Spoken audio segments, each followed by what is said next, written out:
So welcome again. Can I get a quick show of hands who traveled to be here? Wonderful. Welcome to Tallahassee. How about members of the community? Thank you for being here. And then faculty and staff? Great, wonderful. Well, welcome.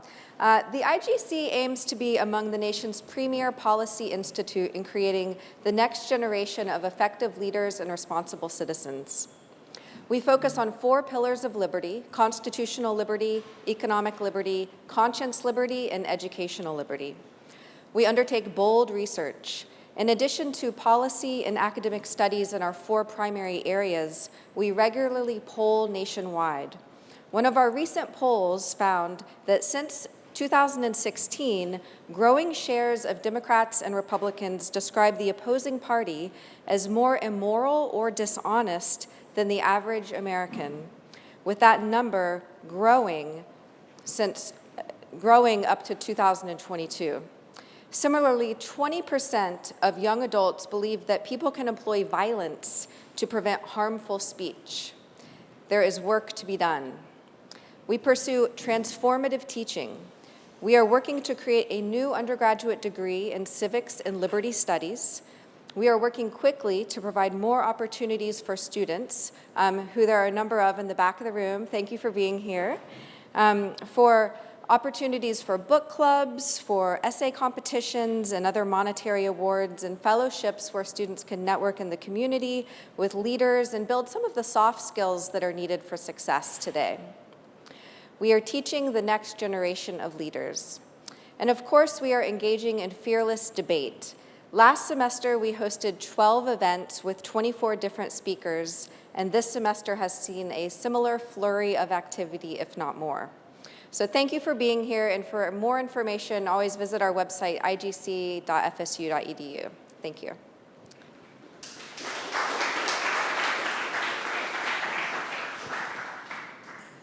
Thank you, Leela. So at this time, I welcome the presenters for our first panel up to our table. And if you have not sent me your slides, you're welcome to do so, and we'll get started.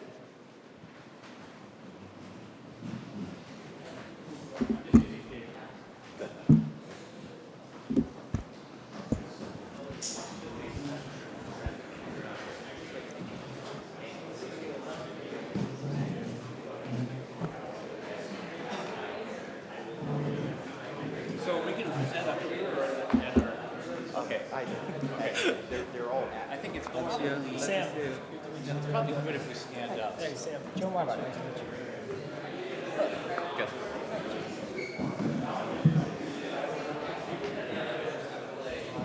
Hi, I'm Jimmy.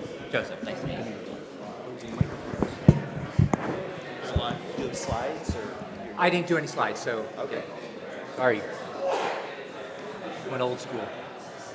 Yeah, I'm just You're welcome. have my You're welcome text. to sit up front. There are 2 of you, so yeah, if you want, and I'll give you a microphone. Okay.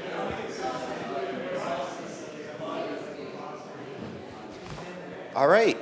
Welcome, everyone. Let's get started on our first panel, Federalism and Policy. Our first speaker is Joseph Marbach from Georgian Court University.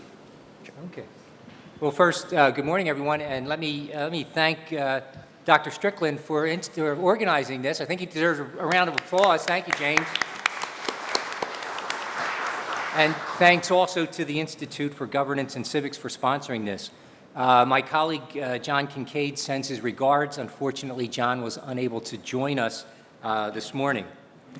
Our paper focuses on how the One Big Beautiful Bill Act affects state and federal relations, and how state and local governments sought to influence the final legislative provisions.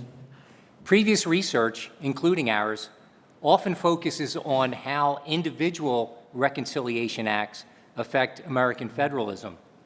A review of that literature, along with our findings, indicates that the structural reasons that reconciliation acts shape federalism include: 1, the increased reliance of state and local governments on federal aid, which now makes up about 1/3 of their revenues. 2, the shift of federal aid from places to people through funding of social welfare programs. This shift has locked state and local governments into high spending and electorally popular social welfare programs that are difficult to exit.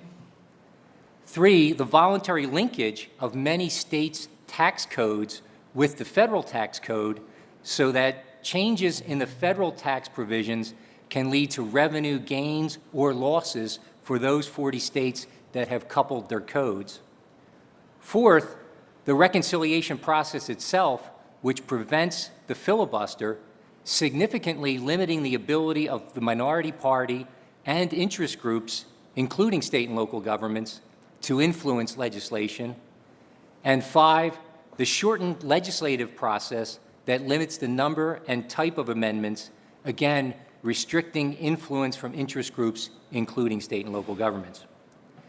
Regarding the One Big Beautiful Bill Act specifically, we highlight the relevant federalism provisions it addresses, such as artificial intelligence preemption, healthcare impacts, especially funding reductions in Medicaid, social welfare provisions that affect the SNAP administrative matching rate, environmental protection cuts, including rescinding billions of dollars in environmental grants, energy policy changes that end most of the Biden administration's clean energy initiatives, economic development, particularly policies impacting opportunity zones, education policy, spaceports, and deficit reduction. Our review of the intergovernmental lobbying efforts focuses on the national associations representing state and local governments. These include the National Governors Association, the Republican Governors Association, the Democratic Governors Association, the States Attorneys General, the National Conference of State Legislatures, the National League of Cities, and the National Association of Counties. Our findings show that intergovernmental lobbying was most effective in defeating proposals that would allow the federal government to preempt state and local regulation of artificial intelligence. Partial successes included expanding the SALT, which is the state and local tax cap deductions, from $10,000 to $40,000, increasing rural health care funding, and making opportunity zones, which were established in 2017, permanent, though with new regulations. The major losses for states and local governments, and these were major losses, included the reduced Medicaid funding and the increased administrative cost for the SNAP program. The federal tax code also changed significantly, favoring corporations. For the 40 states with tax codes linked to the federal government, this resulted in lost revenue, and it's requiring some states to consider decoupling their codes from the federal code. The One Big Beautiful Bill Act case revealed several patterns likely to characterize intergovernmental lobbying in future reconciliation scenarios. First, influence will remain strongest on institutional authority and jurisdictional questions that can generate bipartisan intergovernmental concern, especially when supported by other outside interest groups. Second, partisan polarization will continue to fragment state interests, with intergovernmental effectiveness depending on its ability to present unified bipartisan positions. Third, reconciliation procedures will persistently undermine intergovernmental consultation, compelling the intergovernmental lobby to use external advocacy strategies. Fourth, redistributive, easy for me to say. Okay, hello. Redistributive physical provisions will largely remain unaffected by intergovernmental influence when included in partisan reconciliation packages. Fifth, the growing importance of implementation and post-enactment adaptation indicates that intergovernmental influence is shifting from pre-enactment prevention to post-enactment damage control. In short, when Congress opts for the reconciliation path, states will seek administrative flexibility and phased implementation rather than blocking federal action. These trends suggest the future of an asymmetrical federalism in which state and local actors retain some voice and authority, but experience diminishing influence over fiscal matters. The future direction for this research will go take two paths. The first is to examine the state's response to the One Big Beautiful Bill Act and its provisions, including ideas such as decoupling the tax code and increasing funding for Medicaid. The second will be mapping the overall direction and systemically assessing the impact that the 24 reconciliation acts passed to date have had on state and federal relations. What we really discovered was that reconciliation acts have significantly altered the federal-state relationship over the past 50 years since they were implemented back in 1974. And this occurs in a single act and is probably the most significant change in policy coming from Congress to influence federalism. With that, I'll end my remarks. Thank you.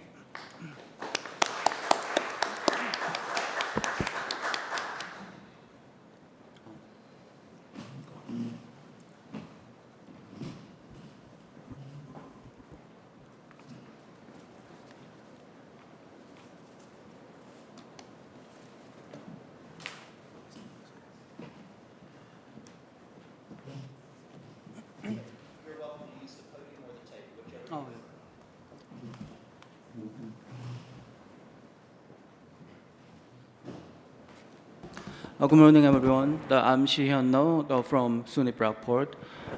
My co-author could not make it, but I'm going to do my best for my colleague. Okay, so today I'm going to present our research titled Political Alignment and State Discretion, Implementing the OBBA's Medicaid Work Requirements in Republican States. So, since the OBBBA has been introduced by the prior presenter, I will not talk more about this. But related to Medicaid, this OBBBA has really important implications because it will, especially it imposes the considerable fiscal and administrative burdens on the states, especially states with Medicaid expansion.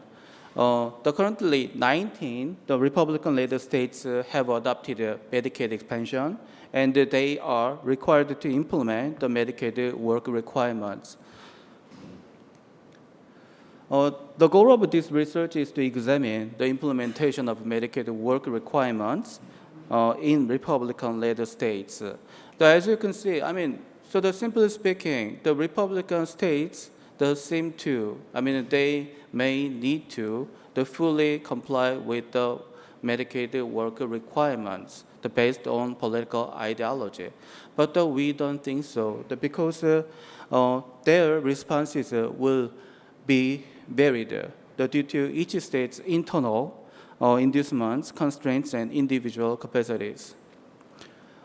Also, the Medicaid work requirements, these are really important because it may shape Medicaid's future trajectory by adding the substantial administrative and also the fiscal burdens on Medicaid expansion states. Along with this, the Medicaid work requirements can the change, the policy, the image of Medicaid expansion enrollees. This means policy advocacy surrounding the Medicaid could be damaged by Medicaid work requirements. These Medicaid work requirements these are not optional. The states should comply with these requirements. This means that this is really different from ACA Medicaid expansion, which was optional. But still, the states have some discretion in implementing these requirements, such as implementation timing and administering the requirements when and how often verify and how to reach out to Medicaid expansion enrollees. So we are interested in our target is to observe whether the states fully comply with the requirements or delay or resist. To examine the state implementation of Medicaid work requirements, we considered state political factors, state Medicaid burden and state capacity, state Medicaid fraud, and also state histories of health policy. The prior studies reported the state's interest lie in preserving discretion and flexibility in program administration, maintaining fiscal stability, and safeguarding their authoritative power to make policy decisions without federal preemption. But the work requirements that directly negatively impact the state's interest. So that we think that even Republican states may differently behave in complying with the Medicaid work requirements. First of all, the state political polarization. Simply speaking, ideology discrepancy between Congress and the state legislatures will shape how states interpret the federal mandate and also the state's decisions about Medicaid work requirements implementation. We found that there are three groups of states: the highly polarized states with a highly polarized legislature, partially polarized legislature, and the low polarization, the legislation. We assume that this variation will affect the state implementation of the work requirements. The second, the state political configuration. The prior study already reported the impacts of state political configuration in the implementation of federal programs. But in this case, state political configuration may not impact the implementation because the most Republican states that have unified Republican government. Third, state Medicaid burden and state capacity. Presuming that the state's policy preferences aligns with the federal government, the state governments will consider the burdens from the federal program and also whether they have the capacity to implement. So that's the reason we need to consider Medicaid burden and state capacity. And state Medicaid fraud, this is because OBBBA, this act has been framed as a response to Medicaid fraud. Because of this, we assume that the states with the higher levels of documented fraud may have a stronger motivation to implement Medicaid, the work requirements. Also, state histories of health policy will show the states, each state's timely implementation of Medicaid expansion, and also whether they have a Medicaid expansion trigger law or not. Especially the Medicaid trigger law has the important implications for the states. the law reflects the states may not want to fully, may not want to embrace Medicaid expansion, and also that they are ready to rescind the Medicaid expansion. So that we assume that when a state has a Medicaid trigger law, and then the state may want to, they are more likely to implement Medicaid work requirements. But unfortunately, until today, we have just one state announced that they're gonna implement Medicaid work requirements. That is Nebraska. So that's the reason we could not do. We could use just one case study.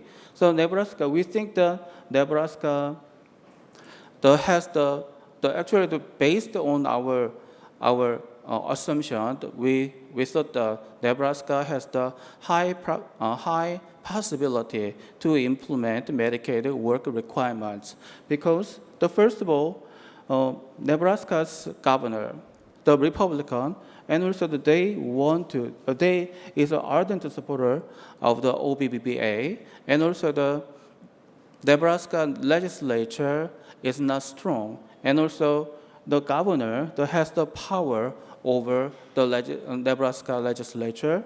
In addition to that, the state has a lower Medicaid burden with a robust fiscal capacity.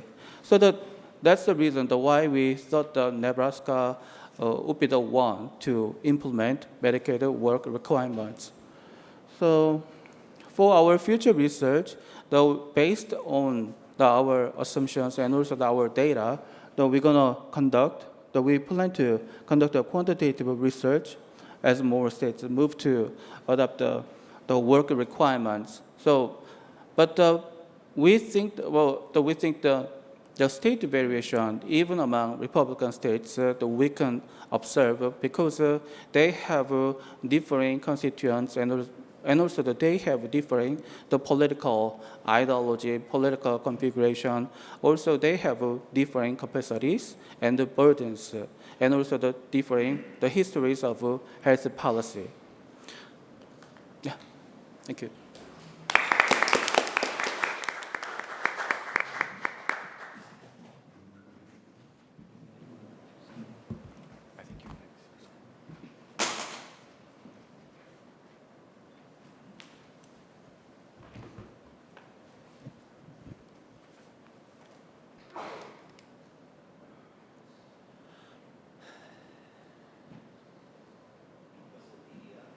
It is a PDF, yes.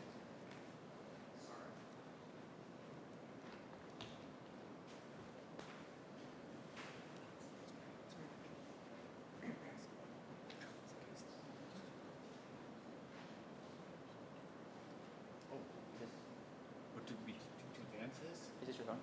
Oh, it's not mine. I know at least that.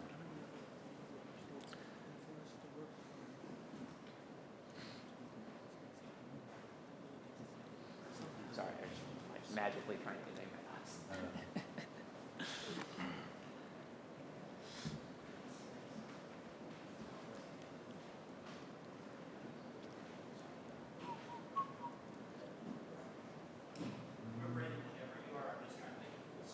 Okay, yeah, on the right it should say present. There, yeah, the little dots. Yeah. Okay. Well,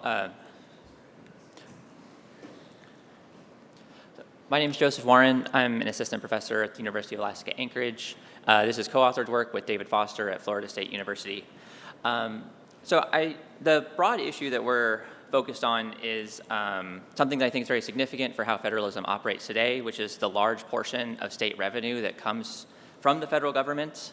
And the way that we see this issue is essentially that popular preferences for redistribution lead to a greater and greater reliance on the federal government for implementing redistributive policies.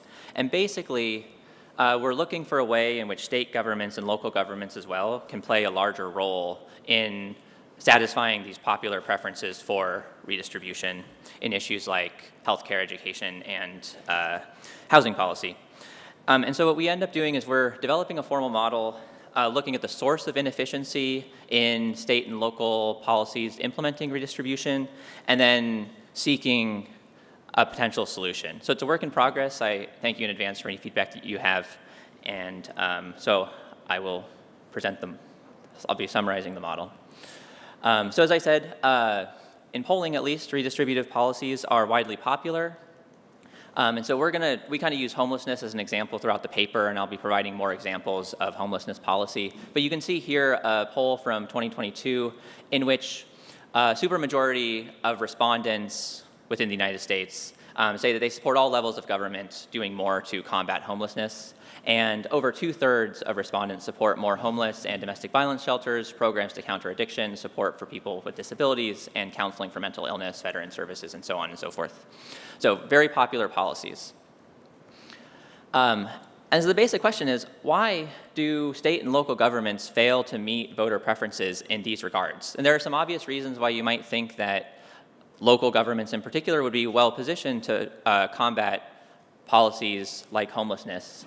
There are important advantages, such as they can provide locally tailored solutions. There are important disadvantages to federal policies that are uniform and may not meet local needs. And then it's also providing welfare policies and redistribution is a traditional role for state and local governments. They dominated these policy areas until the early 20th century. And so the conventional answer in political science, as we see it, is that the exit threat within federal systems prohibits redistribution by state and local governments. In a classic work by Paul Peterson, a book called City Limits, his conclusion is stark. He says, redistribution is not and cannot ordinarily be a constituent part of local government policy. And then more recently, various political scientists affirmed this perspective. And so just in one example of kind of a review article, two scholars write that wealthier individuals and groups can better threaten to leave a city or state to politically pressure governments, and therefore state governments are unlikely to be successful at providing these kinds of social policies. And furthermore, scholars write that this is in fact a distinctive feature of American federalism due to the lack of fiscal equalization and intergovernmental transfers across states. And so and this is even one way of understanding why American welfare state was relatively limited compared to European welfare states in the early part of the 20th century.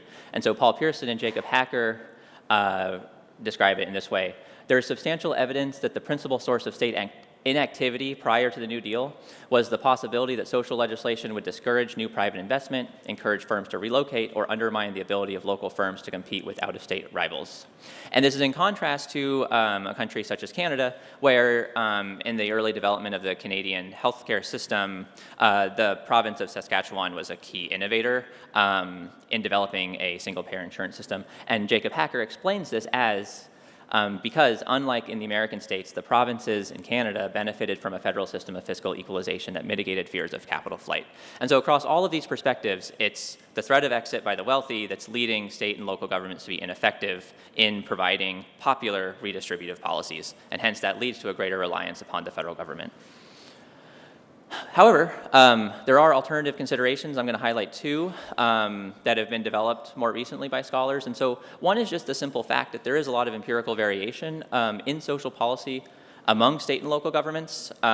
Mayors, when you ask them, will express different preferences for redistribution. There seems to be a connection to ideological predispositions among voters across cities and across states. And then also there's extensive evidence of corruption and the effects of corruption within state and local governments on subsequent policy outcomes. And so the thought here is just, well, if there's a great deal of money being wasted, that would seem to provide room for state and local governments to respond to popular demands more effectively, despite the fact that they don't. And so the overall question that we have is exactly how binding is this exit constraint? I have a couple examples.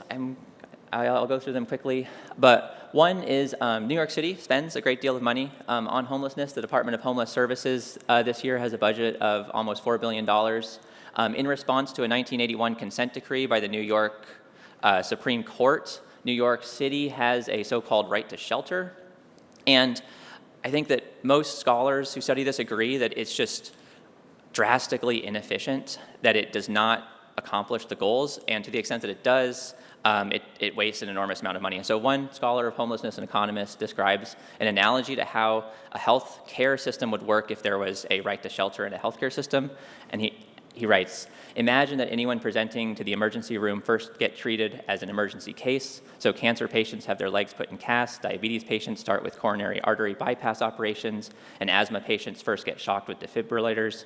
Everyone has to arrive in an ambulance with sirens and flashing lights. The system is very expensive, but it keeps the number of patients being treated manageably low. So in this case, there seems to be a great deal of possible areas for improvement. And I'm from Anchorage, so I pay attention to Anchorage homelessness policy, and in many cases, it's frustrating. And so just to provide a little bit of background, in 2020, voters sought to address homelessness by imposing a 5% sales tax on alcohol. In 2022, this raised about $10 million. That just gives you a sense of how much money Anchorage is spending year to year. And that same year, in 2022, the mayor spent $6.5 million on a mass shelter, which the Assembly, correctly observing that the mayor did not receive prior necessary approval, then canceled the project, and so the money ended up being wasted. And one Assembly member commented the following: "We could have taken that $5+ million and put it in a pile and lit it on fire, and at least the homeless people would have been warm from the money." So again, possible gains to more efficient policies. And so in this project, we combine these two ideas of an exit threat on one hand and then policy inefficiency on the other, two features of American federalism. And we argue that redistribution fails due to politician incentives, and specifically a failure of the electoral accountability mechanism, not because of federalism via the exit threats. So the exit constraint binds because inefficient implementation created as politicians extract rents means that voters aren't able to get the policies they prefer at the efficient level that could otherwise be possible.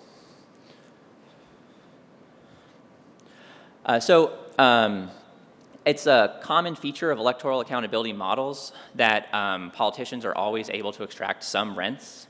And it's this feature that we identify as the reason why officials lack the incentive to efficiently implement redistributive policies. And we specifically conceive of politicians as contracting with administrators who could be understood as bureaucrats, for-profit firms, or nonprofits, but they're the actors who are actually implementing the redistributive policy. And so because the politicians always require some amount of rents due to the failure of the electoral accountability mechanism, the administrators provide them basically bribes or kickbacks in order to get chosen in order to implement the policy. It's just a kind of formal mechanism for understanding how rents end up getting captured by the politician. And so how do we actually conceive of this institution as the cause of the failure, particularly since there's limited comparison? So here's what I'll say. In the limited time that I have left. So we present a counterfactual institution that achieves redistribution but avoids the electoral accountability mechanism. And here's how we do it.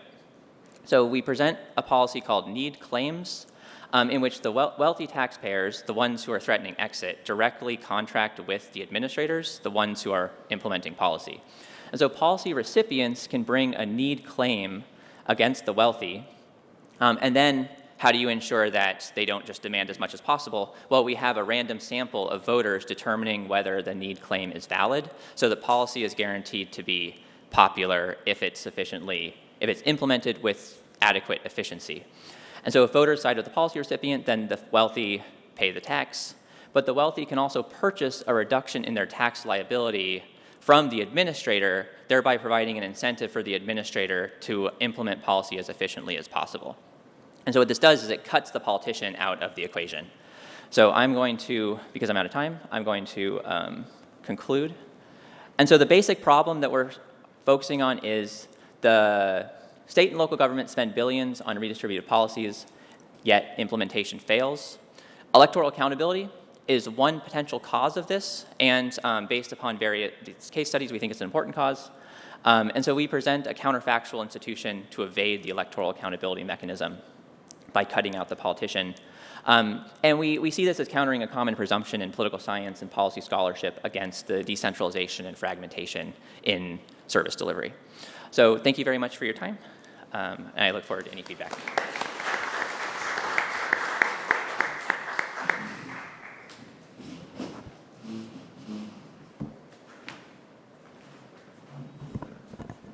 Okay, well, thank you to Professor Strickland for organizing this conference.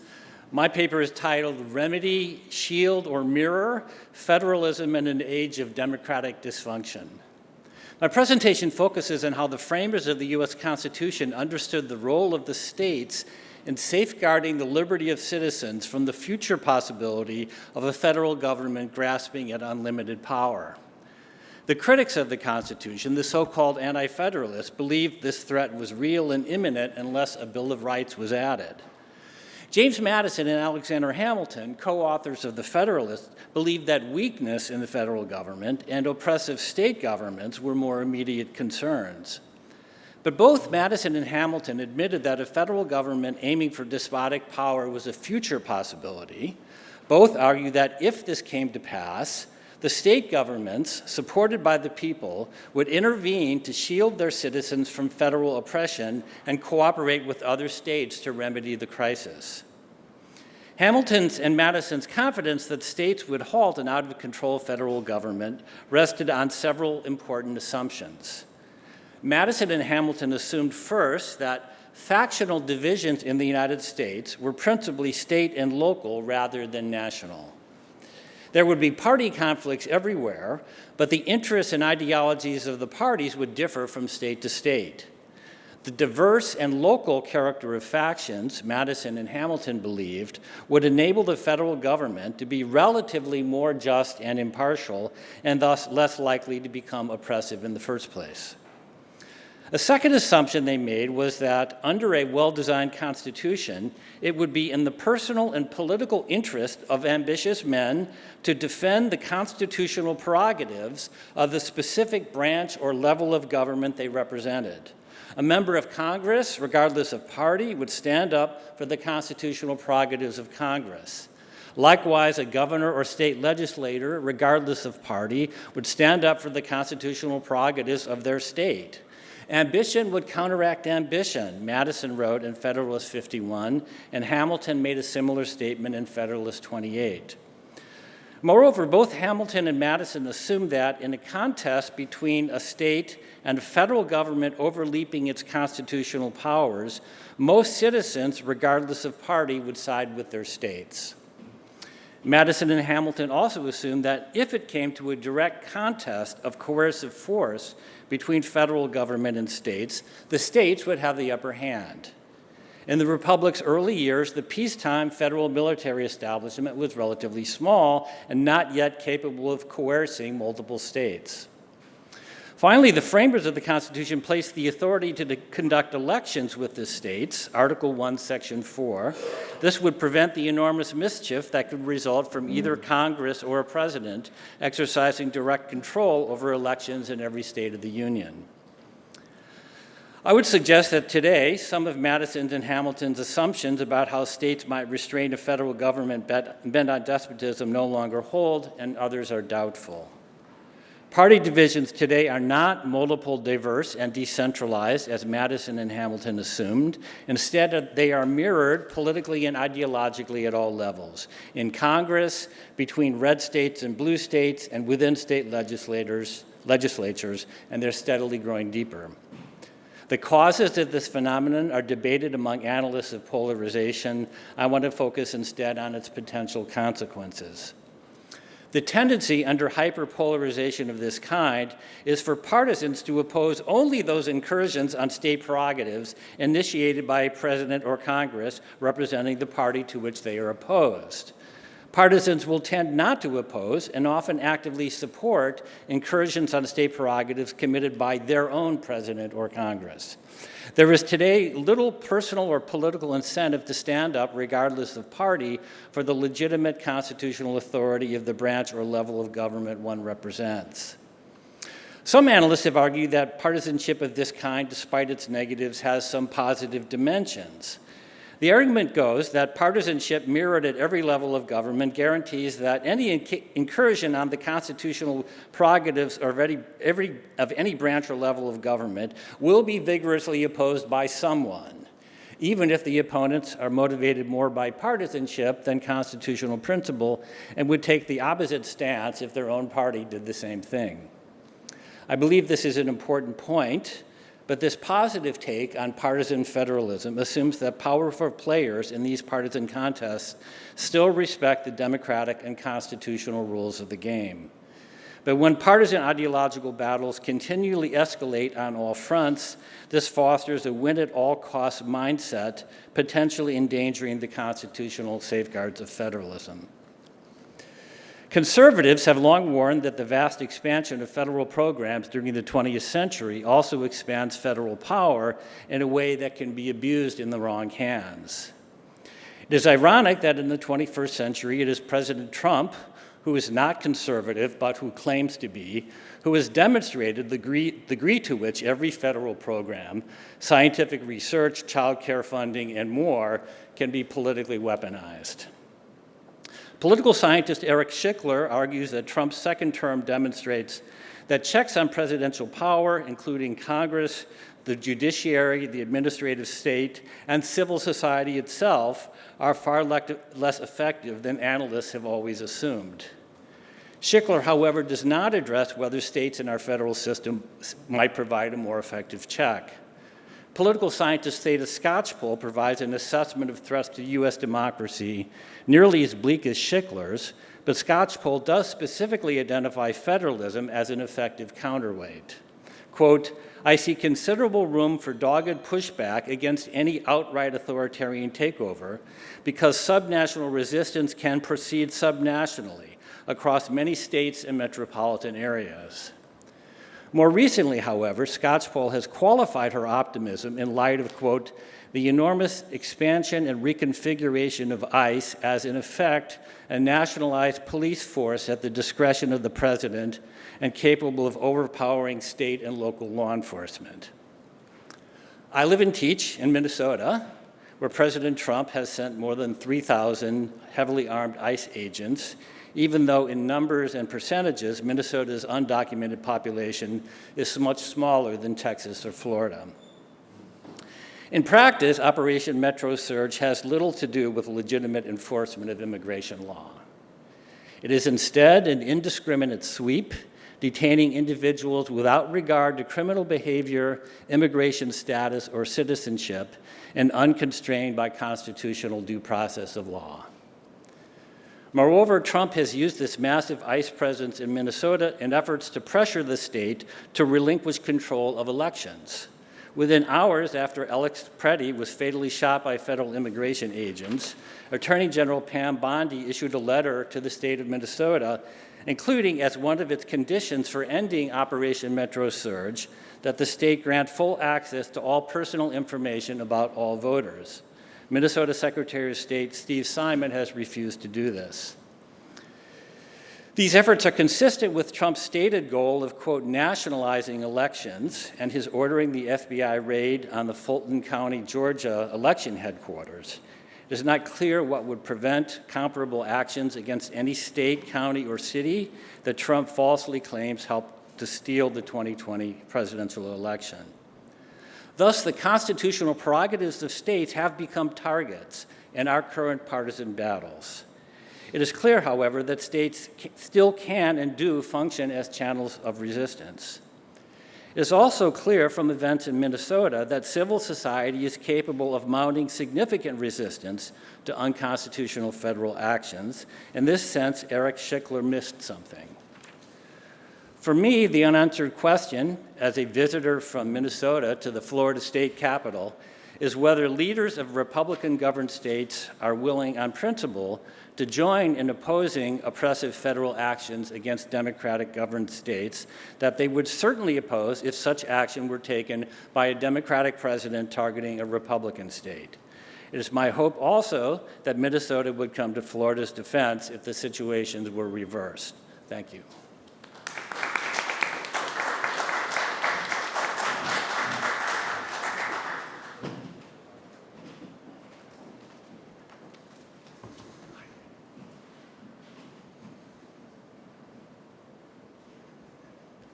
Thank you. Thank you to Dr. Strickland for having us, and thank you to the Florida State Institute for Governance and Civics for having us as well.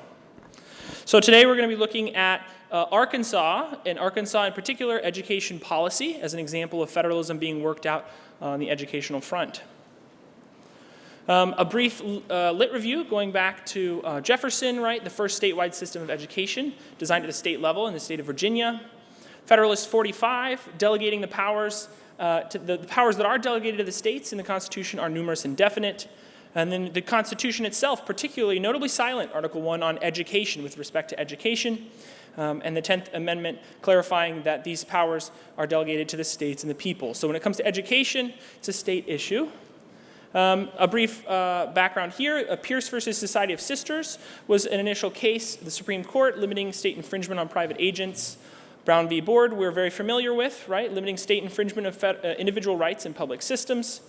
ESEA, 1965, under Johnson, massive federal funding for the K-12 system, but it was highly tied to compliance at the national level. We have the Department of Ed in 79, increasing the national presence in education.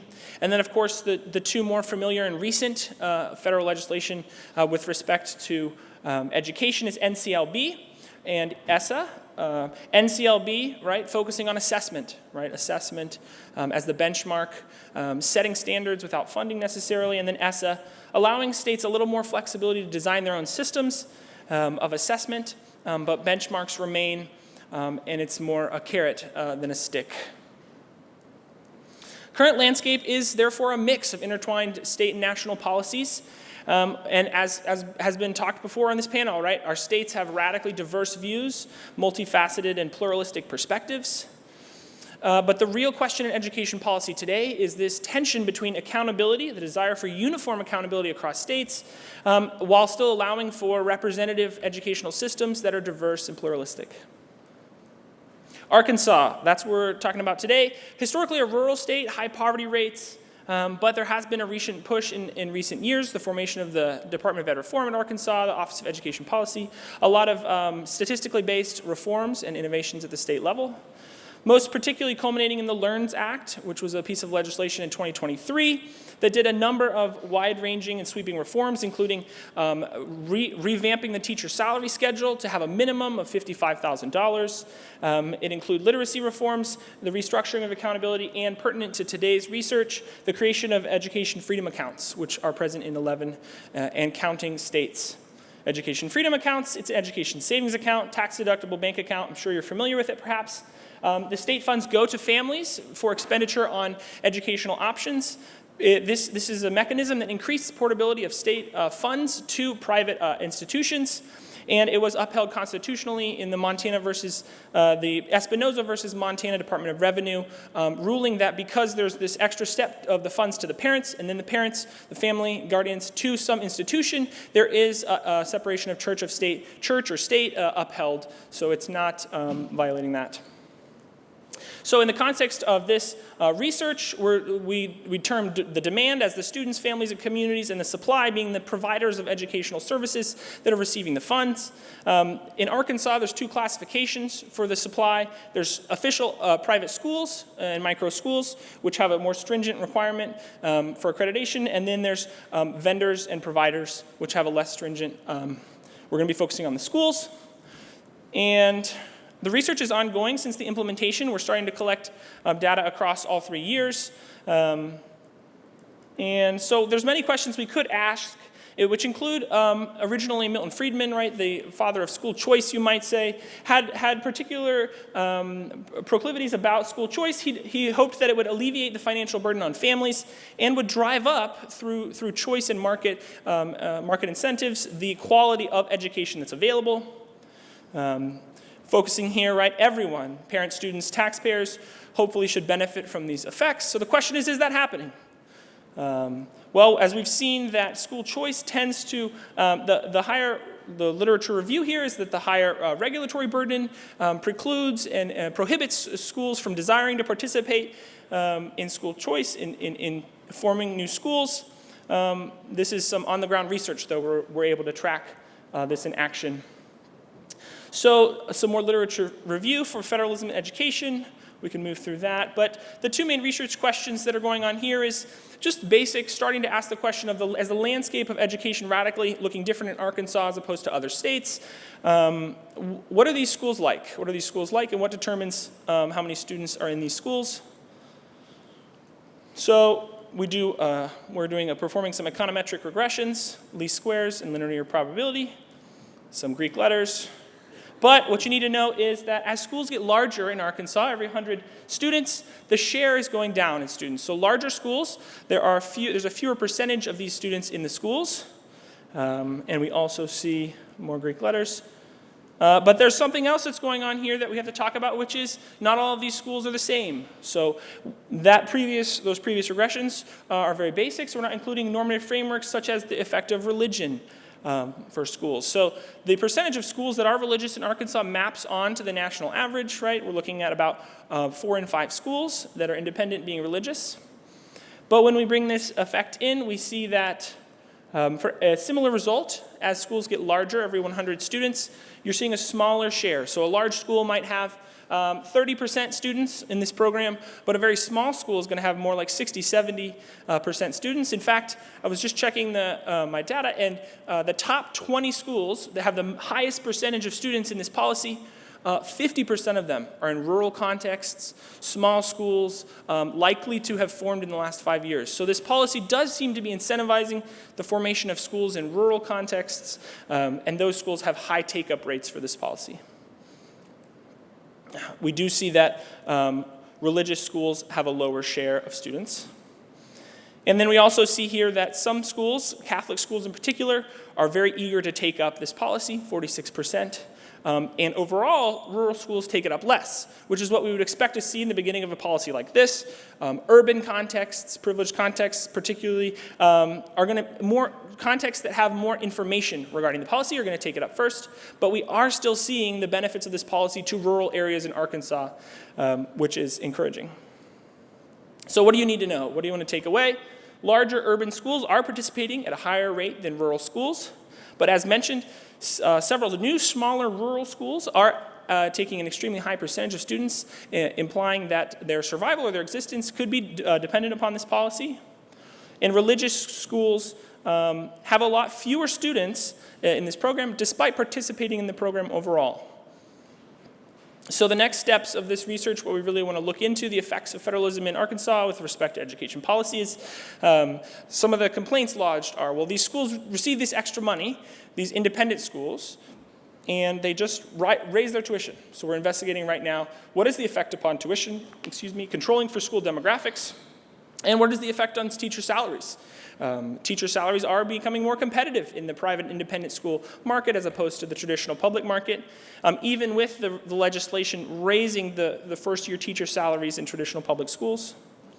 Something that's really important is information, right? Choice without information is not entirely achieving the ends, for example, of Friedman. So the question is, how does this school choice offerings and the emergence of school supply in Arkansas relate to the density of offerings? For example, if a student is in a rural context and there are no schools for them to choose into, so how does that relate urban contexts to rural contexts?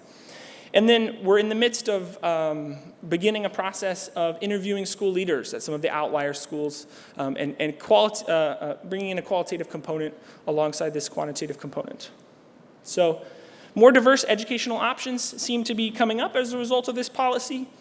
And Arkansas has not historically been seen as a leader in education, but we're seeing some very interesting things happening that are extremely different from what you might see in California, New York, or in Illinois.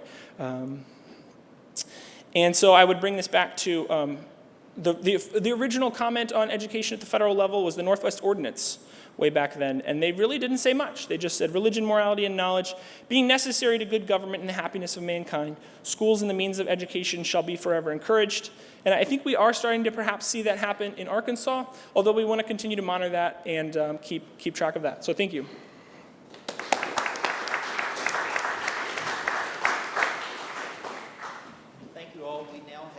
Time for two discussants, Paul and Suzanne. So you have 15 minutes between the two of you. Well, hello, everyone. My name is Paul Nolet from Marquette University. I'll try to be quite brief here because I definitely want to leave some time for questions from the audience and some discussion as well. I'm responsible for the first three papers, and then Suzanne will take the last two. So those first three papers are quite a bit different in many ways, but I think one thing that certainly comes out of those papers is just how good of a case study essentially Medicaid is to understanding contemporary American federalism. And one thing that I think was something of a through line in those three papers is the interesting clashes, and this really comes out in Medicaid policy, the clashes between political incentives and then the fiscal and economic incentives on the other hand. Because one of the interesting points in the first paper is, and really you start with this in the introduction, mentioning how there's a lot of, as federalism scholars would know, there's always like new blank federalism, right? And there's a whole bunch of these terms, and now we're hearing a lot about either vindictive federalism or transactional federalism in the age of Trump, especially in the second term. But that only captures a highly visible but only kind of surface level of what's really going on. The fact is that we still have policy that's very much built on the cooperative federalism, and maybe in quotes, cooperative federalism, that allows states to not only cooperate in an intergovernmental way, but also compete with each other and the federal government and conflict. So I'll mention just a few things that I found interesting on that first paper first. So one, I think that that's exactly right that as you make this point, that there is something interesting really digging into reconciliation, and now that, especially since that's been just a avenue for so much policy coming from DC, because there is something a bit different, and it to reconciliation type policies, much in the same way that we've seen an increase in executive actions that affect federalism, reconciliation as well. One thing that connects both of these is that it introduces some political instability, I would say, in the federal relationship, because after all, executive actions can be reversed fairly easily by the next administration if it's an opposite party, and then reconciliation as well can also reverse what happened in previous reconciliations and avoid the filibuster and all of that. But I think one interesting point, and maybe one to draw out more as you continue the research, is that big point about how it affects intergovernmental lobbying. And I know that was a big focus of this paper, and I think that's in many ways the heart of this. The big, beautiful bill was very quickly adopted. I mean, it was just a matter of weeks that major changes to the Medicaid program and several other federalism-related aspects were done, and that really compressed the time for intergovernmental lobbying. And I think maybe digging in a bit more about, in particular areas, what exactly why exactly was AI policy, why was that such a big success? Whereas some of the lobbying on the big Medicaid changes were less effective. I think I'd be interested to hear more of your thoughts on that aspect. One other thing that I'd mention too is, you talk about the intergovernmental organizations like the Governors Association and so forth, and I wonder as things have gotten more polarized, including amongst the big seven traditional intergovernmental organizations and the Democratic and Republican equivalents of these associations have become more prominent. like what effect is that ultimately going to have on intergovernmental relations? And I'll just mention my area of study. I really focus on state AGs, and the National Association of Attorneys General is still around. It's been around since 1907, but it's kind of falling apart, to be honest. And DAGA and RAGA, the two partisan AG associations, have risen in prominence dramatically. And even some AGs have left the organization. So if those start falling apart in other areas as well, then what sort of implication does that ultimately have? On the other hand, you have this sharp partisanship in some areas, but when I was reading the paper, I was definitely thinking about the Oklahoma governor, Kevin Stitt, who recently has pushed back on the Trump administration for not inviting the Democratic governors to D.C. and some of this, and I wonder that sort of cross-party pushback, or not cross-party but same-party pushback, is like Kevin Stitt just kind of the exception that proves the rule, or do you see these organizations still being able to have that sort of bipartisan approach, at least on some issues? So just a couple of things, moving to the other two papers, and then I'll hand it over to Suzanne. So the second paper, one thing that I thought it was really interesting in terms of how you kind of look at various aspects of variation amongst the states institutionally, but one thing that I think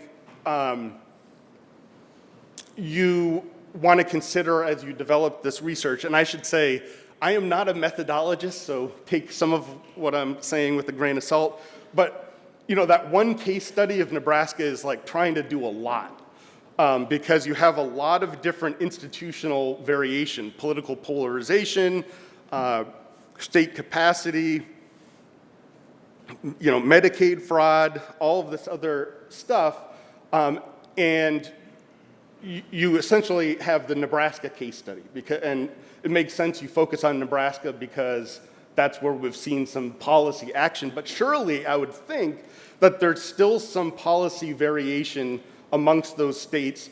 So maybe getting away from just thinking about it as, well, they either passed reform and work requirements or not, maybe slicing it a little thinner in some ways, or getting a bit more nuanced in terms of, have there been proposals that have been advanced in the legislature? Were they killed at a certain point? Were they vetoed?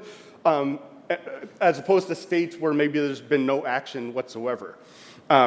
So that's one thing that I encourage. That's what really stood out to me is, as this research continues, you want to think about maybe having additional case studies where you have Nebraska as the positive case, but then a couple of states in which reform failed at various points, and might give more insight on the institutional factors that were particularly important. The third paper, for a lot of us focused on federalism, there's a long debate about, the normative value of having states compete, and you hear a lot about the critics saying, that states competing on social policy, well, that leads to a race to the bottom without federal intervention. And then others who are more positive for that will say, oh, competitive federalism is a good thing. And I think what stood out to me about this paper is that it's an interesting twist on that debate by really focusing on the efficiency piece. But on that point, I think it, and maybe you want to respond, during the Q&A as well. But one thing I'd want to get a bit more clarity on is exactly what you mean by efficiency, And this actually applies to the second paper as well, because the second paper talks about Medicaid fraud. You know, I don't know if there's an objective definition of efficiency, say, in Medicaid policy, because some will look at it and say, well, that's when, you know, pharmaceutical companies are ripping off, you know, the government and charging too much for prescription drugs. Others will say, well, inefficiency is when we don't require people to work for Medicaid benefits. And so there can be a lot of political baggage that goes with this idea of efficiency. And I just want to hear a little bit more about how you think about, you know, efficiency in that context. The other thing is, just as a practical matter, you know, the need claims that you propose here, what would that look like in practice? That's what a little bit of, at this stage, I wasn't able to really get my head around, like how this would actually look. So I'm curious if you might say a little bit about, you know, how would something like this get implemented? Is it realistic? And what would that look like? So with that, I'll stop.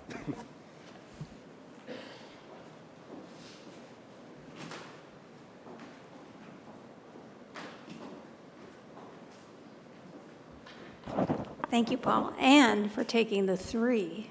I have 2. So this will be shorter.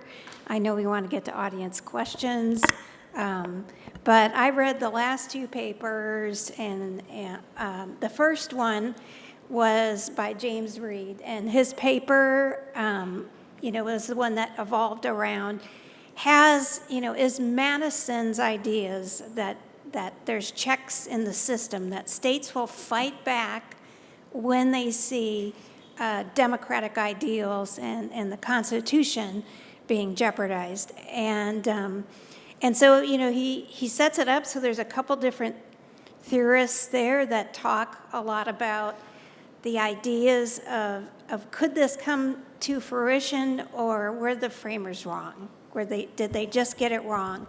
Obviously, they didn't get it right on the side that federal would be nonpartisan and that the federal government would put democracy ahead of party.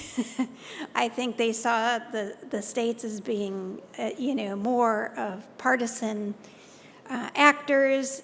That didn't come true, of course. But as far as the research, you know, involving and the theorist, his name is Stickler, posit that basically that they're wrong. Nobody's pushing back. People are just letting this happen. There's no checks and balances on the system. I think that, you know, I agree in your paper, that goes too far, right?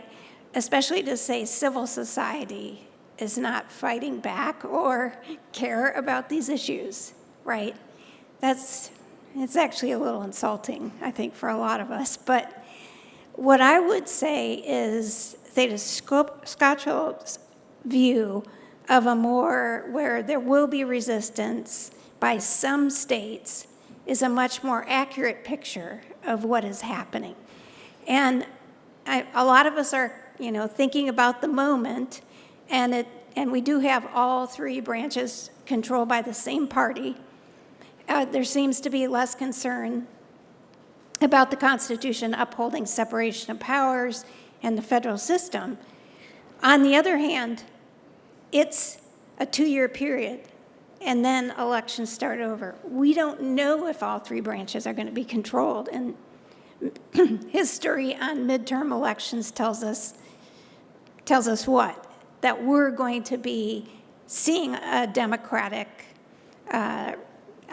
takeover of possibly one of the branches, if one of Congress, or at least the House, or have more power in the Senate. So these margins are going to change. And one of the ways I think these margins are going to change significantly more like the Newt Gingrich in the 104th Congress midterm elections, is because a lot of the Republicans that are in districts with resistance, or purple districts or districts that lean blue, they're choosing, and more you're going to hear it, they're choosing not to fight the fight. In other words, they're not running for re-election. You can see it in the Democratic and in the Minnesota governor's race, where you can see a Republican candidate dropped out of the race. A lot to do with, you know, the operations going on with ICE in Minnesota. But basically, you know, opting out, and then, you know, now are the Republicans even going to have a possibility of a challenger? Likely not. We know in elections, if you don't have a challenger and you have an open seat, that's when better candidates come to the table. And I think you're going to start seeing more and more of this. I live in Tom Tillis's district. He's the senator in North Carolina, and he has recently known for the attacks that he's made about ICE. He makes them on a different level than a lot of the Democratic politicians, but his message is one where, hey, don't mess with U.S. citizens. Don't mess with Second Amendment rights, right? And the fact that a large number of U.S. citizens are having their rights violated under the First, Second, and Fourth Amendment means that, you know, he can't support ICE. He can't get behind it. He was very vocal about criticizing Kristi Noem, but I think we're going to see a little more about that. Oh, I got to hurry up? Okay, anyways, I'll give you more comments offline. My point, though, is just that I think resistance is here. I think it's coming. And I think don't underestimate large cities, right? So yes, maybe they're in a red state, but there's large blue cities, centers of capital and corporations, just like Minneapolis, Los Angeles, and Chicago. I think in the federal system, looking more towards some of that resistance is also part of this beyond the states. Okay, the next paper, Sam's paper on education. This paper is kind of in the works with, if you will. You have a lot of good questions that you're going to ask about the voucher system. It looks like you're going to have some really good data. My question for you is, when it comes to the schools receiving, parents receiving the tax, is it a tax exemption, not a voucher? It's a voucher? Okay, when they receive those, and they're largely going to rural and then, you know, marginally some suburban areas. Do you think it's the lack of competition in those areas that might be driving that? But the level of competition to achieve X efficiency in the process, will that be enough to make these programs achieve a market or even a quasi-market situation? In other words, if I'm in a rural school district, it's consolidated over and over again, and it's very far away. Oh, I got it. I'm going to have to end. Sam will talk after. Thank you. But great panel, great papers. Thank you. We have time for audience questions.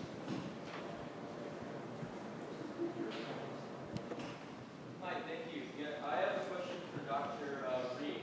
So I'm wondering, what is actually the proper analogy with respect to the Federalist Papers for thinking about the problem of federalism? Because the way that you frame the issue with ICE in Minnesota is, well, the Federalist Papers were really concerned about, dropping an army into one of the states, but that's okay because the other states are going to resist. They all have a mutual incentive to protect incursion.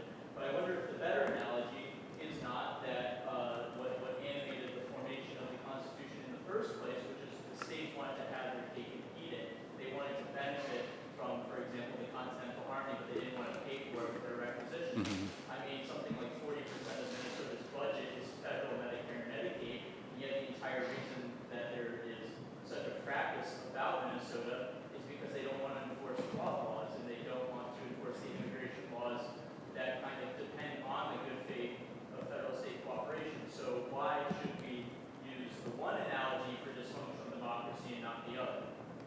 So, so you've connected two different things here, which there's the ICE agents, which are clearly a coercive force. It's like a coercive army in Minnesota. And then there's second of the fraud question. And President Trump has actually connected those things, that one of the justifications for sending all these ICE agents to Minnesota is fraud. ICE agents actually have no authority to prosecute fraud, nor any expertise in it. So I would treat as separate issues. On the question of Minnesota not enforcing immigration law, ICE is not enforcing immigration law either. They are systematically disregarding what are the legal status or the citizenship status. They routinely kidnap U.S. citizens, hold them for several days, often then release them without charges, without communication or transportation into the cold. This is a typical kind. When someone has a legal work permit, they ignore that. So I don't see ICE actually as enforcing immigration law, so I don't see there being any justification of that somehow Minnesota is not enforcing immigration law. Right now I see Minnesota trying to enforce due process of law in the Constitution, then that is, from my point of view, really important.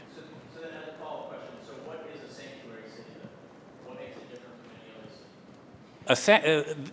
Minnesota is not officially a sanctuary state. A sanctuary, what a state cannot do, a state cannot legalize somebody as a citizen who is not legally a citizen. That is a federal power. If a state is trying to protect its citizens from lawless violence by federal agents, that's not sanctuary, that's the state's legitimate exercise of police powers to protect its population. So I want to thank the panel. We're actually out of time, and I'll see you all in 15 minutes for our second panel. Thank you.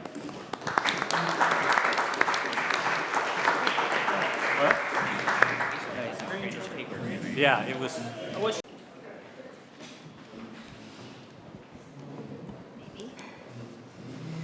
Good morning. Thank you for having me. My name is Kristen Adams. I'm a PhD candidate at The Ohio State University, and this is my work titled Redistricting Relationships.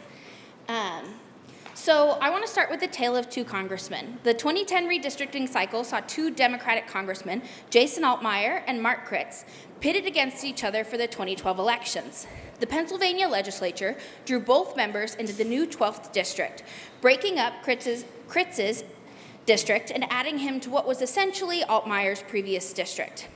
Altmaier, in an interview with Politico, said that he was confident about winning re-election because he had previously represented much of the new district. But I want to take a step back before the districts were redrawn and discuss how federal legislators, like Altmaier and Kritz, try to influence redistricting. So to do that, we have to understand redistricting a little bit. So reapportionment happens every year after the census, every decade after the census, with the reallocation of the 435 House of Representatives seats. This is conducted by the Census Bureau, and you have what I have termed three outcomes. A state can maintain the same number of seats, it can lose a seat, or it can gain a seat. Now, redistricting itself is controlled at the state level. Each state is different. It depends on how their constitution is written. You have three main bodies that control redistricting. You have state legislature control, which either happens, can start with an advisory commission. It can pass through the legislature like a traditional bill can. The point being that the state legislature has the final say over redistricting. The second is politician, or sometimes called political redistricting commissions, where the commission has the final say, but this commission is made up of elected officials, usually a combination of state legislators, and some federal officials. And then finally, you have the Independent Redistricting Commission, which, like politician redistricting commissions, has the final say, but it is made up of non-elected officials. They're sometimes called citizen redistricting commissions for that reason. So my theory starts with federal legislators want to win re-election, obviously. They see electoral security where there is none. And they face risks during the redistricting process. Very few districts ever stay exactly the same. Everybody's got a little bit of change, even in states that maintain the same number of seats. And on the flip side, state legislators need monetary and networking support, which federal legislators are better at. We know that a U.S. House race costs much more to conduct and to win than a state legislative race. So what I've done is created a new data set tracking FEC contributions from federal legislators to state legislators. And then I start with the 2010 redistricting cycle, and I take 2 years on either side. So it runs by election year from 2006 to 2014. What I've done is created a dyad for every federal state legislator. So in the data set, you'll see a combination of Representative Bill Young and State Representative Dean Cannon, both from Florida here in 2010. And what I've done for this paper is separated out states with an IRC, an Independent Redistricting Commission, which are shown here in blue, and states that lost a seat during the 2010 reapportionment cycle, which are depicted here in yellow.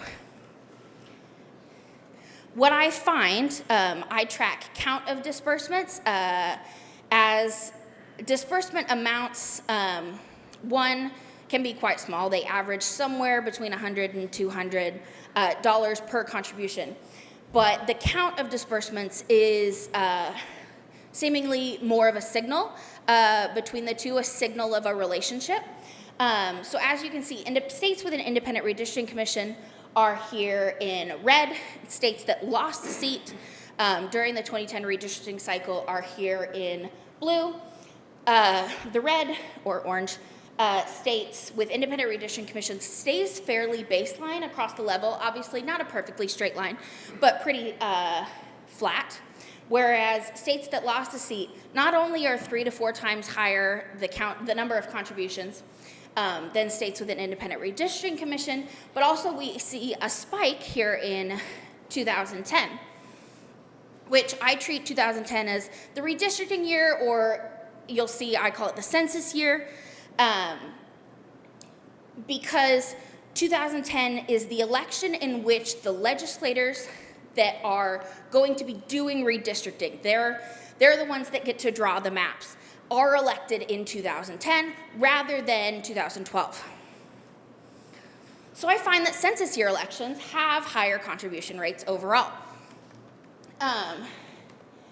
But states that lose a seat during the reapportionment process, and again, this is 2010, have higher contribution rates over states with Independent Redistricting Commissions.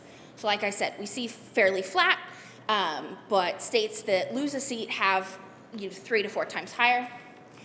And then looking at contributions at the state legislator level, who's getting the contributions, we see that party leadership and members of the majority party in the state legislature see higher contributions. By party leadership, I use the Speaker of the House, the House Majority Leader, and the House Minority Leader, as those are the 3 that are fairly stable across state legislatures, and the rest of House leadership gets a little, picky depending on the state. So this is just a coefficient graph. It's probably really hard for you to see because even standing here looking at it, it's a little hard for me to see. I should note that the census year finding that census year elections have higher contribution rates is significant at 0.1, but the rest of them are statistically significant. And so returning back to our tale of 2 congressmen and the competition between Altmaier and Kritz. You might remember that I previously told you that Kritz's previous district was essentially dismantled and he was placed in Altmaier's district. that Altmaier believed, as he told Politico, that he had the stronger case for re-election because it was essentially his previous district with, some few new voters added around the edges. What I had left out was that during the 2010 election cycle, right before redistricting began, Altmaier contributed to state legislators' campaigns, including party leadership and members of his own party, while Krause did not. So why is this important? Looking at state legislators, looking at elections, looking at representation, are federal and state legislators essentially buying and selling their re-elections? Are state legislators giving these campaign contributions in order to protect, essentially buy their re-elections? Are state legislators essentially selling re-elections to the federal legislators in order to gain these campaign contributions?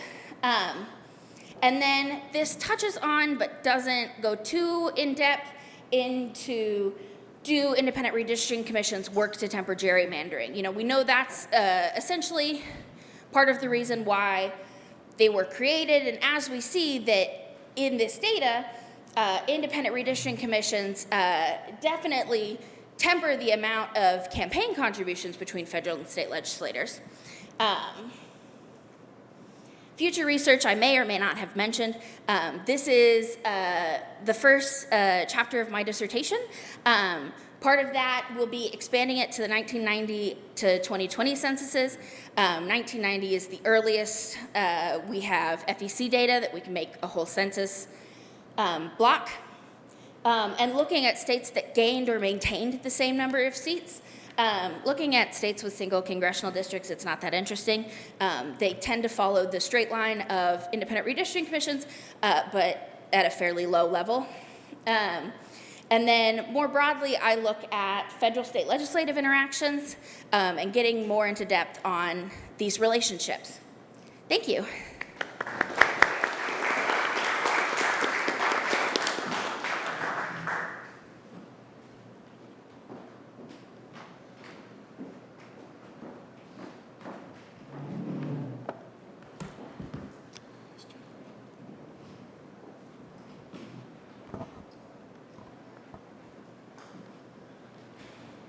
Hi, everyone. I'm Neal Woods. I'm from the University of South Carolina. I've noticed that several of our presenters have their slides in their school colors. I didn't do that, but I make up for it by wearing a shirt in my school colors. So I feel I'm probably the only one that's doing that. My co-author on this work is Ann Bowman, who's at Texas A&M. Okay, so Ann and I have done a variety of work on interstate compacts, which are formal mechanisms by which states could form agreements with each other. More on that in a second. Our objective in this particular paper is to develop an empirical model of this formal cooperative state behavior that specifically looks at it as a relational activity, which it intrinsically is, right? When you form an interstate compact, there's at least two different states involved. In all our prior work, we just look at a single state and what determines the propensity to engage in compacts in general. So in this case, we're expanding it to look at pairs of states or beyond pairs of states in some cases. And we're looking at two specific research questions. First of all, what states tend to join compacts with which other states? That is, what causes state A to join a compact with state B, but not, say, state C? And then what explains this configuration of interstate cooperation? What are the determinants of states joining together? Interstate compacts are a form of self-organizing, kind of bottom-up federalism. States can choose to join interstate compacts with any other set of states over basically anything that they want to. Once they do so, they have a formal agreement in place that supersedes state law, and these compacts are usually ratified by the U.S. Congress. They are considered powerful, durable, and adaptive tools for promoting and ensuring cooperation among the states. They cross all kinds of different policy areas. Some of them are purely administrative. Some of them set borders, for instance, between states. But there are many of them that pertain to all kinds of specific policy areas, such as agricultural, child welfare, criminal justice, et cetera.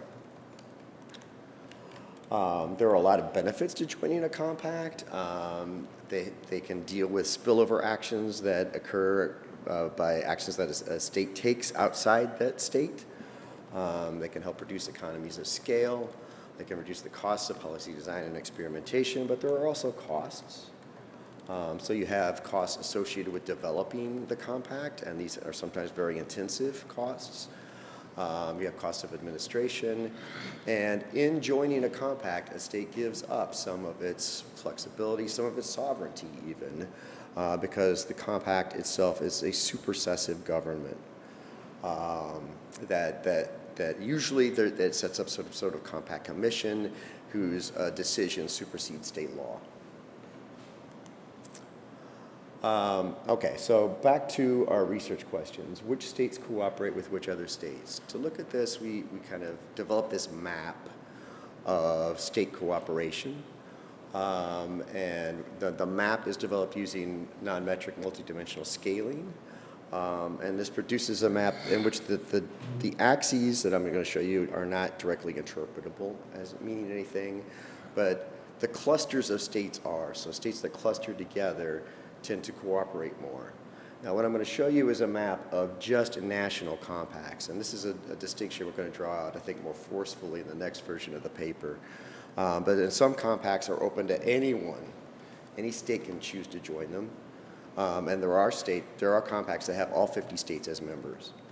There are others, such as, there's a compact between South Carolina and Georgia on allocating waters from the Savannah River, which forms much of the border.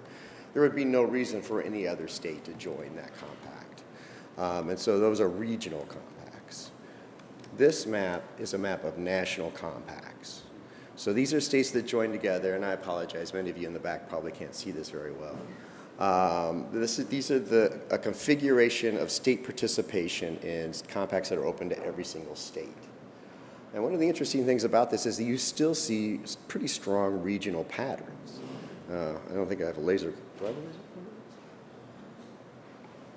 Oh, no, that's not a laser pointer at all. Okay, I'll use my finger. So you see, you have the Mississippi-Louisiana access up here.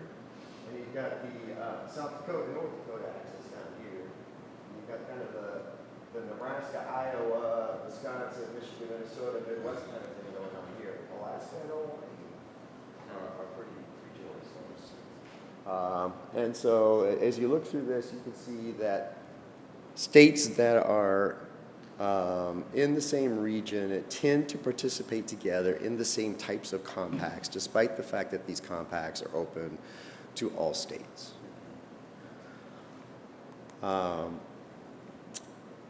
Moving then on to the next question is, what explains this pattern of cooperation?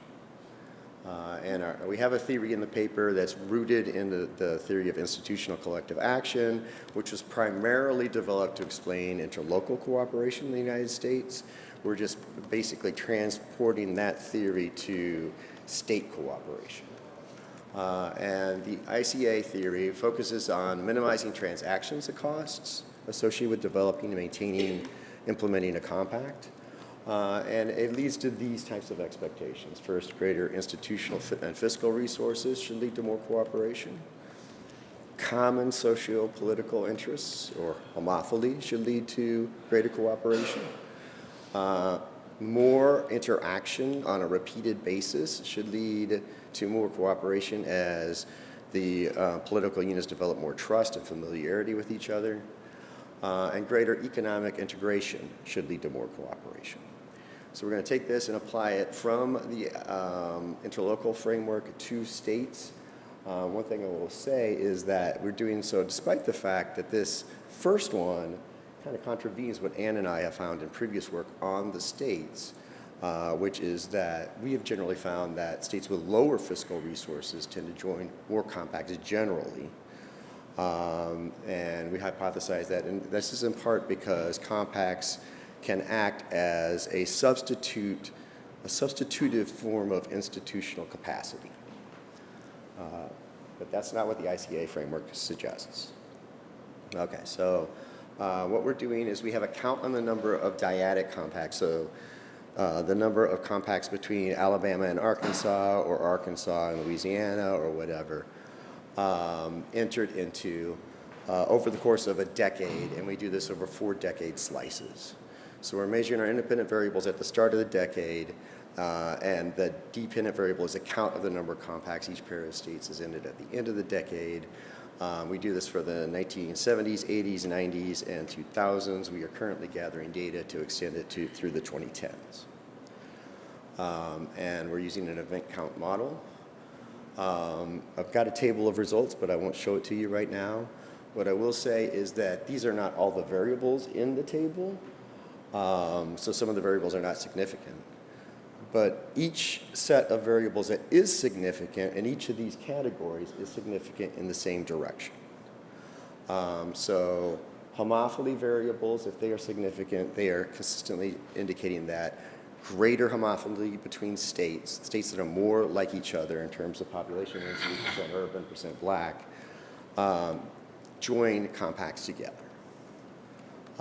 Greater repeated interaction, states that are contiguous and states that have more prior regional cooperation, and the types of compacts that I talked about earlier between Georgia and South Carolina, that's also associated with greater cooperation. Greater economic integration, more trade is associated with greater cooperation.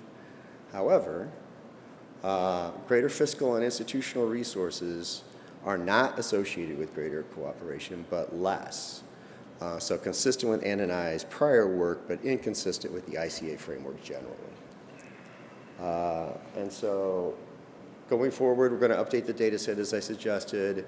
I had originally intended to do a network analysis in this paper, and I've got a graduate student that's probably going to come onto this project in part for that purpose. Based on what she tells me, and I am not a network analysis person, it might be hard to accommodate the temporal component of this in the network analysis. So that's something we need to work out. And as I said, we're going to try to do more with this distinction between national and regional compacts, looking specifically what the drivers are of each. And it's our project. Thank you.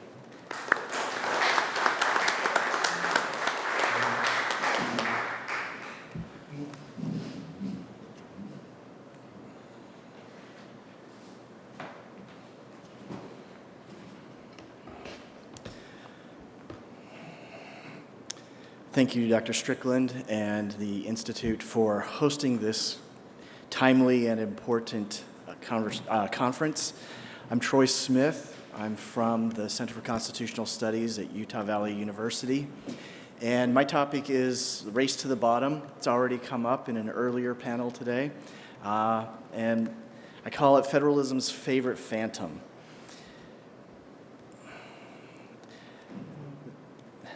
Let's see. Got to get the right button. Okay, so this is important because race to the bottom is mentioned all the time.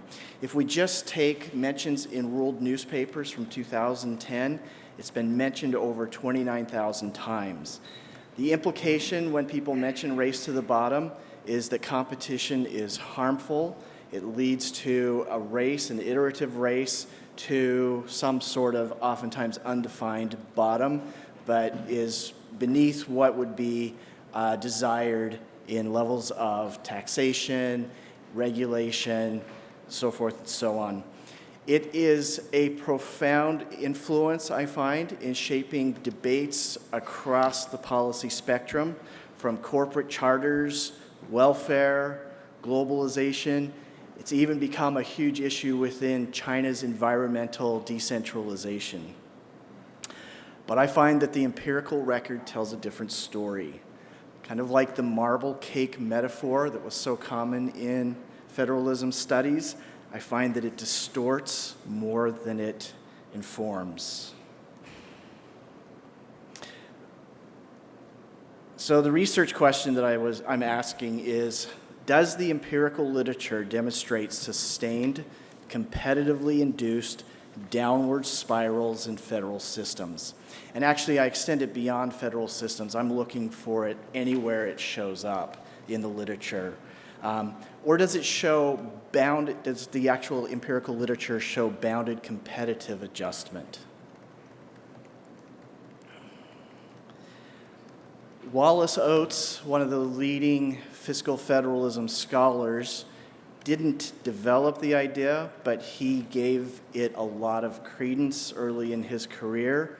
He came back to it in 1999, and he said, the models that generate these results are nothing of the sort.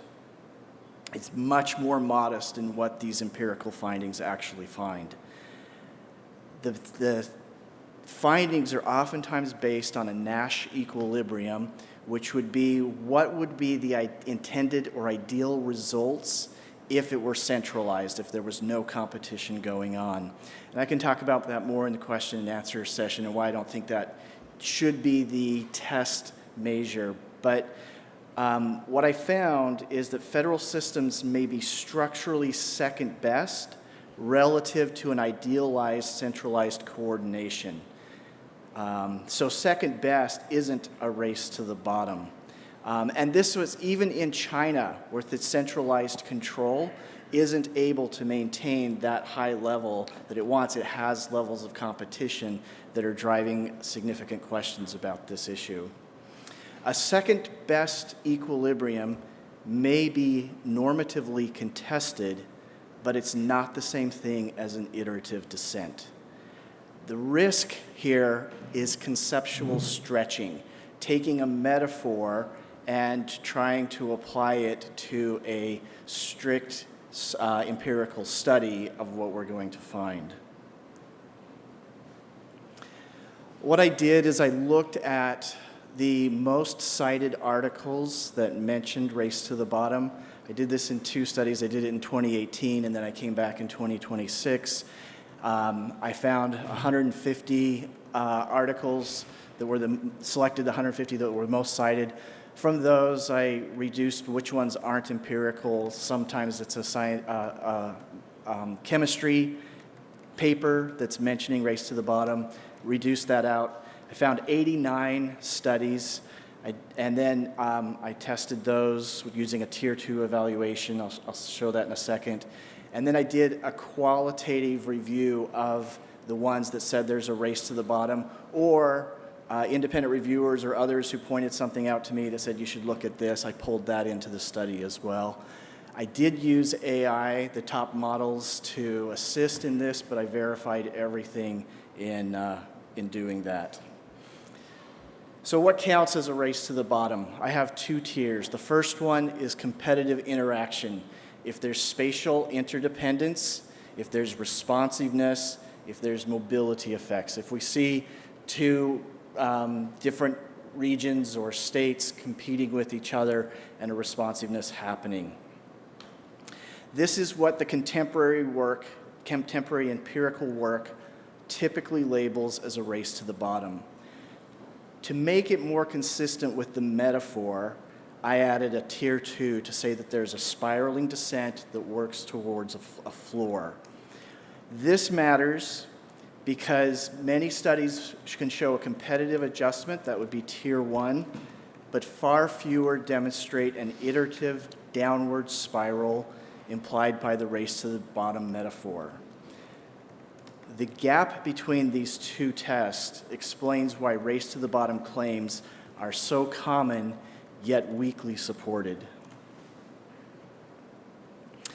So what I found is that of the articles that were cited, there were 22 that affirmed race to the bottom. There were 57 that reject race to the bottom.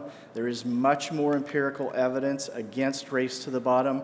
Some of those actually found a race to the top, but I found that metaphor is equally ambiguous, needs its own testing.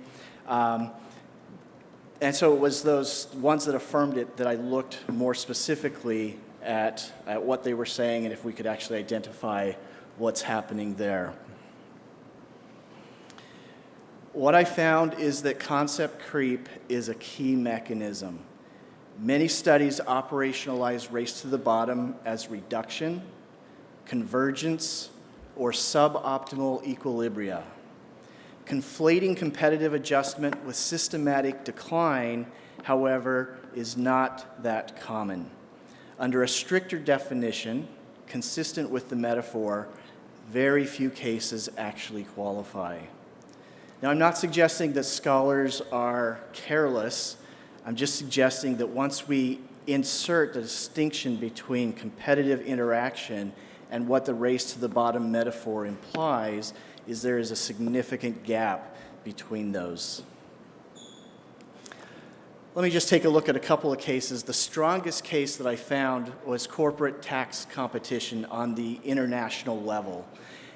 This is extreme asset mobility, and nations began competing with each other by reducing their corporate tax rates. As a result, the OECD gathered nations together and came up with a 15% minimum tax. So even here, collapse did not continue indefinitely. That the nations or the groups that are involved in these sorts of issues find ways to address the issue and maybe not make it the ideal equilibrium that they would prefer, but it doesn't become a race to the bottom. Kansas is an interesting example. In 2012, Governor Sam Brownback and the legislature enacted substantial income reductions, explicitly framed as a strategy to attract mobile capital and stimulate growth. The underlying logic reflected familiar competitive federalism concerns. If capital's mobile, lower taxes should create a comparative advantage and businesses should move to the state. Neighboring states considered similar moves and were under enormous pressure to reduce their taxes to compete with Kansas. But I think only one of the states actually kind of responded to that a bit.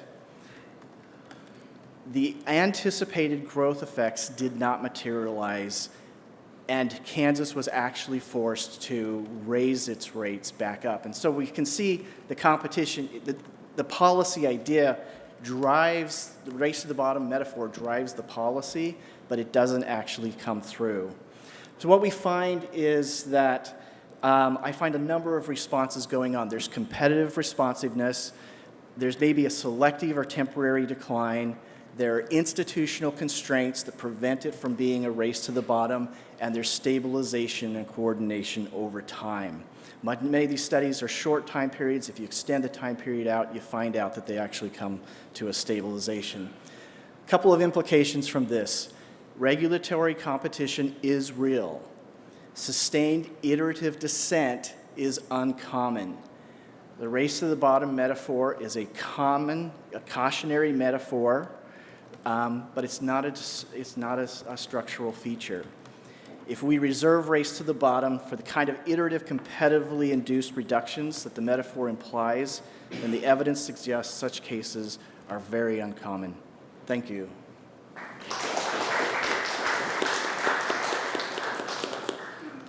Can you hear me?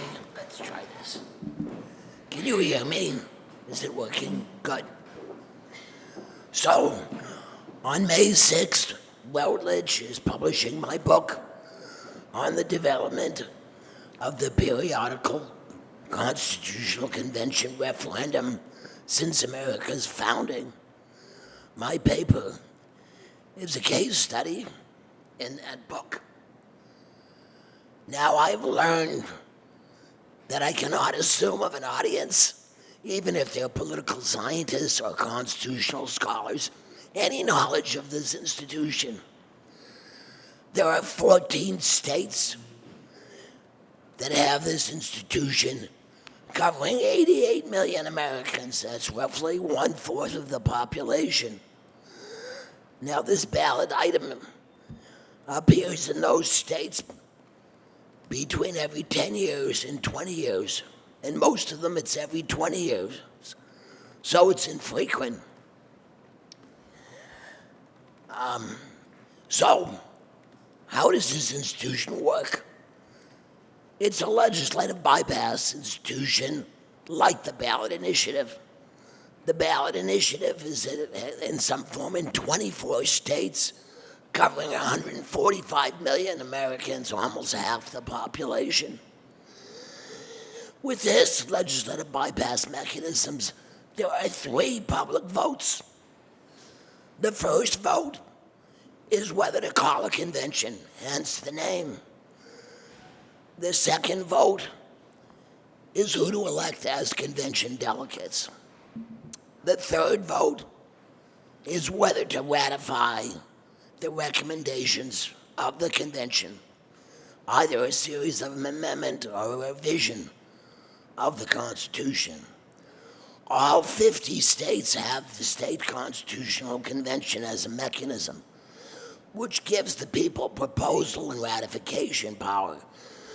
But only 14 of them have this institution that give them initiation power as well, like the ballot initiative.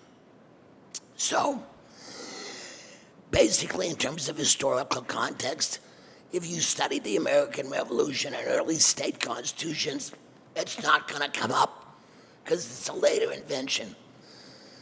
6 of the 14 states adopted it in the 19th century, most of them in an 11-year period between 1846 and 1857. 8 of them adopted it in the 20th century. All of them adopted it through state constitutional conventions or the ballot initiative. Not a single one of them developed it as a result of the legislature proposing this institution. So that's a little background. How did I get interested in this subject? Well, I was interested in the most difficult questions of special interest politics and democratic form, where legislatures don't want to fix the problem of democratic accountability. And I would say that 99.9% of the interest for people like myself, they focus on the ballot initiative. So I felt there was a gap in the literature, and we needed to focus on this institution, which has a similar theoretical foundation. So, in terms of democratic theory, just briefly, in my take, the democratic legitimacy of a constitution depends on how constituent power is organized. I would say that the vast majority of people, especially people off the street, have a sociological theory of democratic legitimacy.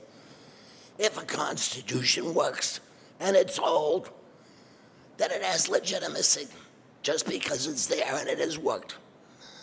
There are multiple procedural theories of democratic legitimacy. Most of them focus on, well, was it designed democratically? That determines whether it's legitimate.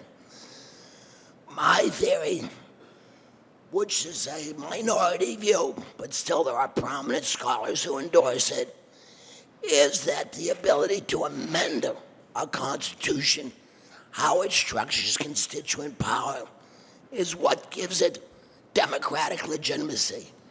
But I'm even more particular than that. It's not enough that the constituent power has ratification power, which is sort of universally accepted, that, or proposal power. It also needs initiation power. Now, the democratic theorist, the constitutional theorist that I just adopt is this fellow, Joel Cohen Reyes, who's made that argument. He makes that argument in the context of the ballot initiative, why it's important. But the larger framing and how I start my book is the Declaration of Independence and 49 of the 50 state constitution. You may recall in the opening paragraph of the Declaration, we have an unalienable right to change our form of constitution. Everybody focuses on the first 2 sentences on all men are created equal and have right and the consent of the governed. They don't focus on the constituent power aspect. So I'm pitching this in the context of the 250th anniversary. We need to pay attention to that clause as a vital right that we have. I would argue the most fundamental right. And by the way, James Madison's first proposed amendment, which did not pass, was to incorporate that right in the Constitution itself, a vivid call that the most fundamental right is our ability to amend our Constitution. So anyway, that's sort of a big picture context.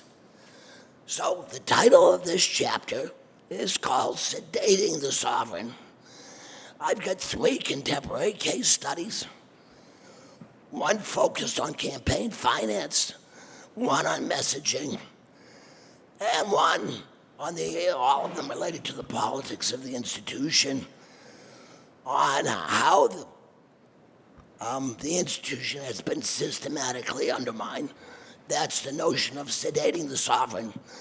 That's the play on Hobbes's view of the sleeping sovereign. Richard Tuck wrote a whole book on the sleeping sovereign. And I'm talking about sedating the sovereign, which is what's in the legislature's interest. And that's a theme I developed here in a particular study. Now I can explain the argument with an analogy that you're more familiar with.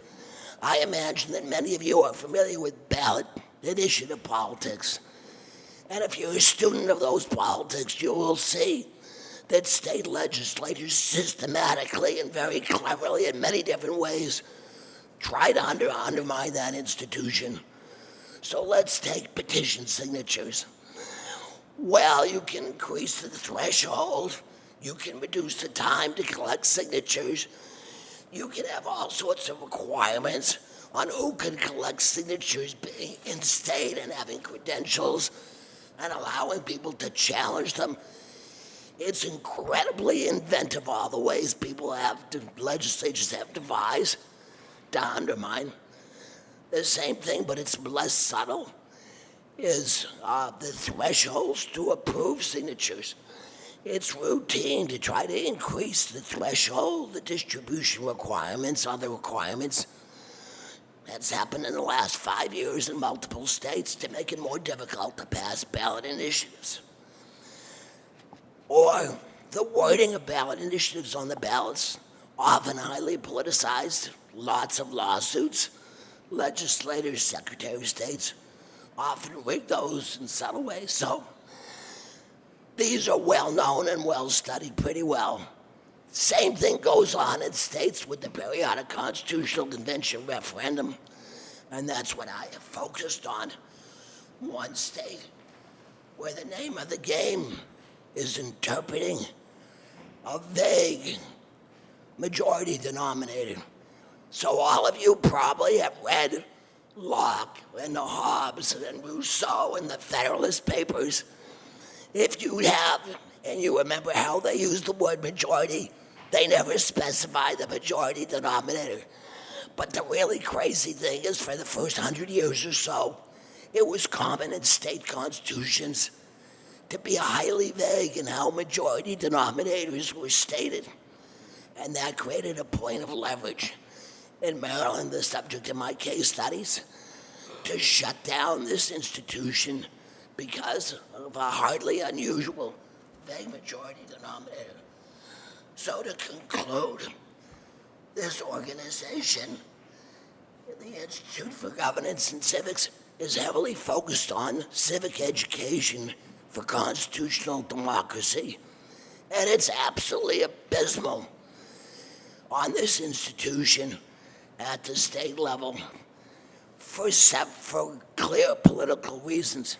If I didn't write this case study on the institutional politics, I would have done on the problems with civic education, the systematic reasons why we have such unbelievably poor civic education on this fundamental right.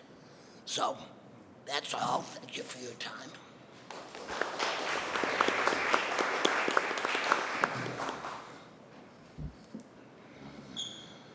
Okay, I'll start with the Adams piece and then go from there. I was initially assigned to do 2 of the papers. Unfortunately, our other discussant had a last-minute thing where they couldn't do it, so my comments will be more brief with the other 2 papers since I actually didn't read them. So do we have the slides? It's okay if we don't. Sure. Okay. Look, so I'll start with Adams. First off, Shout outs, I think you do a really thoughtful, careful, thoughtful question. You have a great design. I like the lost seat as a high dosage treatment, right? So this is something where everyone should care about this, but you should particularly care about it if, if you have lost one seat. So, here's Ohio, here's all the districts, and what you're pointing out is, in this case, these members of Congress have a reason to care about what happens, who gets to draw their districts, and they might, as a result, help provide funding to those state legislators. So I hit on these. I love the question. I like the clever move of looking at the losing seat. And it seems like the data collection effort seems like on one hand it should be easy. This is all, but it's clearly not, and impressive. So a couple things. As I think about the bigger question here, the thing I kept coming back to is politicians, you could imagine how they're connected through, and I'll make a distinction between shared fate and controlled fate. And let me explain what I might mean by that. So I definitely think there's a world in which party labels are such that state legislators largely aren't determining whether they win or lose. It's how people feel about their party, right? It has little to do with them as individuals. And I think of this as a shared fate, right? So our party label matters, and I now have incentives now to maybe support the party label, even if I don't fully agree, because I'm going to be judged by it anyways. Another institution we think about is election timing. So are local elections held at the same time as the national elections or not? And that's a thing which might increase your shared fate, right? And so these are things that can affect the kind of incentives between federalism at different levels of government. Now, controlled fate is slightly different, right? I think when I think of controlled fate, I think of like the direct election of senators, right? So before, when it literally was the state legislator who got to decide who the senator was, you're controlling their fate, right? And you have party bosses, et cetera, making decisions. That has that more of a controlled as opposed to this other distinction. And I think yours actually falls a little bit more under that controlled fate than this shared fate. Both are interesting, both are important, but I think you're part of this bigger conversation, and I think you're bringing us back to that, and I really like that. So one of the things I want to finish talking about, though, is the mechanisms. You don't talk about the mechanism yet in this paper. You could imagine having incentives to either elect like-minded people into state legislatures as a result to get what you want, or affecting what the people who are elected do, right? So you can think about these as two different mechanisms. So in terms of electing, well, you want to get co-partisans in, right? And so if that's your main goal as a member of Congress, you should be targeting, for instance, money to incumbents in more competitive districts, right? Because those are the districts that are where you can have a bigger impact on electing kind of like-minded individuals. Whereas if you're about influencing the people who are there, you should focus more on people in powerful positions or who might have an influence over the process. So I'm excited because I think this is things that you could do with your data. You can kind of interrogate not only is this phenomenon happening, but which of these two seem to be more in play. I think your counterfactuals you do are great. You have the IRC states, the independent redistricting commissions, but U.S. senators are going to be affected by this not at all, right? Or the one house states with one house are also not affected by this, and so you have more to play with. You also have the case that there are some states where the state senators are staggered, so some of them, anyways, you could imagine having different things to play with here and learn about this process. So I'm excited for that. So I had a chance to read the Snider book. I got to tell you, I'm bummed. That's how I feel. I'm bummed. So for context, we can think about two paths to reform. One path is through elected politicians, but there's lots of reasons why elected politicians don't have incentives to change and reform. They won under the status quo, right? Why would you rock the thing that gets you in office? I was recently part of a discussion elsewhere, and my colleague and I spent way too much time saying, well, maybe there's a different pathway. It's not about election incentives, but maybe it's just about making your job better. Maybe we can say, hey, if you make this reform, you might just have a better job, right? And we sat down like, which election reforms would actually make your job better? And the answer is most of them probably wouldn't. We thought campaign finance could. Maybe you don't want to spend all of your time making donor calls, which in retrospect might be why McCain-Feingold passed, right? Because it was like, hey, but we didn't think there was much other things that fit that bill. So I'm already kind of pessimistic that we can get reform through legislators. And you're part of a work which I think correctly says, well, even the reform through voters is also potentially tricky. So of course I'm going to talk about other people's research because that's what you do. So we have a grad student at WashU right now who will be on the market in the next year or two who looks at the ballot initiatives and, as you said, basically shows the systematic ways in which elites try to manipulate the ballot initiative process to minimize the ability of voters to reform through the ballot initiatives. And you're pointing out there's a similar dynamic with constitutional. So man, I'm bummed. So I think some of the next questions, which is what you hit on, and this might be something you and I talk about later, what's the game plan for 2030, right? So Maryland's up in 5 years, or sorry, 4 years, I should be able to count. Yeah. And then you point to civics, right? So what would you do? What would we teach differently, right? And that's definitely something I'm interested in hearing about. Okay, so for the other two papers, I don't have slides. For the Woods paper, just two thoughts about that I would be interested in, right? First off, I can't remember what you do for partisanship. You did, it's not doesn't show up in your significant results slide, and that's a little surprising, right? Because we think of that being so important. Also, it'd be interesting if you can't remember if you test this or not, but it'd be interesting to see if that partisanship effect changes over time, right? So we had this whole discussion about nationalization. Is it the case that you're seeing that it might, if it's not, that's interesting too, right? So if nationalization is happening and we're not seeing that being a driver and a stronger driver, I think that's something that the literature would certainly be interested in understanding. This is such a silly specific point, but I kept thinking about interstates. Interstates are being developed kind of in the 60s to 80s, and that's a way that connects states. And can you use that to learn if, as states become more connected through interstates, do we see them as a result also becoming more connected through so these are not necessarily anything about what you've done, these are things you could extend into, right? Last, which is probably really, really hard to do, which is why I'm giving you to do it, not me to do it. You must have variation on what the type of compacts are, and can we learn something about that? So not simply number of compacts, but types in some dimension, right? So I know there's a lot of theorizing there, but I thought those were exciting places I would love to see you take it.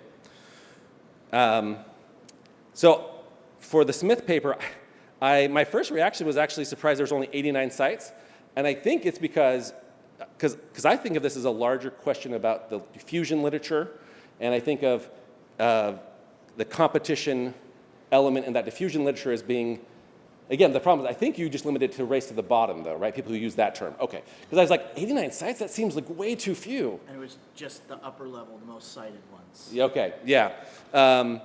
So that's fine. I was just surprised, right? I think it's probably an even bigger concept than that would even suggest, I guess is one way of saying that.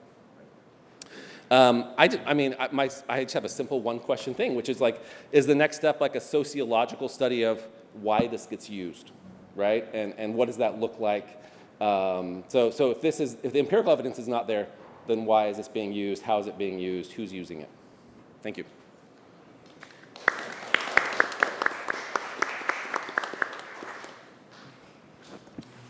Time for questions. Yes. Thank you all for your papers. My question is for Professor Snider on these amendments in the convention. So you referenced Madison, and I was really surprised to hear that he proposed this amendment as his first for the Bill of Rights because he has this famous debate with Jefferson over whether we should have frequent changes to constitutions or if more veneration, if they are more stable. So my question for you is, how do states overcome Madison's concern that legislators would be delegates at these conventions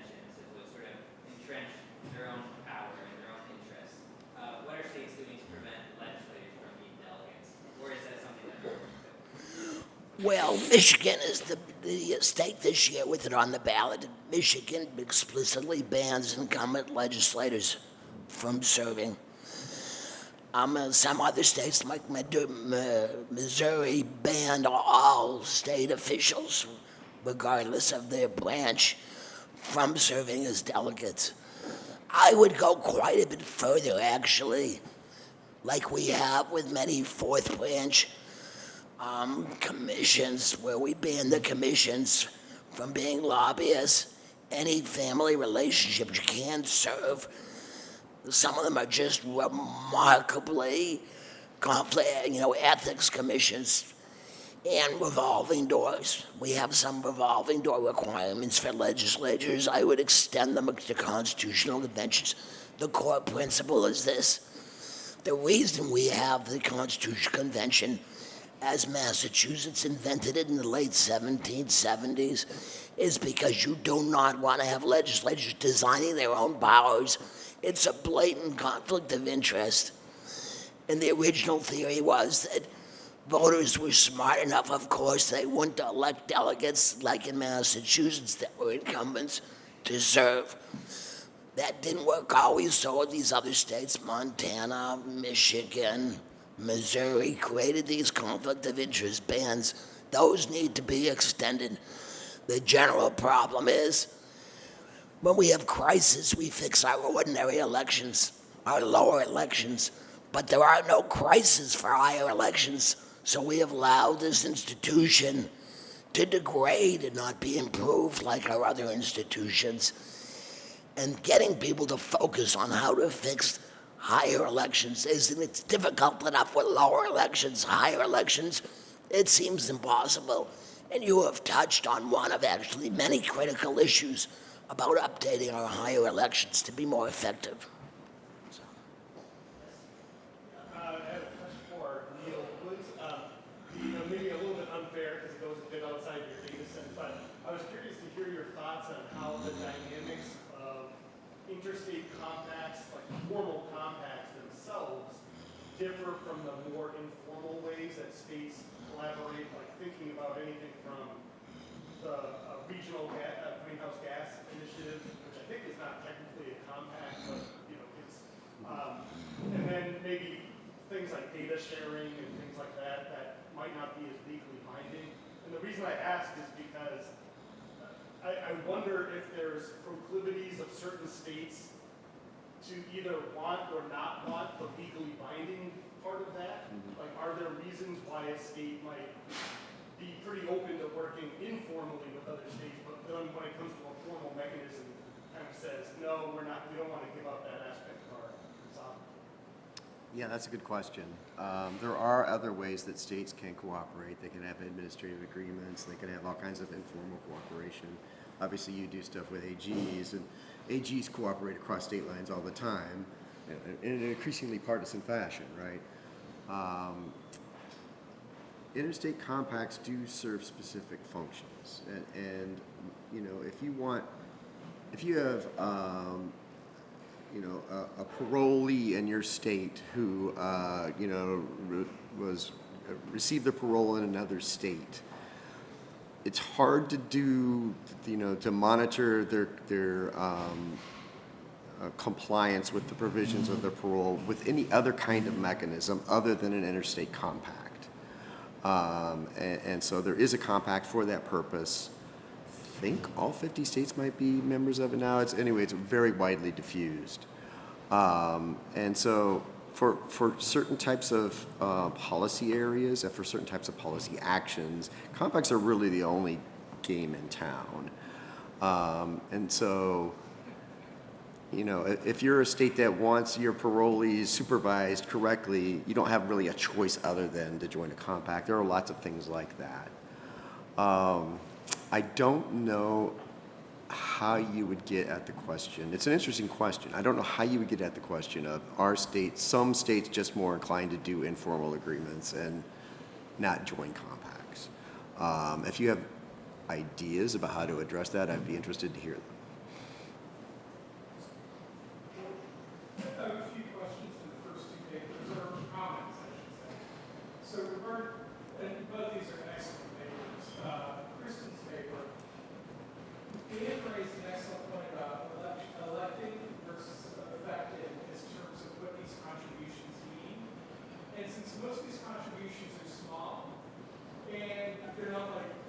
find some small donors, but they're actually never deliver. I really think that it's probably going to be about working together and building relationships more so than fortifying the war chest, especially if very few of the contributions are like $5,000, $10,000. Most of them are basically $95,000.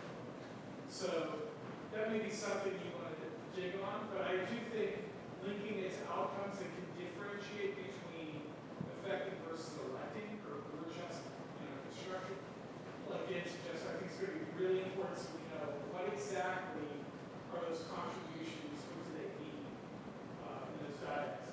And then for Neal's paper, which is also a superb paper and a great idea and everything, I really like the multidimensional scaling, and I think it could be very informative in its own right. So if you're not able to do network analysis and get the time to make, I still think you have something here that you could go forward with. But I raised two issues, and I didn't see the regressions, but you may want to deal, and this sort of dovetails Dan's from more of a methodological perspective. You may want to basically do some spatial auto-regression, spatial weighting, or at least control for it, so the measures that, at least having distance measures that you can control for so that estimates on the on-rain hypotheses are not going to be biased, because states that are closer together can have more contagion than states that are further apart in your diets. It's basically a way for controlling confounding based on geographic distance.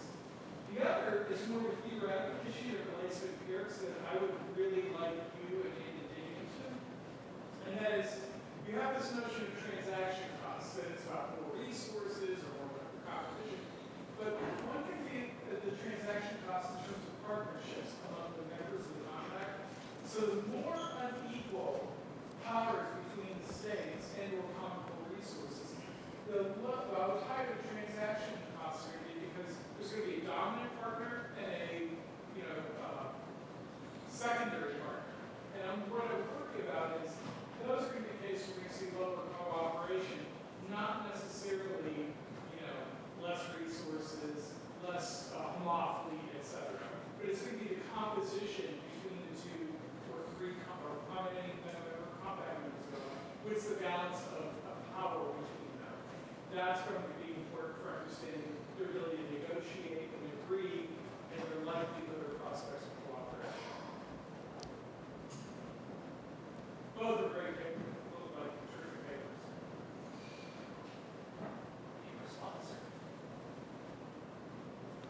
No, these are really interesting suggestions. I'll have to think about a couple of them, especially the balance of power one.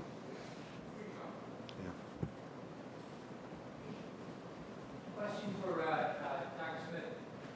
I guess when you talk about race at the bottom, how is the bottom defined? And, an example I'm thinking of, 30 years ago, gambling was forbidden, right? There's two places, Landy City or Las Vegas, and that was kind of where gambling was. Now, gambling's ubiquitous, right? You can't put on a football game without being assaulted by 6 different casinos or online betting. So how is, when you do this review of the literature, how is the bottom defined? Or is that part of the problem? That it's the bottom's in the eye of the beholder? Yeah, that's the problem in a lot of the studies is they don't have a bottom. It's simply if they can show that there is a decline, and there's oftentimes no test of what is the cause of that decline.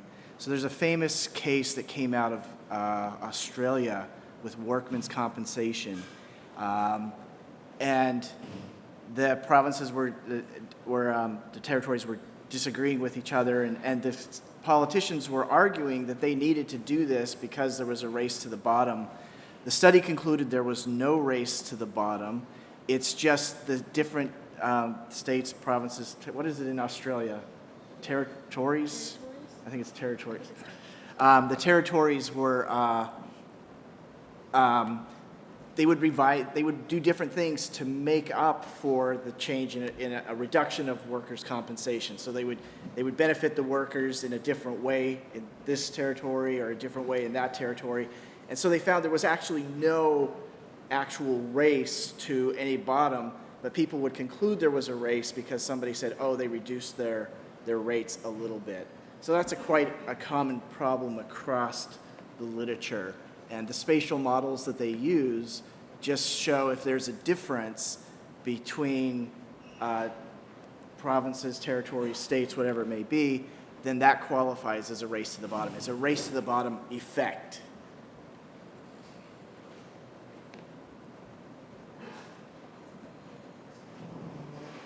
So Neal, I have a question. So I understand, correct me if I'm wrong, that compacts have to be approved by Congress, is that right? Most compacts, yes. And do we have any record of Congress, does it ever happen that Congress does not approve these things? Like, how do they begin? The states initiate and send it to Congress? Yeah, well, compacts can be initiated in a variety of ways. Sometimes actually Congress does initiate an interstate compact. I think they're probably dating myself, but in the 1990s, Congress set up a bunch of low-level radioactive waste compacts to deal with, like, what do we do with all the low-level radioactive waste? That was a big deal at the time. I don't know if anybody else remembers this. But it was like, you know, because every one of these compacts had to select a particular state to dump all the low-level radioactive wastes in that region. And so, like, all the existing radioactive waste that was scattered all over, you know, these nuclear power plants or whatever, would have to get on trains and go to this one spot selected by the compact to be, you know, buried in that spot. It was huge political controversy over this, and nobody wanted, you know, they didn't want their state to be selected, that was for sure. They didn't even want to deal with the issue. Which is why Congress mandated these compacts to deal with it. So there are cases like that where Congress just steps in and says you're going to have a compact. That's atypical. Mostly it is more of a bottom-up process where you have a group of states that are working on some problem together, 2, 3, 4, however many. They set up an organization to draft some language, kind of workshop it, develop a compact, and started joining it sequentially. Compact doesn't go into effect until at least 2 states are in it. So there are some compacts, 5 or 6 maybe, that just have 1 state in them, and they are not in effect. I have another question for Dr. Woods. What is your expectation for the effect of like the realignment of Southern Democratic states over time? Do you imagine that those connections will become like are changed over time with partisanship, or do you imagine that their ideological connections will kind of negate and shift over time? So if I understand your question correctly, and you know, if I don't, let me know. This kind of ties into something Dan asked about, you know, we don't find significant partisan effects or ideological effects. We find socioeconomic effects that similarity on that issue matters for compact participation, but not politics per se. And that is an interesting thing. And so that might reflect, you know, that, you know, in 1970, political dynamics are very different than today. And if we just looked at today and who's joining compacts together today, you might see a very different thing. You might see that partisanship really does matter, in part because of this, you know, ideological realignment among Southern Democrats. I don't have an answer for whether that's true or not, because we have not actually looked empirically just at, you know, the later years, but it is something we intend to do.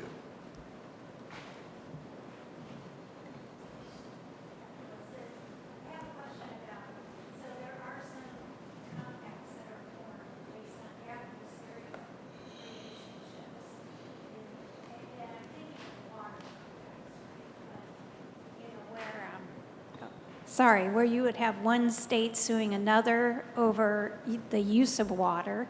Right. These are becoming more and more issues. But then when the Supreme Court steps in and they have original jurisdiction over the case, isn't that also how these compacts can be formed?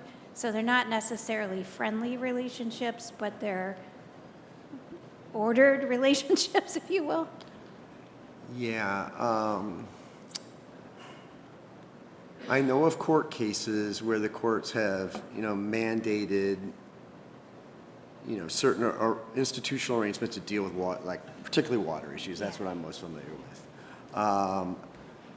I'm trying to think if I know of a case where a court has mandated the creation of a compact. In most cases, there is some sort of existing compact. It's just, the cases that I'm aware of, it's just that the states can't agree with what the compact comes up or refuse to abide by it or something like that. I wouldn't be surprised if the courts have mandated compact creation. If you know of a specific case like that, I'd be interested to know of it. But There was one where South Carolina sued North Carolina over the Catawba River Basin. Yeah, I'm familiar with that And case. then they basically set up a commission, an interstate commission, as a result of it. Yeah. But- Is it actually a compact? Yes. Okay. And both states had to Yeah. agree to it, too. Yeah.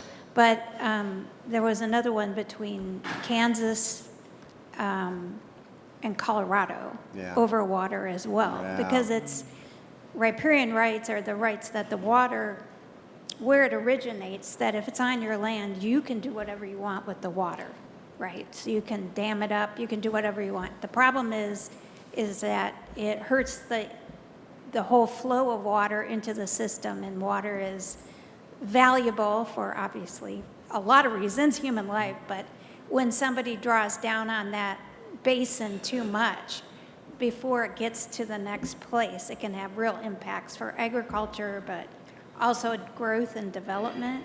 And so there seems to be like a group of these cases like that. And so they're not necessarily wanting to cooperate, I guess is my point, is that the cooperation is the top upstream down. states don't necessarily want to cooperate with the downstream states who feel the adverse effects. Yeah.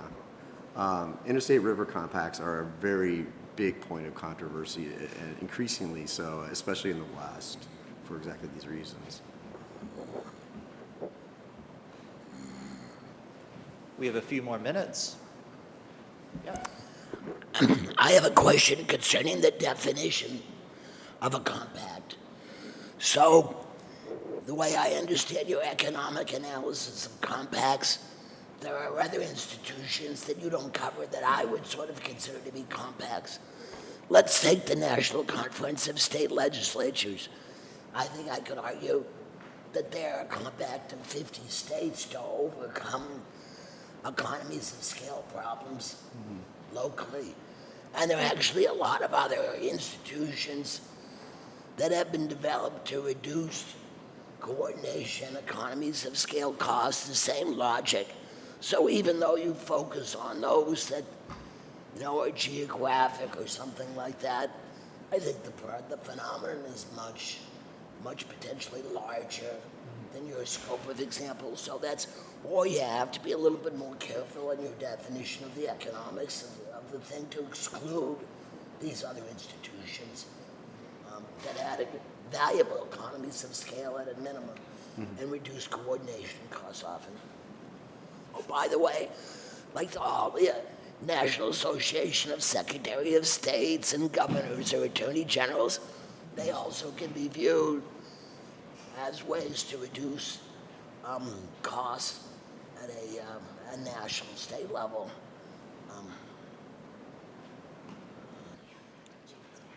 The Constitution is broken and should not be reclaimed.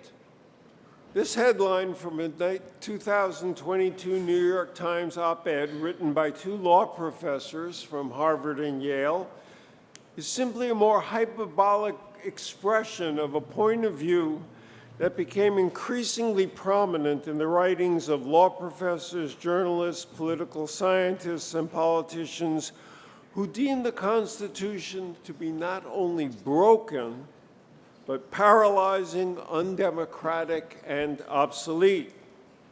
This progressive anti-constitutionalism is mirrored on the right now by Trump's ostentatious evasions of the Constitution.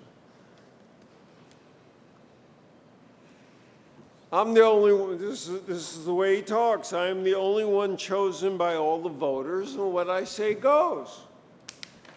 In opposition to both progressives and Trump, I argue that the Constitution serves to reconcile liberty and popular will with an effective and therefore energetic government. It was created to counter the two major threats to liberty: central government oppression and tyranny of the majority. Okay, I'm skipping a lot. Tyranny of the majority, right? The idea is that the framers recognized that to prevent tyranny, not only the agents of government had to be under control, but the tyranny of our worst selves, the tyranny of the majority. Today's most vociferous constitutional critics think that America should be a majoritarian democracy rather than the mitigated democracy that the Constitution creates. Trump's claim to be the voice of the popular will echoes this fallacy. Both critiques believe that if all the obstacles to majority rule that the Constitution establishes were removed, the American people would be freer, more egalitarian, less the victims of corruption, and would be better government. No. The Constitution mitigates democracy, not because it opposes popular rule, but because it seeks to discipline popular rule by imposing restraints. It erects hurdles, not barriers, for the majority to overcome. It constrains democracy in order to discourage impulsive democracy, the idea that majorities should obtain their goals in real time. The central argument of the book that this talk derives from, called Keeping the Republic, is that the Constitution provides for a free government precisely because it places effective limits on both the national government and on the tyranny of the majority. That the people should rule is a given, that evanescent public opinion or presidential fiat should rule is preposterous. The limits the Constitution places on American political life are not a problem, but a response to a problem. The difficulty of sustaining popular government in a massive modern state, right? The United States is not Athens. It's not Switzerland. It's not Florence. It's the first massive modern republic. Madison wanted it that way, but it's extremely problematic. The diversity is immense. The scale is immense. The responsibilities of providing for national security are immense, and therefore the dangers to Republican rule are immense. It had never been tried before. We tried it. We are still, I think, doing reasonably well. Our paths diverged from the French. They were the second great experimenters because the framers did not aspire to transform human beings or human nature itself. That was the great French ambition. Turn it all over, start all over, be different, be virtuous. However, they diverged from Hobbes by not claiming that human nature consisted of nothing but the interplay of passions. They sought to devise a form of government that both relied on a pre-modern understanding of human virtue and sought to compensate for, rather than extirpate, human failings. I give you, in the interest of time, I'm not quoting Federalist 51, but it's the most important statement on this matter. This Constitution established a granular structure designed to promote deliberation, consensus, and public participation without surrendering the values of stability, energy, and legitimacy, conceding that such a government might be slow to act. That's our congenital problem. But acting fast turns out to be acting dangerously. And I would pursue these matters with you, but my time is already flowing. So I'm going to jump to a whole different, to a question that you can and should legitimately ask. If the Constitution is so great, why has it fallen into such disrepair? Why is legitimacy in government so threatened, so low, right? And I think there's some important reasons for that. The key to solving the mystery is to recognize how crucial aspects of modern policymaking work to hide the true costs and the practical import of what the government is actually doing. Contemporary American government is conducted largely out of sight and driven by legislation that is exceedingly long, excessively detailed, and therefore makes it incredibly difficult for even well-informed, even the people in this room, to actually know what's going on. The Waechter Act of 1936, Labor's Bill of Rights, which transformed American labor relations, was 8 pages long. The Affordable Care Act of 2009 was 906 pages long. You know, every word a scintillating piece of prose. The price tag of expansionary American public policy is greatly understated by 2 forms of what Kristen has called taxation evasion, regulatory policy, right, which pretends to be free of charge because it doesn't charge the taxpayers. But since the charges are borne either by private parties or state and local governments, particularly if it's private parties, it's passed on to the consumer. So what you don't pay as a taxpayer, you pay as a consumer. Okay. And then, of course, the evils of pushing the cost of government down the road, right, with these extraordinary deficits that we run, right? It's great to live on a credit card, and you don't really understand. 1 minute, okay, 1 minute. Okay.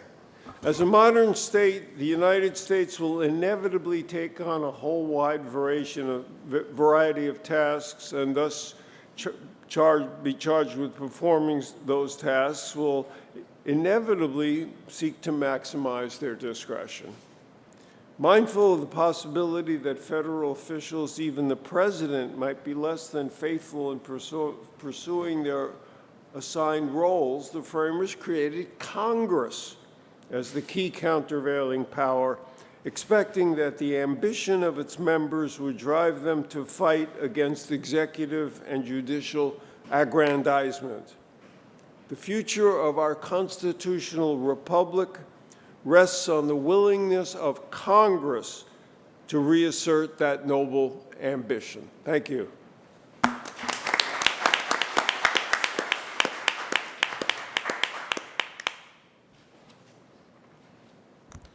Hi, thank you so much for having me. So my paper is on what is called the unconstitutional conditions doctrine, and put simply, that doctrine states that the government may not impose as a condition of a privilege or benefit the waiver of a constitutional right. So let me give an example. Everyone agrees that the government can't force you to, for instance, donate $100 of your own money to the Democratic Party. That would be compelled speech. That is a First Amendment violation. But could it instead say, we are going to condition a privilege that you don't have a right to on your waiver of a First Amendment right? Could it, for instance, say, we will not license your business unless you donate $100 to the Democratic Party? Could it refuse you public employment as a condition? So this doctrine is very important and very pervasive in constitutional law because of how often the state tries to indirectly regulate constitutional freedoms through its vast largesse. The problem, however, is that the doctrine is extremely vague, and determining when it applies and how is kind of a doctrinal mire. Renee Letta-Lerner, one of the leading scholars on the matter, said that when she tells people that she studies unconstitutional conditions, she is met with pity and alarm because it is a very intractable doctrine to try to figure out. And a big problem with the doctrine is that there are two very different intuitions about how we should conceive of this doctrine. One is what we call the Holmesian view, which was stated by Justice Oliver Wendell Holmes when he was sitting on the Massachusetts Supreme Court. In that case, it was reviewing a state law about whether you could fire public employees, in this case a firefighter, over their violating the neutrality law of Massachusetts, saying you couldn't engage in political campaigns. And he said, firefighters have a right to talk politics, but they have no right to be a firefighter. So if the government doesn't have to give you the benefit in the first place, it can condition that benefit however it so pleases. But while that view makes sense, there is an alternative view. We call it the Douglas-Brennan paradigm, which says that the government can't do indirectly what it could not do directly. It can't try to twist your arm to concede a constitutional right through, dangling a privilege over your head. And that was vindicated well throughout the 20th century in cases involving public employment, corporate privileges, many such things. And the problem on how to figure out which of these two views is correct is that the courts, and neither the courts nor the scholarship has tried to base this doctrine in anything historical. It has never attempted a so-called originalist analysis of the doctrine. It's kind of just a very hand-wavy, well, obviously this is true. So there's no substantiation for why this doctrine actually sounds in the original meaning of the Constitution. And even if you're not an originalist, the court certainly is, and so you should care to be able to make originalist arguments defending the doctrine. And so that's what this paper attempts. We essentially argue that there is a basis for the unconstitutional conditions doctrine, albeit in a somewhat more narrow capacity than what the court has expressed in the case law, and we're going to ground that in the historical practice of the 14th Amendment, particularly as it was conceived during Reconstruction and the case law immediately subsequent to its ratification. So I'm going to show you how it was conceived of throughout the 19th century, and then I'm going to show how it actually would apply to the cases where it has been applied by the court throughout the 20th century. So this is a little bit complicated because today we have a very kind of prim and proper categorization of the 14th Amendment. There's the Privileges or Immunities Clause, and it does this thing, and there's equal protection, and it does that thing, and there's due process, and it does that thing. But that is not really how it was understood in the 19th century. Their schemas for how to think through constitutional rights vis-a-vis the 14th Amendment were much more vague and somewhat common law. They had principles that sounded in many different clauses. So for the purposes of organization, I'm going to go clause by clause, but just know that they didn't really think of these things in very neat categorizations. So The first clause is privileges or immunities, which is essentially, it says that the state, no state shall abridge the privileges or immunities of citizenship of the United States. And this is a very difficult to interpret provision because the question is, well, what is a privilege of citizenship of the United States is extremely hard to discern from the historical record.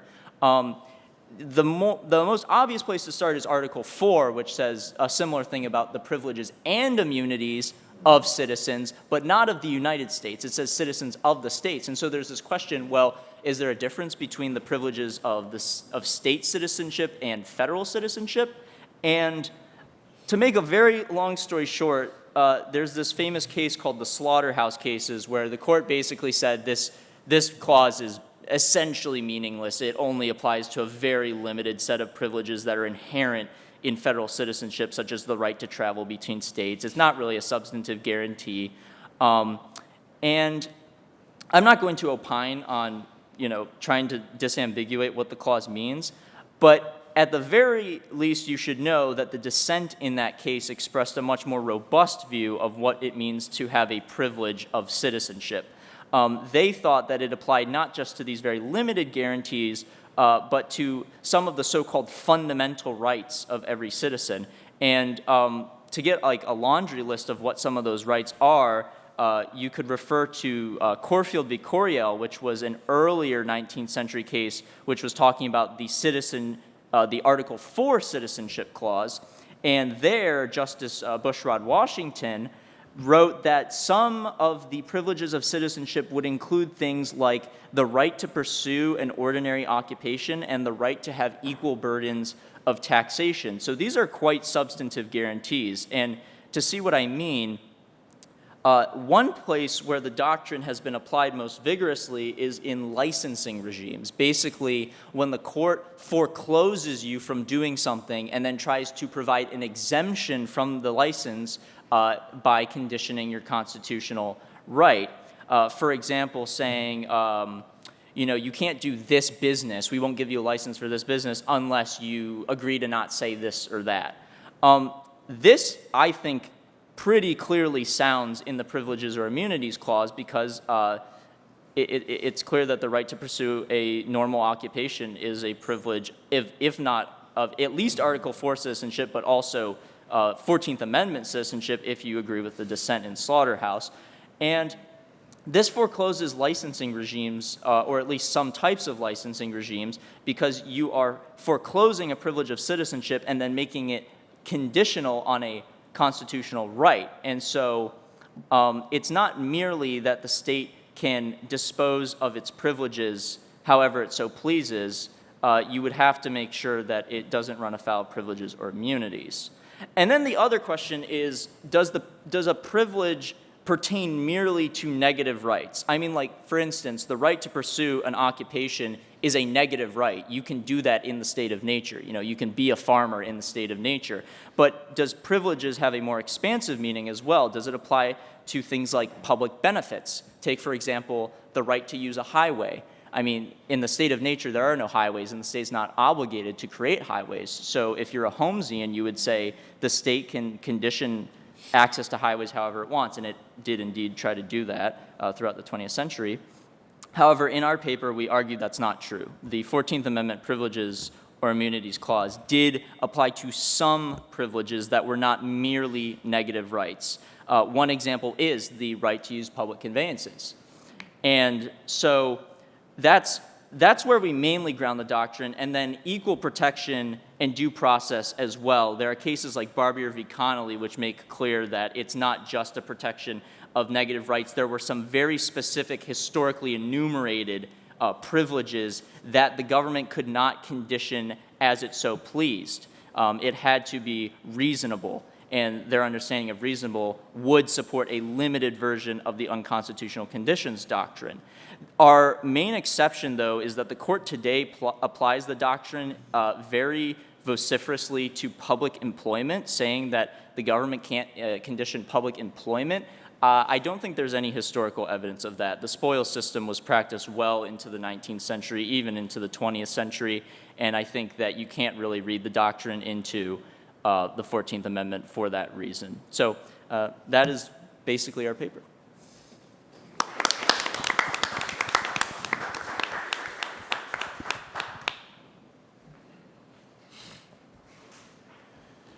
Everybody else did what the implications of the Constitution are. I'm going to do the creation of the Constitution.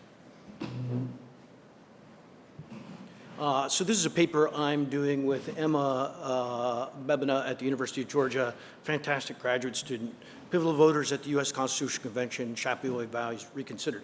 So I've got to do a little bit of methods here. One of our goals is to extend the Shapley Power Index, and another one of our goals is to re-examine the question of which delegates were pivotal at the Constitutional Convention using our new index. So as a bit of background, what a power index does is it counts how often a voter pivots a coalition. That means on a very close vote, if it joins that coalition, it succeeds. If it's not in that coalition fails. And powerful voters are going to be the ones that pivot more often. So some of the classic power indexes, well, the way they did this is they just count the total number of times that a voter pivots a coalition and then divide it by the total number of possible pivots. So this is the way the bands-off power index works. So for this illustration, let's assume that everybody has one vote and we vote by majority rule. This stuff is much more interesting when we have weighted voting or when we have thresholds for voting, things like that. So in this case, we have 5 voters that can be organized into 31 coalitions. 10 of them are minimum winning coalitions. And in this case, each one of the voters that are in that minimum winning coalition appear 6 times. So they actually could pivot that 6 times. Now there's 10 possible minimum winning coalitions, each with 3 possible pivotal people, so the total number of pivots are 30 possible. And for example, each one of these voters would pivot 6 divided by 30, or 0.2 times. So the problem with this index is that it ignores preferences, right? Liberals are assumed to be in coalitions with conservatives as often as they are with moderates, right? Everybody's equally likely to form a coalition. So along come Shapley and Owen, and what they say is we want to take preferences into consideration. So they're going to use a spatial voting map, and they're going to count the proportion of issue directions in which a voter pivots, right? And I'm going to talk about the way these have been operationalized by Gottfried Groffman and Feld. So suppose we have 5 voters and they're in a 2-dimensional issue space.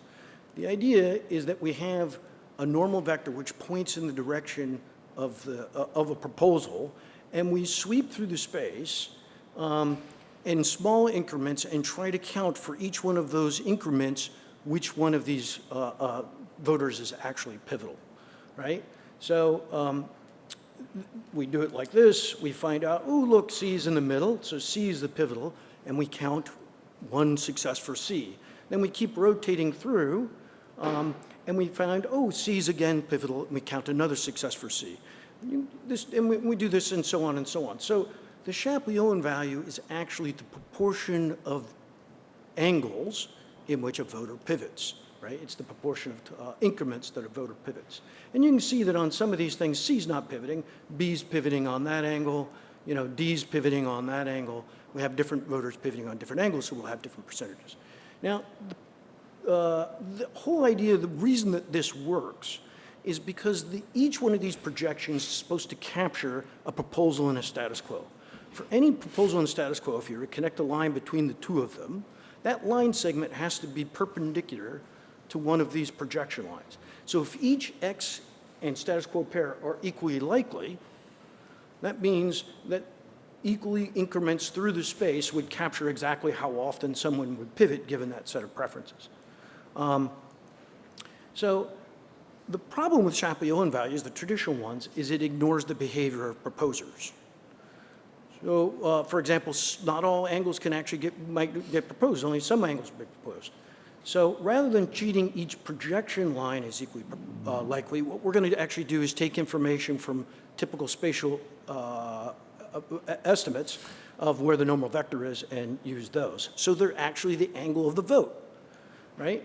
So vote-specific Shapley-Owen values look at the proportion of times that a person pivots on the votes that are actually observed in the data, right? And so in this case, you can see they kind of go east and west a lot more than they're going north or south. And so if we treat everything as equally likely, we miss the fact that in actual voting, they didn't go in those directions, right?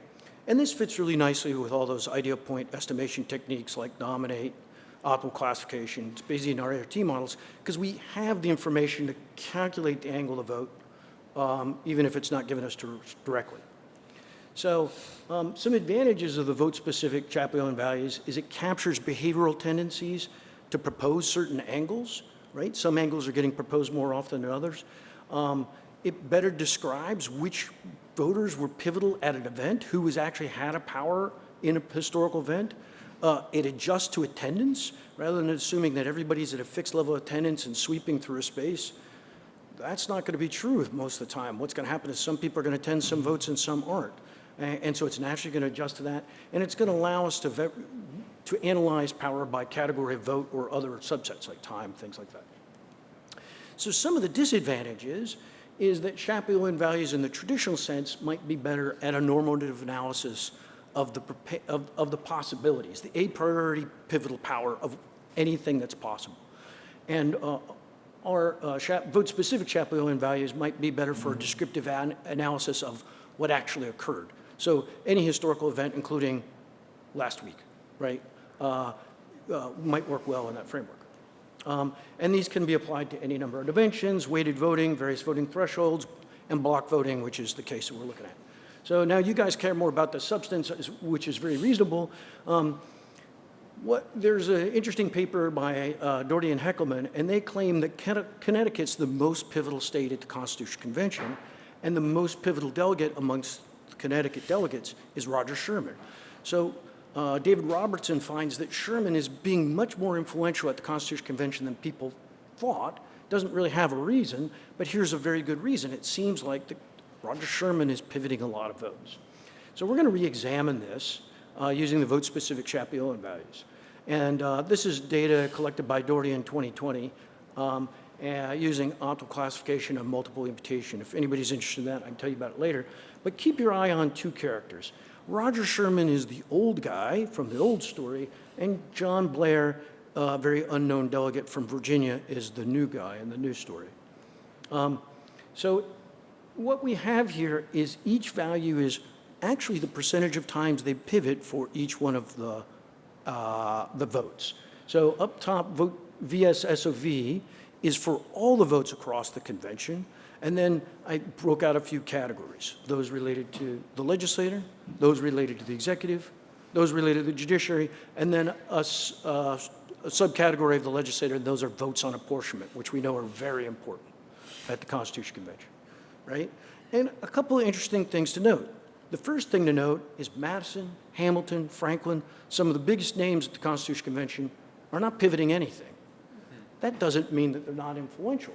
They're influential for other reasons. They're charismatic. Maybe they make good proposals. But they're not in the position that if they take their vote out or add their vote in, that they're going to change the outcome of a vote. John Blair, it turns out from Virginia, he's the guy in yellow, is going to be much more pivotal than Sherman. In fact, he's the most pivotal guy across the convention. And this is true when you look at legislative votes, executive votes, or judicial votes. John Blair is just being more pivotal than Sherman. Now, why? Because the old APSR article by Heckelman and Dougherty looked at all possible coalitions as if they were equally likely, assuming a fixed set of attendance. What we're doing here is we're adjusting each one of these votes to the actual votes, people who attended those votes, yeah? And we're adjusting to the actual angles of the actual votes, right? And here's the interesting notion is that Sherman does pivot more often than Blair on legislative apportionment issues.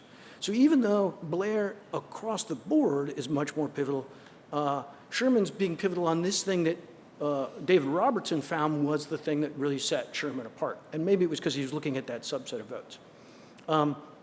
You can also see some of the effects of the Anti-Federalists. So Yates pivots more often than a lot of people think.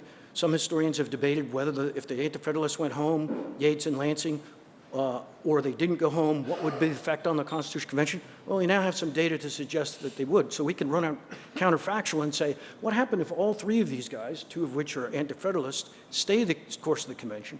Well, it turns out that if all of them stayed, then Yates would have pivoted about 0.013% of the time, which is more than Blair or Sherman would have under that counterfactual. So maybe there would have been a big effect for them to stay, right? And anti-federal position may have had some greater sway. So I'll skip this for breathing time, but in conclusion, vote-specific Champollion values might do a better job of helping us understand an event that's happened, power during that event, capture behavioral tendencies, and adjust to attendance. And if you guys want, you can ask me questions about our package. Thank you.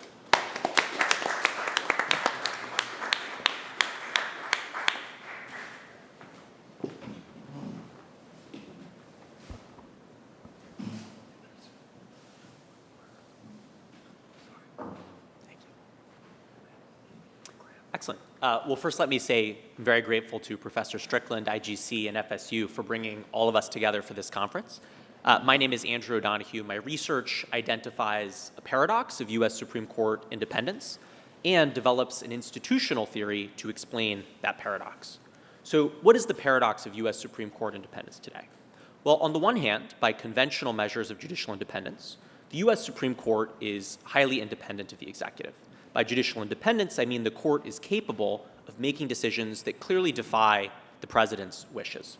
Under President Biden, of course, the court struck down efforts on student loans, restricted affirmative action at U.S. colleges and universities, and removed a federal constitutional right to abortion. During President Trump's second term, again, we see evidence of independence, striking down a signature policy, for example, on tariffs, the nationalization of the Illinois National Guard, and of course, leaving in place many lower court orders that have gone against the president's wishes.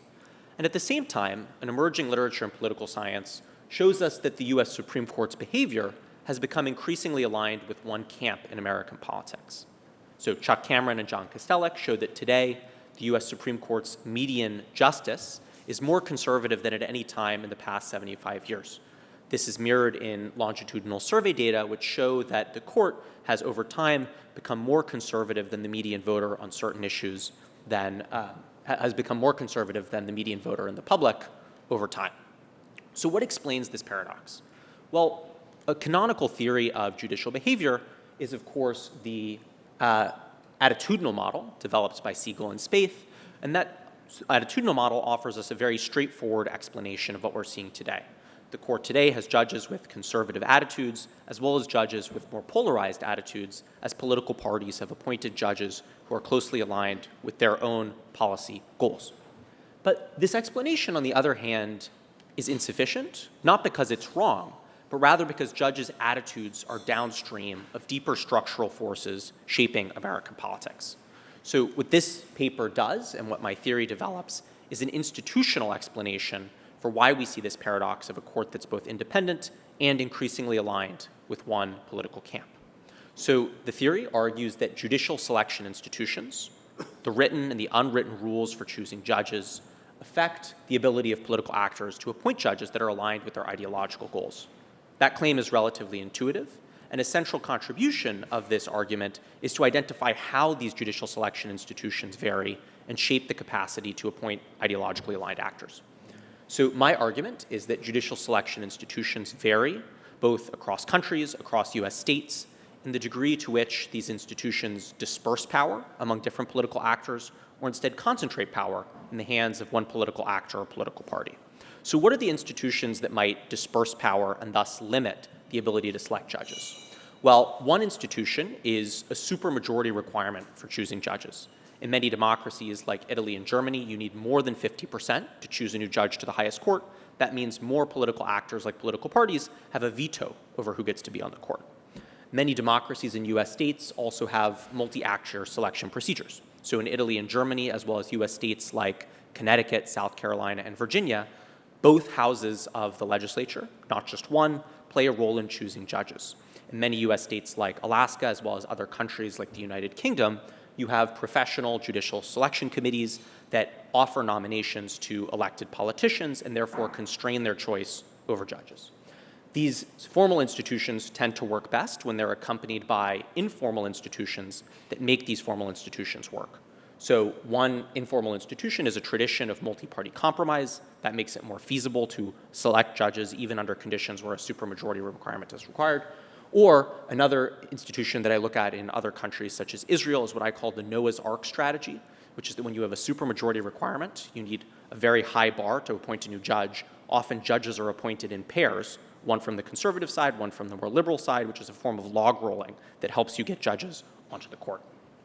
Now, I'm going to argue in this paper that the supermajority requirement in particular for selecting judges is one institution that limits politicians' ability to select ideologically aligned judges and is therefore associated with higher levels of independence from elected political leaders. Now, the second type of institution that's really central and important is judicial removal institutions. How do judges cycle off of the courts? And I'm going to argue that term limits for judges have distinct effects depending on the length of those term limits.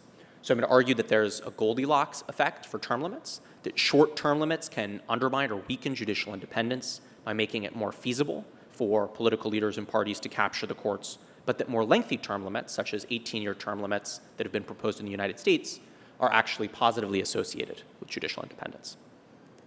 So the research design for this project is, of course, going to look at the U.S. Supreme Court. The U.S. Supreme Court is a really valuable case because there has been change in our informal and formal institutions for choosing judges over time. But, and I share this with Amanda on this panel, I'll mention that I'm actually a scholar of comparative politics. My research and my dissertation and book project involve interviewing judges on the Supreme Courts of Israel on the left and the Supreme Court, or Constitutional Court of Turkey on the right. So what I'm actually going to do is preview some of my comparative research, which puts the U.S. Supreme Court in comparative perspective, and show you that these relationships between judicial selection institutions and judicial independence hold cross-nationally as well. So let's start by talking about how judges are selected in the United States. Historically in the United States, appointing judges to the U.S. Supreme Court involved a dispersion of power across multiple actors. So until 1975, there was a 2/3 supermajority requirement in the U.S. Senate for appointing U.S. Supreme Court judges. That then became a 3/5 requirement. That was eliminated in 2013 by the Democratic Party for federal judges and in 2017 by the Republican Party for Supreme Court judges. Under Article 3 of the U.S. Constitution, of course, we have a multi-actor selection procedure. The president nominates candidates for the judiciary. The Senate then confirms. And informally, the U.S. has long had a tradition of multi-party compromise over the selection of judges. So if you think about a justice like Sandra Day O'Connor, O'Connor was confirmed 99-0 in the Senate, Scalia 98-0, Ruth Bader Ginsburg 96-3. Of course, a major example of this informal tradition breaking down is the failure of the Bork nomination in 1987. Now, each of these institutions has frayed over time as the U.S. has become more polarized. Of course, the U.S. no longer has a supermajority requirement for selecting judges. That means that a political party that controls the presidency and a narrow majority in the U.S. Senate can very easily appoint their preferred candidates to the U.S. Supreme Court. The multi-selection procedure, of course, persists, but in a very polarized U.S. system, it's much more rare for a co-partisan Senate to deny the nomination of a president from the same party. And of course, in terms of the tradition of multi-party compromise, what we've seen over time is a very sharp decline in the degree of consensus in the nomination of U.S. Supreme Court judges, down to, for example, 50 votes for Brett Kavanaugh in his Supreme Court combination, as many as 53 or 54 for judges like Barrett and Jackson. So what we've seen is a very sharp decline in informal traditions of compromise over U.S. Supreme Court nominations. At the same time, we see that there's a paradoxical effect of life terms for judges. So on the one hand, the U.S. Supreme Court's average term length is now 28 years. That's much longer than many peer democracies. And I'm going to argue that this has double-edged effects for the court and helps us understand this paradox. So on the one hand, the very long terms for U.S. Supreme Court judges powerfully protect the independence of the court. It's very difficult for any one president to appoint a majority of the U.S. Supreme Court. And what we see is that there are very few incentives for strategic behavior for retirement. So in many other democracies where there are term limits, what we often observe is that in the year before a judge is about to retire, they start issuing decisions in favor of the government as a way of shoring up their future career after they leave the court. On the other hand, these life terms come with significant downsides. One is that they enable some presidents to appoint more nominees than others. Some presidents have appointed as many as 4 or 5 judges in a single term, whereas others have appointed none. And of course, we face a problem of an informal practice of strategic retirements by judges, which can help lock in the partisan valence of one seat on the U.S. Supreme Court over time. So, what I've argued is that these selection and removal institutions help us understand this paradox in the United States. One way we can test the generalizability of this story is by looking cross-nationally. This is something I do, for example, by looking at the effect of supermajority requirements for selecting judges. So I collected an original data set of judicial selection institutions in 139 countries from 1990 to 2023, and I look at how this is associated with high court independence as measured by expert surveyors, probably like Amanda. And what we find is that the supermajority requirement for selecting judges is significantly associated with about a half-point increase in judicial independence on a 5-point scale. So this is an institution that insulates courts from capture by executives or political parties. On the same time, what we see is that there's a Goldilocks effect of term limits. So this is, I'll skip over the specific data, but I'll point to the fact that when we look at short term limits of 8 years or less, those are negatively associated with judicial independence, whereas life terms, term limits of greater than 8 years, or age limits, are more positively associated. So to conclude briefly with takeaways, I've argued that there is a paradox in the U.S. Supreme Court of a court that's independent and yet vulnerable to greater alignment with particular political parties. And I've argued that the demise of this particular type of institution that disperses power has, on the one hand, left a court that's independent, but one that is increasingly able, that political actors can increasingly bring into alignment with their interests. One policy implication of that work is that a supermajority requirement, as historically existed in the United States, can be a powerful tool for protecting the courts from candidates that are closely aligned with the interests of particular leaders or parties. So with that, thank you very much, and I look forward to our discussion.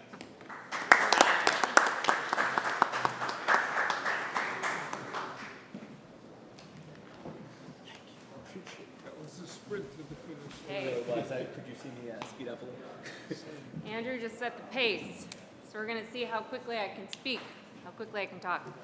Good afternoon. My name is Amanda Driscoll. I want to just say thank you all for being here. I'm faculty here in the Department of Political Science at Florida State, and it's great to have you here. Thank you to James and to Ryan and the whole IGC team for organizing this fantastic conference that's bringing us all together. We have students, friends, we're all new friends, so thanks for being here. So the paper that I circulated for the conference today is actually an extension of a book that my friends and I published last year that, as Andrew said, I'm actually a comparativist, and my research focuses on comparative institutions with a focus on courts and the rule of law. And so unusually, though, the origins of this project was the comparative project, and now the paper that we're circulating is actually just the U.S. So we're kind of going in the opposite direction. But it's drawn from this, the inspiration is drawn from this project. And in this project, we are asking the question, under what conditions are courts effective? We all know that judicial institutions lack the purse, they lack the sword, right? And so they are really dependent on, and courts, as Andrew could tell you, or as you probably know, courts across space and time are not all necessarily equally effective. And so we define effectiveness in the courts when a judicial institution is striking down and taking an action to constrain the state. Does this generate political costs for the incumbents? In which case, kind of in equilibrium, we would think that when we have an independent court, when we have a court that is able to generate these political costs, that incumbents will interact differently with the expectation that that courts might actually, have some teeth, and this is what we're trying to explain. And it's important in this particular framework to also, well, in constitutional framework, generally speaking, is that it's actually the public that constrains the states, not all of these ancillary institutions, right? It's the public that actually can vote incumbents out of office. It's the public that can actually exact political costs. And so we're interested, under what conditions does a court acting against an incumbent actually help the public to constrain the state? It's a huge question. And I'm violating a key principle of like just presentation by presenting a book in like 2 slides. I get it. But it's, you know, it's a pretty good book. I don't know. So if you'd like to hear more, I'd love to talk about it more. So what we're looking at here, the outcome that we're interested in is the public's acceptance of executive action. And in our research, we present survey respondents, in this case, in 4 different countries, with examples of executives that are doing constitutionally dubious things. A court is then ruling on it, and then the executive is doing it anyway, and is just kind of ignoring what it is that the court is doing. And what we're curious about is the public's response to the court's action. And whether or not the public is then willing to withhold their support for the executive action in certain contexts. And so what our research emphasizes is the importance of both judicial independence as well as the public support for the rule of law.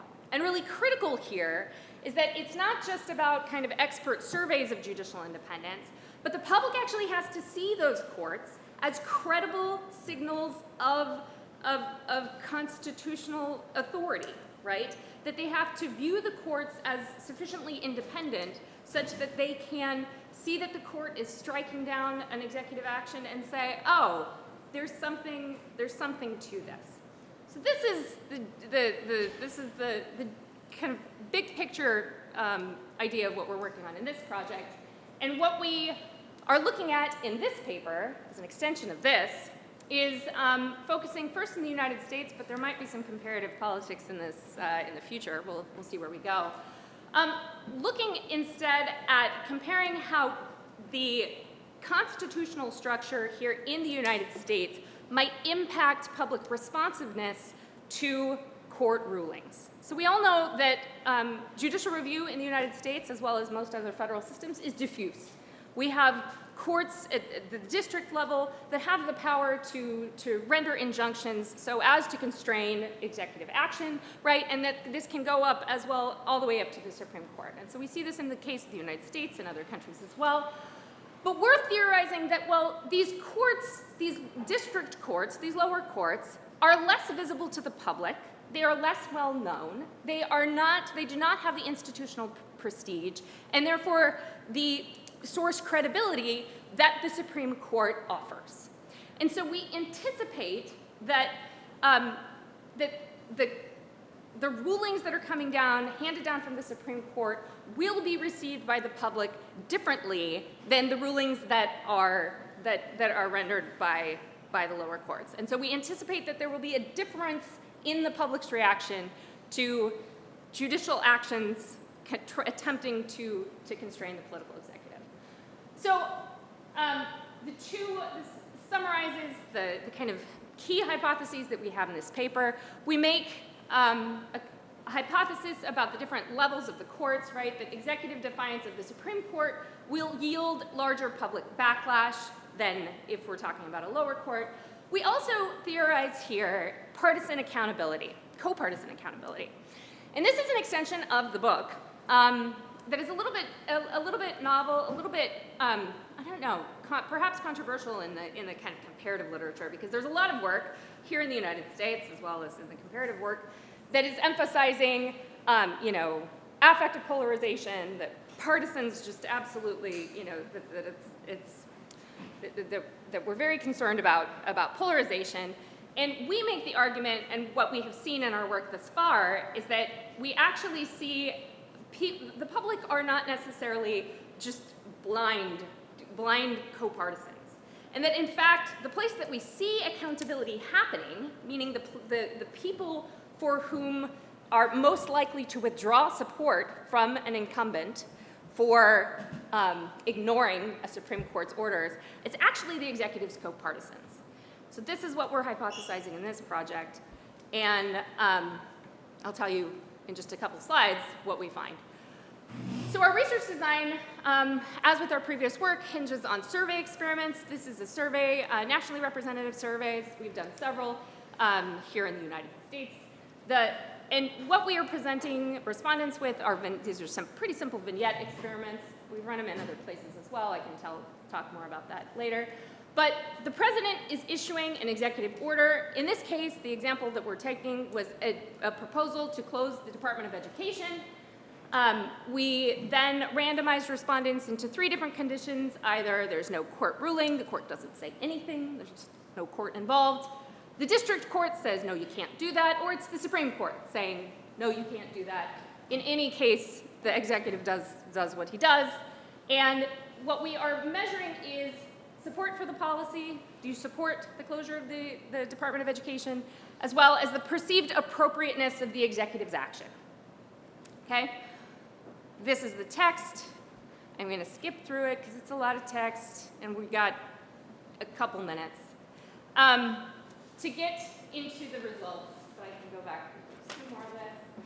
And I've highlighted here in our coefficient plots, essentially we find greater, the public withdraws its support when the executive is defying the Supreme Court. There is no effect when the executive is defying lower courts. And so you can think about this in the broader, I don't go too much into this, but you can think about this in the context of the last year or so that we have seen President Trump being very active in lots of different policymaking spaces and lots of activities at the lower courts. And what this evidence is suggesting is that to the public, the executive defiance of these lower court injunctions and what have you, pretty much there's not anything to see. Executive defiance instead of the Supreme Court, however, does carry with it some political costs, okay? The other thing that we find is that this is concentrated amongst Republicans. And to be clear, the reason that we find that this accountability, that this cost, political cost, that Republicans are the ones that are willing to inflict these political costs, is that, of course, amongst Democratic respondents, you can't get any lower, right? Insofar that they don't like what the executive is doing, no matter what it is that the executive is doing. But in a larger normative case, if we care about compliance, and this is the way in which, that courts might be empowered, that this sort of accountability has to come from the executive's co-partisans. And James is telling me that I'm out of time, which is good, because I'm done now here. So, anyway, we've got lots of implications, but I'm mostly just glad to be here. So, thank you so much.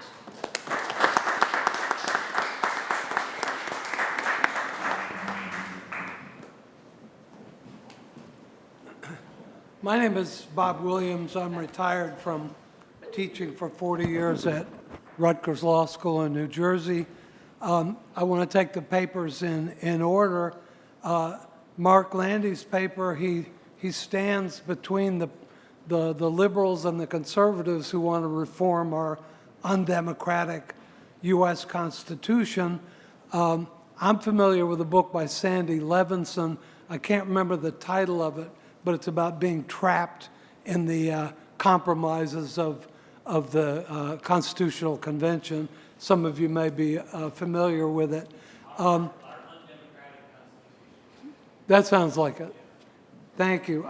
There's also Robertson Woodward Burns' book, and he teaches at Howard University Political Science about the flexibility of the states releasing pressure on the unchangeable U.S. Constitution that might be worth looking at in terms of what the states do with their constitutions. But Marc actually paints a pretty gloomy picture, it seems to me, of this situation. What's really happening? Where there's no effective congressional oversight of the Trump administration. What he wants to do is pretty much allowed by the courts by finding that the status quo is what he has done with executive orders rather than the status quo before he issued the executive order. So huge impacts on things with no apparent legality. There are people claiming to be more superior than other citizens because of their billions of dollars now in our country. Against this stuff, we see, and I tend to agree with you, that the tyranny of the majority would be even worse. So if the undemocratic things were somehow taken out of the U.S. Constitution, we would face the sort of untenable tyranny of the majority. And I think, and I don't know if it's in your book, but we do actually have a good example of tyranny of the majority in our country. Some of you may know about the 1776, now it is 200th anniversary, radical constitution of the state of Pennsylvania. Unicameral legislature, no governor, dependent courts, not independent courts. It was a disaster. It sounded great at the time of the revolution. This is a people's government. That's all we need. We throw off British government and we're good to go. It was a catastrophe. Lasted 14 years, completely revised after the U.S. Constitution. It was the negative example in the Constitutional Convention and what have you. So I think we do have a response. My question is, what if we only reformed one or two of the things? What if we reformed the Electoral College but not the other undemocratic features? So that's what I have to say about the paper. I enjoyed it a great deal. I want to read the book now. Jameson, Payne's paper, I love to read this paper because it was a law review article. I've read 8,000 law review articles, so I liked it, and he presents a typical SCOTUS doctrine. That was only 4 minutes. A typical SCOTUS doctrine. I pressed repeat the alarm. And these doctrines, there are many, many of them. They consist of these axes crossing. So here we have, is this a fundamental right or not a less so right? But does it emanate from the Privilege and Community Immunities Clause, or rather equal protection? How about due process? Is it direct or indirect? This is a lawyer's dream, to have this kind of a doctrine where you can argue all kinds of you can argue in the alternative. Oh, it's this. Well, but if it's not that, it's this. And this is emblematic of many, many U.S. Supreme Court doctrines. What they really add now is to say, well, wait a second. What about originalism? Was this were these unconstitutional conditions part of earlier SCOTUS doctrine? And I think that's quite innovative. But it turns out things go both ways there too, because as he mentioned in the public employment area, originally you could interfere with public employees' free speech, fire them. They had to contribute to your campaign or they were out, whatever. Not true in a number of other areas. So the point I want to make here is that originalism, to many of us, has a bad name, from the gun cases and the abortion case. That's bad. But it cuts both ways. And the last couple points I want to make this, because Ollie has 3 papers and I only have 2, is that this could be quite different in the states, under the state constitutions. We could have 50 different points of view about unconstitutional conditions. So it's worth looking at. And the big questions now, I think, would there be an unconstitutional conditions doctrine for executive orders? I don't have an answer for that, but the cases that we know emanate from Congress trying to impose these conditions. Or could we have it with the executive agency limits on grants and things? I have 2 sentences to say about Andrew O'Donoghue's paper, even though it's not my paper. His point about strategic retirement tipped the balance for me. I'm for reforming the Supreme Court now. But because it's going to require a constitutional amendment, I suggest the consideration of proposing an amendment that would take place sometime in the future after the people involved right now are long dead, including me. Thank you.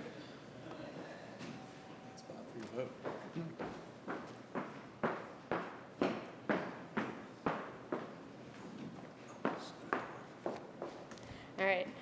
Thank you, Bob. Thank you, James. And thank you to the IGC for having us here for this conversation today. I will try to get my Yankee on and talk as quickly as I can while still being understandable. As Bob said, I do have comments on the last three papers.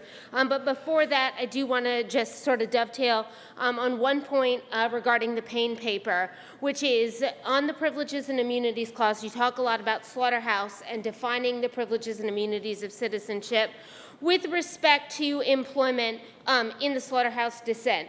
I am not saying that that is improper. I am saying that if I were a reviewer of your paper, I would ask you, how do you contend with the fact then that on the next day the court decided Bradwell versus Illinois and said that employment was not a fundamental privilege and immunity of citizenship? So that's from my gender in the law hat. Now to my judicial politics hat. I don't want to really focus so much on the things that our authors presented to us because I think they all have very important and valuable ideas that have contributed to the theoretical discussion. But I do want to think about how we can build upon this broader perspective and this focus on institutions in thinking about judging. And so to that point, on the, is it Dougherty or Dougherty? Yeah. First. Dougherty, okay. On the Dougherty paper, I was kind of curious as I was reading your paper if there were cases where the old SOV measure would be better than yours, or if yours is always better, right? You sort of get at that a little bit later in the discussion, but I would make a little bit more of that and sort of strengthen your defense, whatever you think that the answer is. And then in thinking about sort of limiting the decisions in crafting your measure, I would think about how does what happens before, whether it's the Constitutional Convention, which you sort of discuss in your paper, or in applying this to another case, how does what happens before we're in the room where it happens constrain the decisions? So if I'm applying your model to Congress today, how do things like gerrymandering and campaign finance constrain the possible options that might be able to be considered? And then when you were talking about the powerful voters, that sounded a lot to me like swing justices on the Supreme Court. So I was sort of thinking about, like, if you had a judicial body, kind of bridging to the next two papers, could you use this to sort of model swing judges in different areas and to think about who actually has the power rather than accepting the folklore that, like, O'Connor's the swing or Kennedy's the swing? And then also thinking a little bit more about the value of those who don't pivot.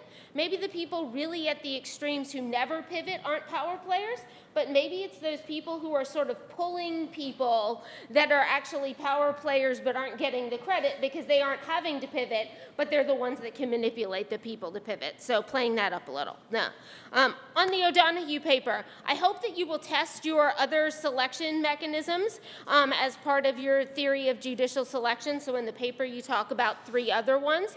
And I think that the U.S. states would be a really interesting place, in addition to comparative courts, to test some of these things because of the variations in selection system, in term length, in age limits, and in some of these things that might allow us to say something about what state court systems are most powerful and how this sort of affects the relative power of state courts within our federal system. I'd also like to know more about what a 1/10 scale change in your models at the end mean in terms of actual outcomes? So how often does it change judicial outcomes, and does this vary across case types? And that may be in the larger dissertation, but those were things that sort of caught my attention. And then on the Driscoll paper, you may have already looked into this and have survey data, and it's just not in this paper. But just to throw it out there, is there a way to get at why citizens give greater deference to the Supreme Court than to the district courts? Is it just name recognition, or is it something else that's driving them to think less of the district courts? And if it's name recognition, if you talk about a state Supreme Court, where does that rank in this hierarchy of Supreme Court, district court, respective courts, and defiance of decisions? And of course, that's a little different because you might be talking about governors instead of presidents, but I think it's an interesting question. I'm also curious, in terms of thinking about the external validity, I think your theory is right, but what happens in reality when there are multiple conflicting district court decisions, right? So when somebody is confronted with a president defying a district court ruling, but there's another district court ruling that actually backs up what the president did. How do we reconcile that? You know, that assumes a lot of knowledge for people, but even within that knowledgeable community. And then I think this is something you'd have to study down the line when we don't have a Republican court and a Republican president. But I'm curious if the dynamics, especially for the co-partisans, are the same when you have a Republican president defying a Democratic court or a Democratic president defying a Republican court, as opposed to unification between the executive and the court. Because I think a lot of this is driven by how the POTUS's co-partisans respond to the court. But if we change the partisanship of the court, does their reaction change? I don't know. I don't think we can test it right now, but maybe something for the future. All right, on that, I will turn it over to you all because I'm sure you have questions on these very interesting papers.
Yeah, thanks. That's good. You want me to respond?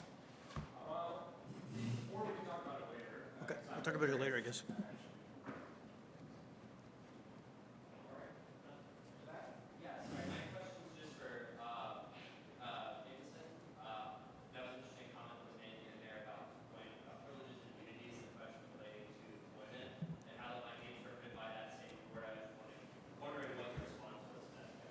Yes, so it's a very good question, and the answer is that the court did have actually a principled distinction, which was Bradwell was about the practice of law, correct? Yes. So the Privileges or Immunities Clause applies to normal occupations. They use that adjective. It did not apply to what was called the learned professions, and there are a few reasons for this. One is because at least with respect to law, you can't practice the law in a state of nature. Like, you can farm in the state of nature or sell stuff, but you can't be a lawyer because that is derivative of positive law. So Cooley, in his treatise on torts, says that the learned professions are not a normal occupation, and the state has a greater ability to regulate the learned professions than it does for what are called normal occupations. So I would say Bradwell is consistent even with the Slaughterhouse dissent. It's certainly consistent with the majority, which says privileges or immunities is very limited, but it's even consistent with Article 4 privileges, because if you think about Article 4, well, just because you're a lawyer in one state doesn't mean you can hike up to another state and instantly be barred under a comity. So there was a principled exception to explain Bradwell.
Directed at me? Could you repeat the question? I couldn't hear it very well. About the culpability of Congress. Yeah. What did he actually say? So I understand. My hearing isn't very good. So I understand the question is, what hope is there that Congress will do anything? Is that correct? It's a very short. Say it again, Roger. What hope is there that Congress will do anything? There's very little hope. He called me gloomy. He was also asserting that Congress caused the problem by giving the executive authority. Congress is very culpable. Congress is enormously culpable. And we can trace back the reforms of the 70s. The inability of Congress to take its deliberative responsibilities seriously is just grievous. That's why I don't study Congress, because I fear it's hopeless. But Congress is the heart of the government, right? Madison understood that, and so we're in deep trouble. We need at least a public conversation about what Congress has to be all about. And voters have to be informed and start thinking about it. Otherwise, the Republic, Franklin wasn't sure we could keep it. So on that high note, our time is out. So I'll see you in 15 minutes.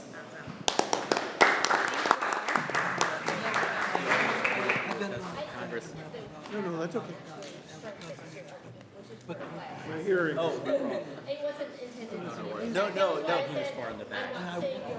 See it from a long point of view, but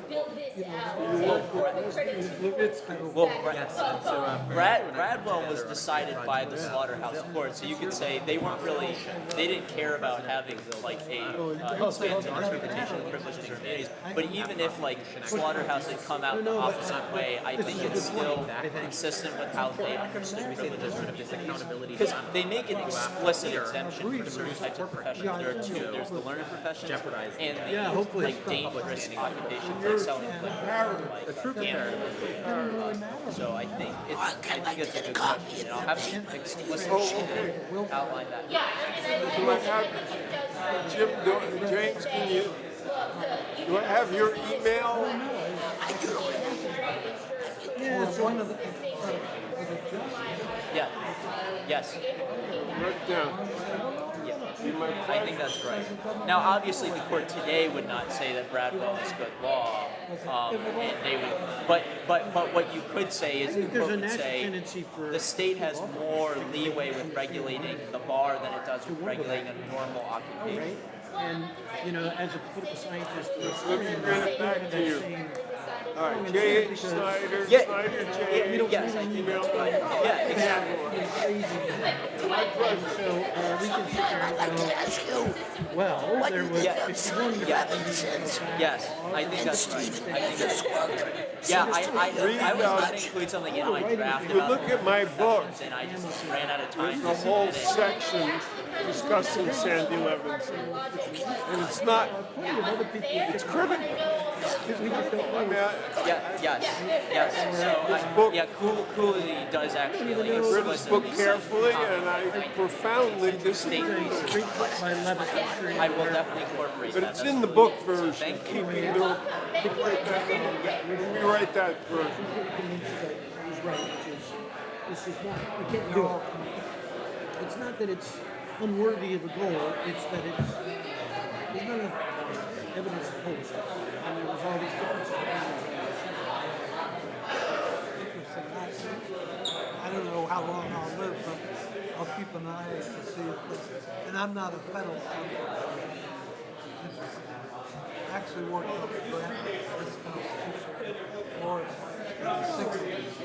Yeah, that's cool. I graduated from this political science department, and then as I was getting ready to go to law school at the University of Florida, my political science professor grabbed me, says, "You're graduating from law school right now." He said, "I met a young guy just after one person, one vote, from 1967. I called Bob Brent." We don't just discuss Sandy, I call him Sandy, really not a friend of mine. And they say the lady. Some of the other legal scholars who also are extremely anti-constitutional.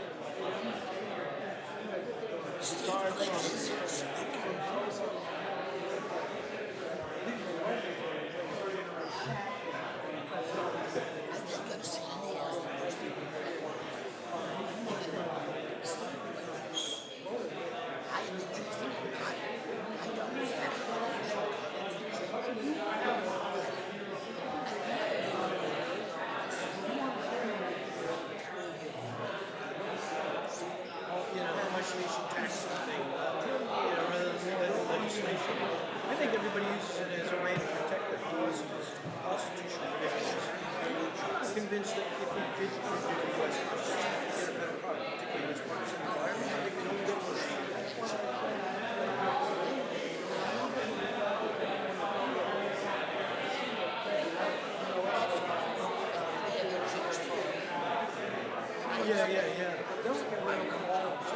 Yeah, well, the electoral colleges, the hard thing is, I would say that 10 years ago, maybe 20 years ago, we could get a bipartisan bill. But now that we've got two elections, we're not getting Republicans on the ballot. Get rid of them. Come up with we have a thing here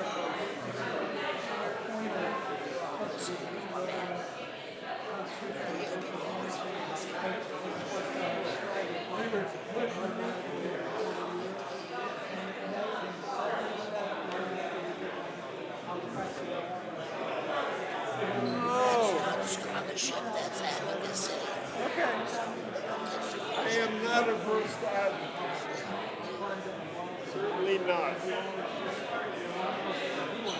Yeah, they just used it to train some policies.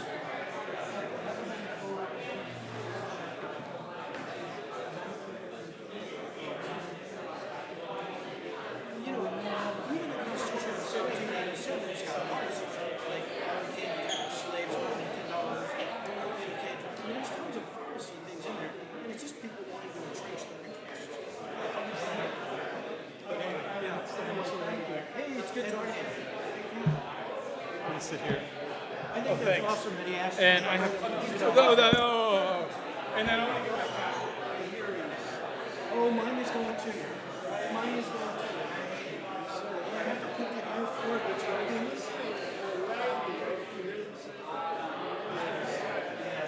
Yeah, I think it's in the first page. Fair enough.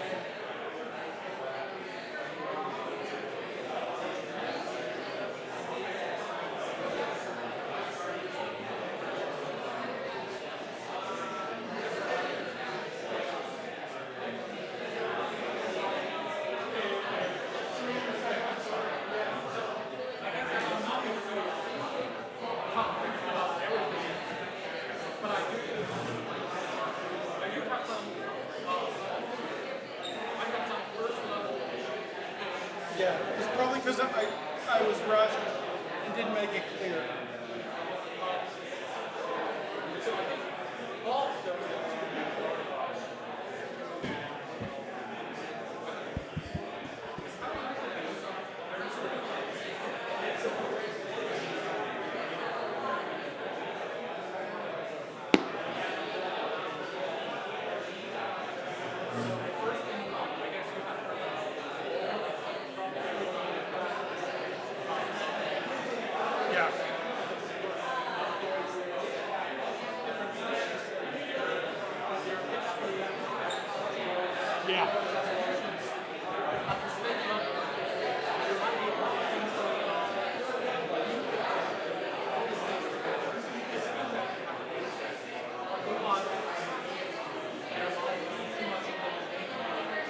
So where's the indoctrinating coming from in your view, specifically?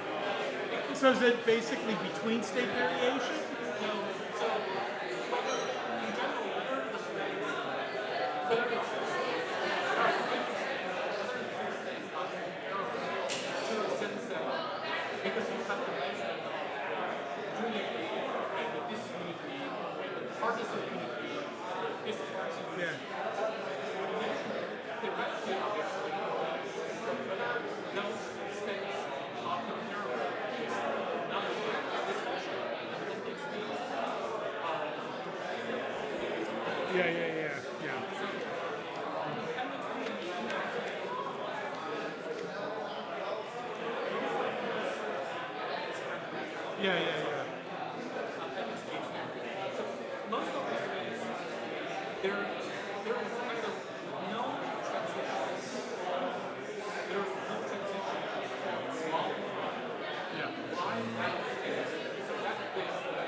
That it's basically constant within state.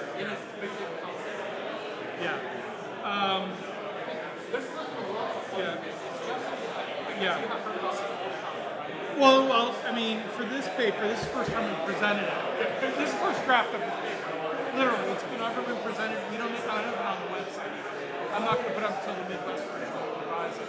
So this has not been circulated. This is the first version 1.3. It hasn't been updated. This first version.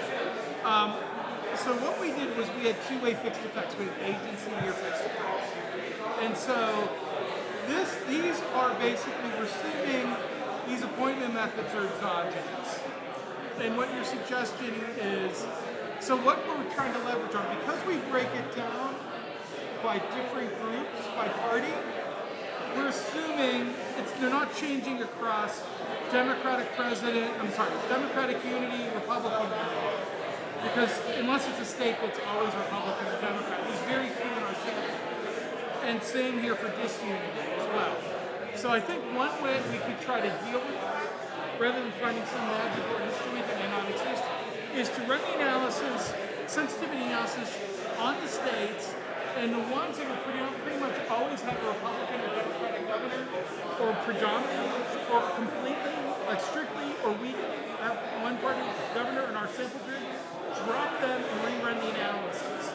Because then there's not the constancy problem or near constancy problem. Does that make sense? Of the regime.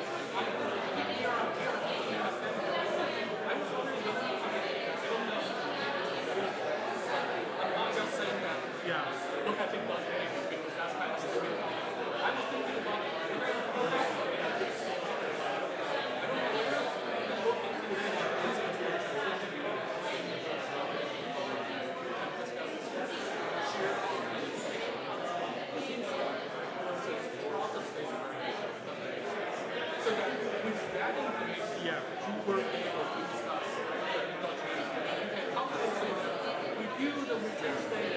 So this is what we do. We have two-way fixed effects, so we have the within the year. So that's what. But then on top of that, in the paper we do a decomposition, so we can evaluate: is it the federal government? Is it partisan differences between presidents or governors? So all we're doing is taking the estimates and doing between, within, between estimates to identify: is the federal government really driving this, or the state government? Pretty good. I haven't met you yet. Hayden. Hayden, nice to meet you. Or be weak. Be weak. But the thing is, when there's a little Reigning national champs? the Federalism. And hold like partisan disunity for Republicans. Whether it's Republican president or Democrat. Texas might That's already specified championship in the next way we year. set up the model we talked about. Yeah, right. And there's a paper that's early viewed. Must have been a fun year. Gonna probably be It was incredible. It was incredible seeing all the when we look at right after they won the championship in downtown. discretion. They were like lighting couches on fire and stuff like that. What's the bar that's famous And the there? impact on policy outcomes, we can separate. And we look at Yeah, that's what you did. versus partisan control. Yeah, that's a crazy one. That's one as a grad student trying to work Yeah, you're a grad student. And we can isolate which one's doing the work. And not only that, but we can provide a fair test of do these things, mechanisms actually affect income inequality. And what our third point is, which is that president, when you isolate these sections, Undergrad, yeah. So you're Notre Dame, right? We got the whole IU, the cradle. and so we actually show the results in the existing literature of the state. I did. I was at UNH, Hampshire, up in the Northeast. Tax rules. Is there an order which shares a number? You do this between the opposition, which is the model, but all you're doing is you're doing like we're going in. ball tests, right? And you're just basically saying the roll constant. The Midwest guys. For a democratic unified government, we're going to change the vary the fiscal as they're in effect. So we're doing the same thing here, but we're doing it federalism. We're doing it federal, president. Is it the president? What is yours? Partisan difference in president? John Marshall. Or is it And presidential power as well. And Republican, he's the endowment guy, as I've been saying. Oh yeah, that's cool. I should just send you as like the. I'm your That's hype what man. we're I'm doing. your- To isolate. And that's discussed in the paper. Before I go on the market next fall, just like, I'll secretly pay if you just to visit every department. Oh yeah. I'm spreading the word. Like these graphs are the president. So if you notice, That's a good roll. if you notice, it's It's a musical.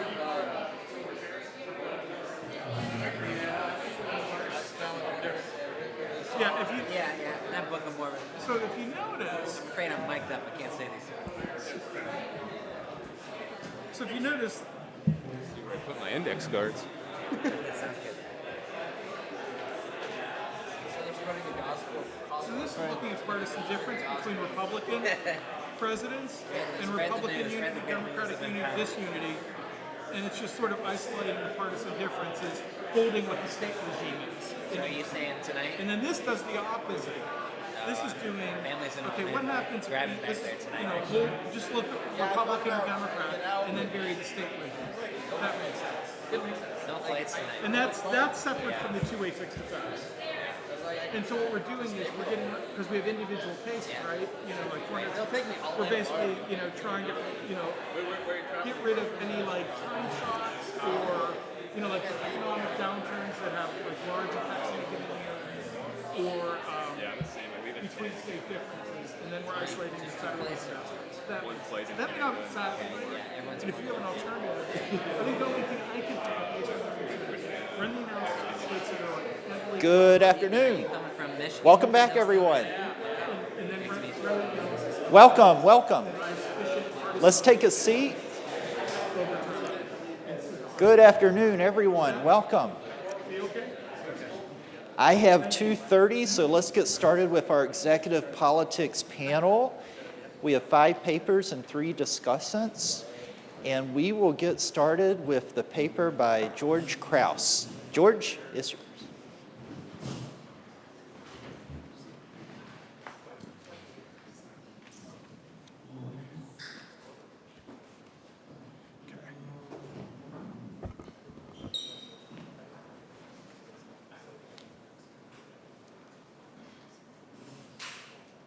Okay, thank you very much. I'm going to just come out here. I have a lot of voice anyway.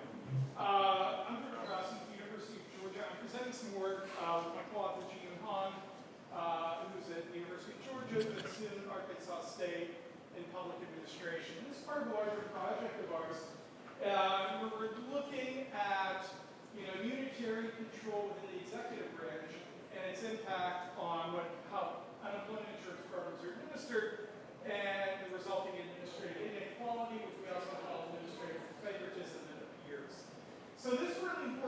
troubled because this is a policy which, I know there was some, an earlier presentation talking about popular support for social policies, but this policy actually, where politicians have a strong incentive to either reduce dependency, as this example from Governor Jeff Landry in Louisiana has, or to root out fraud, waste, and abuse. So, if anything, politicians have a strong electoral incentive to mitigate resources towards unemployment insurance programs. Another aspect of this is interesting is we're going to sort of have a distributive politics lens of executive particularism, but we're going to apply it to social policy, which is redistributive in nature. And unlike the standard executive and congressional distributive pork-barrel politics, these involve mandatory programs with mandatory bureaucratic administrative tasks where people are determining benefit levels for recipients. So we're going to look at executive particularism in a social policy that's mandatory, and the tasks that we're measuring are mandatory themselves, which is very different than the classical particularism pork-barrel picture. So what do we know? We know that when you have unity in the executive branch, we know this from legal studies, constitutional studies, political scientists, you get cohesion and accountability within the executive branch, meaning the distribution of executive authority between a president or governor or elected chief executive and the at-large bureaucracy. We also know that there's low public and political support for narrowly targeted social programs. The examples given earlier were things like, Medicaid, Social Security. Those are broad-based programs. What we're talking about are social programs that are narrowly targeted social programs, and Paul Pearson has written on this and many others. But what we don't know is sort of putting the two together. How does unity in the executive branch government shape distributed outcomes in the administration of targeted social programs? So we're going to look at unemployment insurance. And one of the neat things about unemployment insurance is that it's redistributive in the sense that it redistributes wealth from employers and business to workers and labor, given the funding structure of that program. So it also speaks to sort of issues of American political economy and redistribution of resources in that way.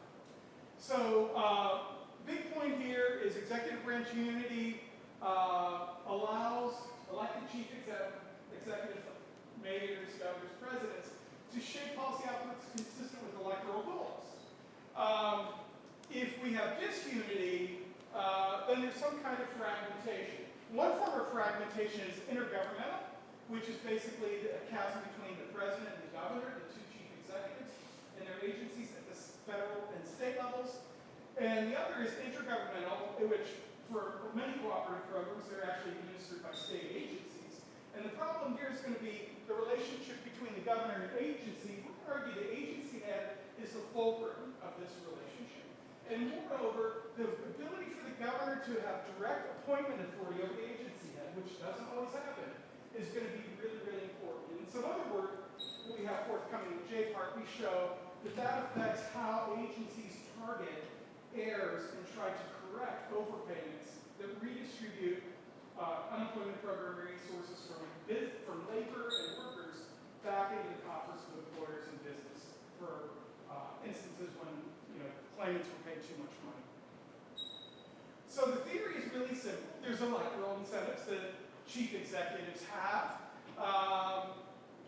They're going to favor higher SES recipients at the expense of lower ones. Why? There's a rich literature in political science, both in comparative fashion and also in the U.S. case, that people that are unemployed are less likely to participate, lower voter turnout. This is also done in cross-national studies in Europe. The sites are in the paper. Glad to answer any questions about it.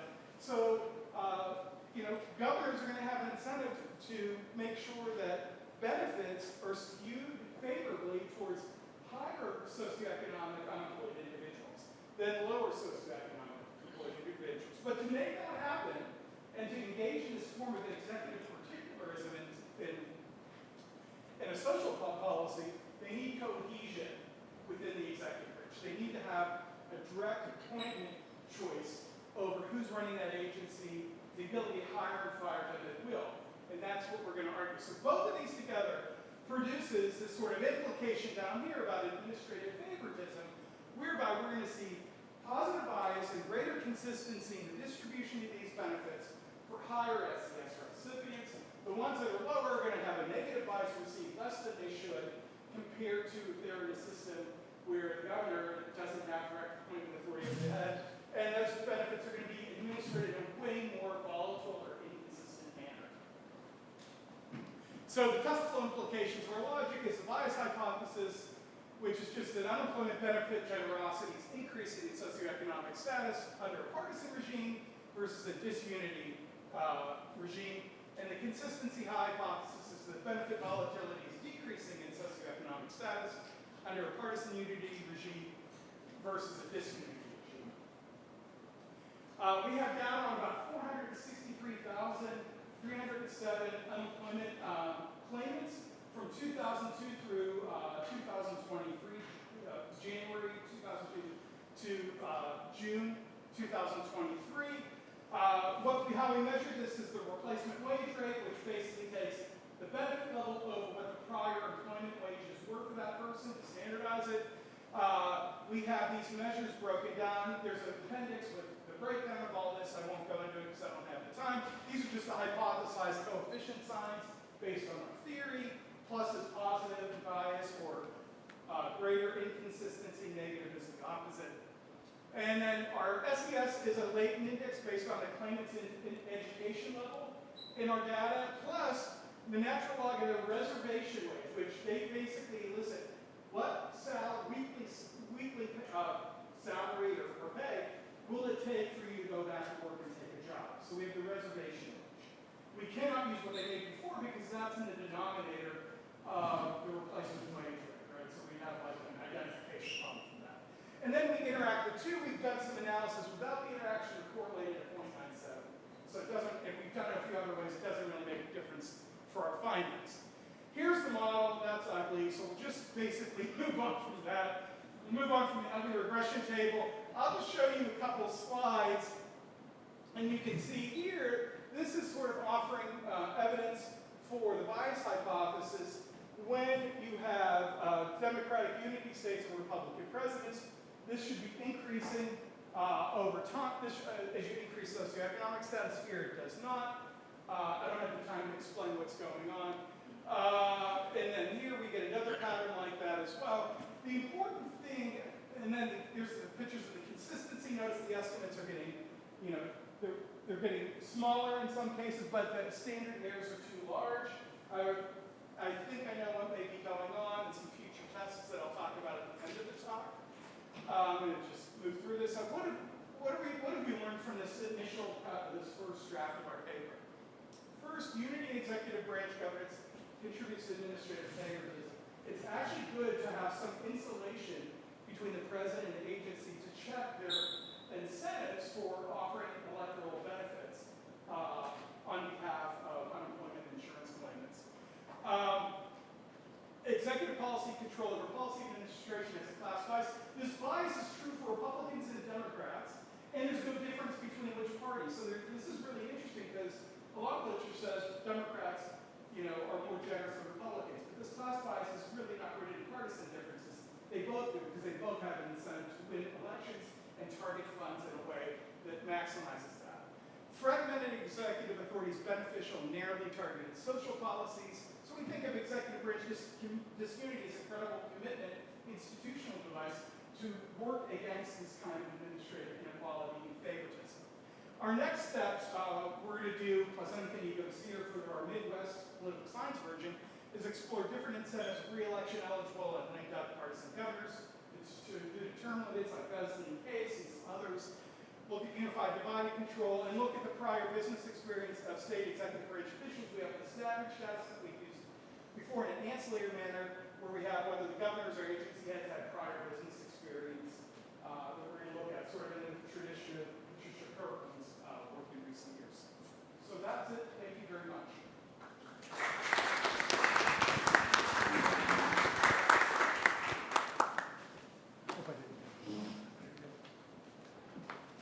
All right.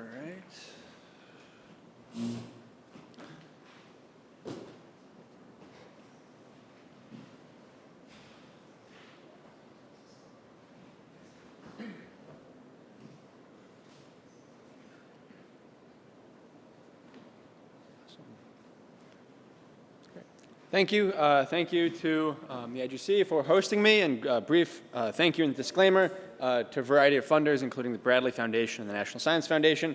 That being said, legally obligated to say that these results are my own and not that of any of my funders.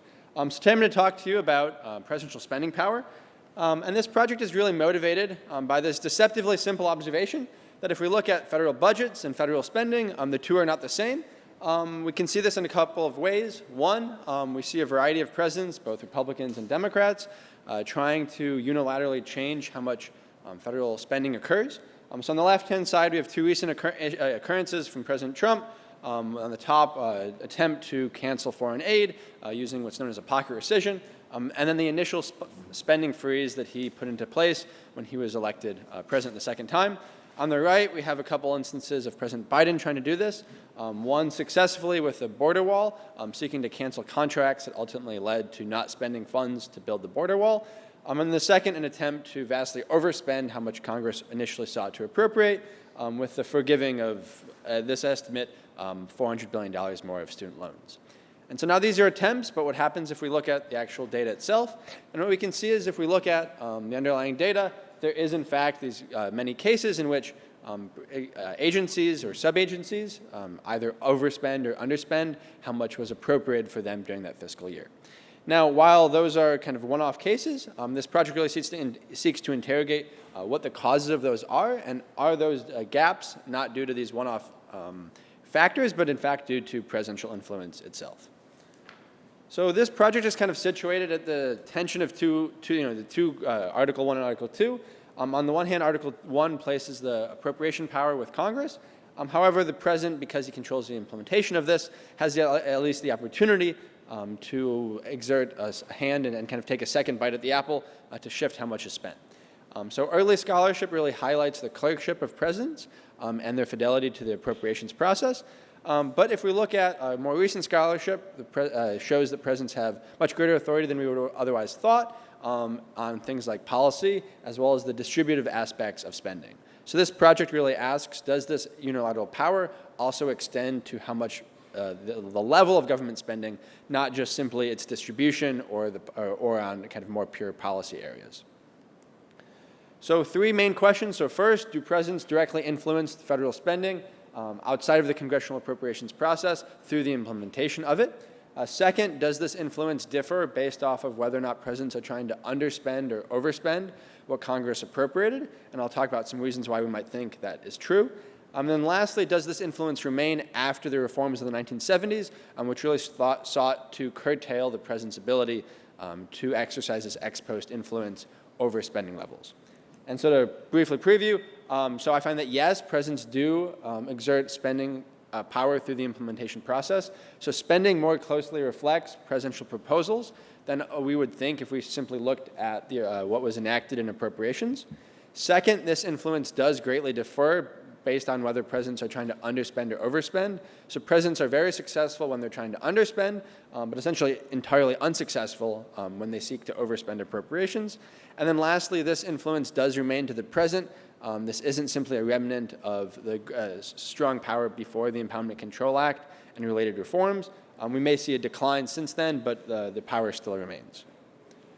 So in terms of what I'm going to do, I look to the budget of the United States to get data on presidential proposals, the enacted budgets, as well as the actual spending that occur in each fiscal year.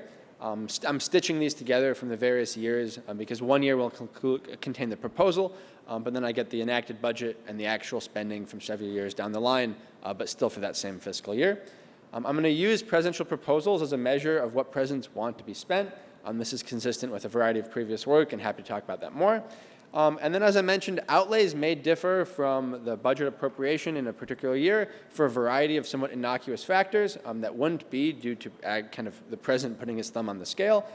These might be due to things like contract length, maybe there's a delay in contracts, maybe there's an adjustment to price that happens that's kind of outside the president's control. However, these occurrences shouldn't be systematically correlated with presidential preferences. So it shouldn't be that the only time that you have a cost overrun be the time that presidents want to spend more money, or that you see a delay and a project doesn't get built. Those shouldn't systematically be in the years that presidents don't want to spend the funds. So I'm going to use data from 1957 to 2018. We're talking about 750 federal executive branch subunits. Think an organization like the EPA or the Agricultural Marketing Service. And about 10,000 observations. These are only years in which the president proposed the budget as well as executed the budget. So we're throwing out years that you see a difference in the two, the proposer and the executor, because of things like change in administration. I'm going to use a difference in difference design to control for year and subunit fixed effects. I'm going to control for the lagged budget authority to allow for and address the fact that some contracts are multi-year, although the vast majority of federal money is single-year appropriations. And then I'm going to cluster my standard errors by subunit president. So empirically, what I'm doing here is I'm predicting outlays as a function of the president's proposal, what the budget was, as well as what the budget was last year, along with my fixed effects. And while the president's proposal very likely does influence what the budget authority is, holding what the budget is, the president's proposal carries no legal weight. Agencies can't point to it as evidence or reason to spend funds or not spend funds. So if the kind of classical understanding of the president as a clerk is true, and what matters for spending is in fact the budget and not the proposal, we should see a coefficient very close to 1 on the budget and very close to 0 on the proposal. Because like I said, while the proposal may affect the budget, once we have the budget, that should be doing the work in terms of determining what the spending is. So in terms of what we find, so what we see here is the top row is the coefficient for the president's proposal, so what's transmitted to Congress. The second is what the budget actually was, and the third is actually what the budget was last year. And so what we see here is that controlling for the budget that was enacted, the president's proposal still carries a substantial amount of predictive power, which I argue is reflective of their influence through implementation. So for conditional on the budget, for every $1 change in what the proposal is, we would expect about a 32-cent change in how much is spent by that subunit in that particular year. Now, while that's smaller in absolute magnitude than what we see for the coefficient in the enacted budget, which estimates that for every $1 change in the enacted budget, we see about a 49-cent change in how much is spent that year. This is starkly different than the simple clerk of a president who's just executing what the budget is and not exercising his own authority. Next, we might think that the president's power is asymmetric based off of the direction that they wish to change spending. So like I said, presidents can seek to overspend or underspend, so Congress may provide more money than they asked or less money. And these two actions are governed by pretty different legal regimes. So on the underspending side, we see the Impoundment Control Act is what governs this. It has the threat of impeachment, and actually at the heart of the first Trump impeachment is an alleged impoundment. But it doesn't carry any criminal penalties or even administrative penalties for officials involved with it. On the other hand, we have the Anti-Deficiency Act, which governs overspending, which threatens both administrative punishment and potential criminal charges for being involved in authorizing funds that don't have congressional authorization. Likewise, congressional oversight and Inspector General oversight is largely focused on overspending. There are some other mechanisms that presidents could use to overspend that won't necessarily show up in this data, such as basically diverting funds inside of a subunit to be spent on other purposes but still be spent. However, denying funds might provoke additional political pushback. You might think that it's more politically costly to deny your supporters or other people federal grants or the like than to give people additional grants that perhaps might go beyond congressional appropriations. So to test this, what I'm going to do is I'm going to use an indicator variable for whether or not the proposal exceeds the budget. And so the raw coefficient up top is the president's influence in cases where he seeks to underspend, and the additive is when they seek to overspend. And so we see as the president's influence is very strong with an estimated change in spending of about 49 cents for every $1 change in the president's proposal. When they're trying to underspend, but when the president is trying to overspend, you essentially see no relationship, and the president doesn't have such influence. For lack of time, I won't go into this too deep, but what we can do is if we use an indicator variable for whether or not reform has occurred, we find that while the president's influence may be weakly lower in the present day, it still remains. So I'll talk about this more in Q&A if you'd like, but essentially I argue that based off some interviews I've done, The mechanism in this is that Congress doesn't have the institutional capacity to effectively monitor spending, which provides the president with the opportunity to do so. With that, I'll wrap up, but I argue outlays are responsive to presidential preferences. Executive spending is largely confined to underspending, and influence still remains after the 70s. Thank you.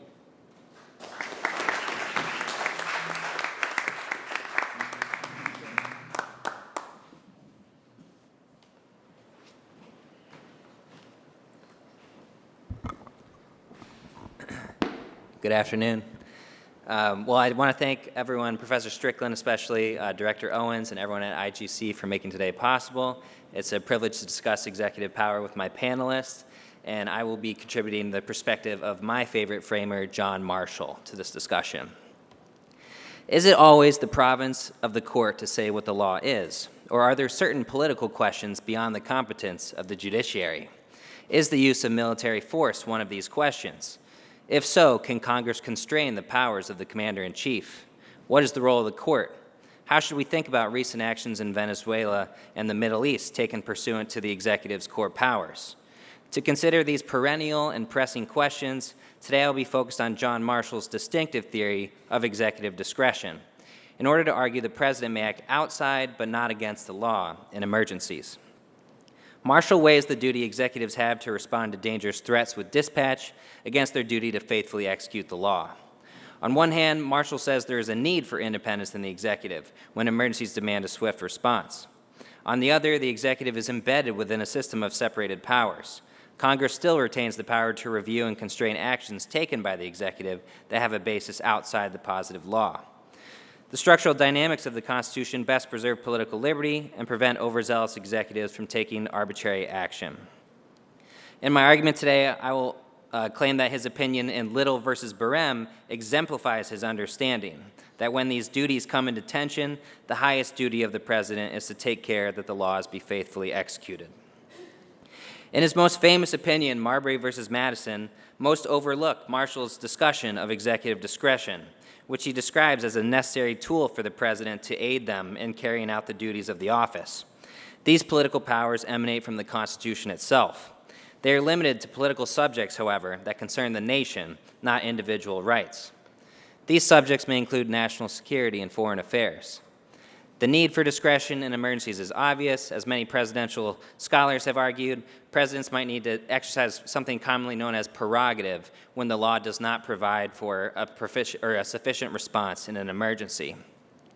In a jarring comment in Marbury, Marshall actually says, when the president is exercising discretion, he is primarily accountable to the country, his or her character, or conscience. But discretion is not a blank check.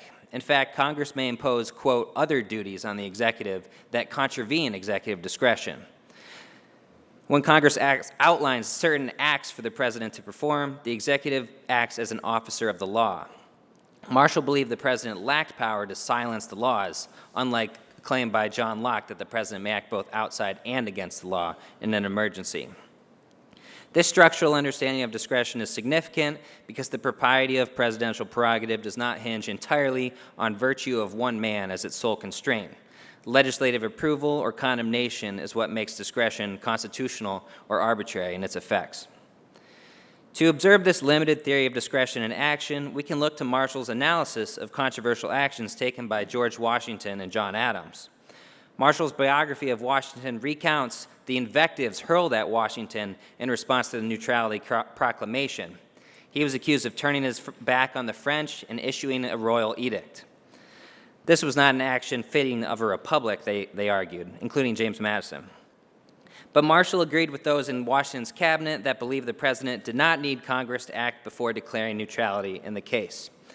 In his mind, Washington was not usurping a power of Congress, but exercising the executive's duty to preserve peace in foreign affairs and defend the nation. Marshall invokes the law of nations as the basis for this independent executive power in foreign affairs, which also influenced Montesquieu, Vattel, and Blackstone, those that had a profound influence on the framers. Marshall's famous Soul Organ speech in Congress also reflects this logic. The issue at hand concerned President Adams' actions towards the British subject Thomas Nash, who was accused of murder on a ship just off the coast of the U.S. and imprisoned in Charleston. Public outcry followed when Adams decided to transfer Nash from U.S. custody to British authorities to try him for murder in British courts. Marshall defended Adams from accusations that he usurped Congress's power, claiming that the president acts as the sole organ of the nation in foreign affairs, so the president could choose the means necessary to carry out his constitutional duties. We might conclude from these two examples that Marshall's understanding of presidential power seems quite unbounded, especially in foreign affairs. Indeed, originalists and other advocates of the unitary executive theory today invoke Marshall to argue the president is the sole organ in this sphere. Some insist that on these matters of discretion, neither the courts nor Congress can review executive actions. Seemingly, the sole organ is only bound by their conscience and character. These accounts, however, do not fully take in a series of decisions Marshall issued during the quasi-war and War of 1812. The main concern for U.S. national security in the quasi-war had to do with impressments on the high seas with the French. Initially, Marshall upheld discretionary actions taken by John Adams in response to these impressments. In Talbot versus Seaman, he appealed again to the law of nations, saying that Adams had an independent power to act in a defensive manner in foreign affairs, upholding Adams' orders to seize French boats going both to and from French ports. The president could unilaterally meet force with defensive force. However, offensive action might risk usurping Congress's power to declare war. Congress did later that Adams was escalating tensions with France and perhaps usurping its power to declare war.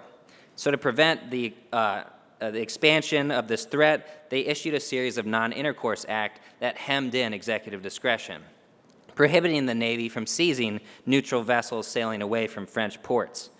This incident triggers Marshall's, what I think should be a famous decision, but unknown decision, Little versus Barrem, which exemplifies his view that discretion exists outside but not against the law.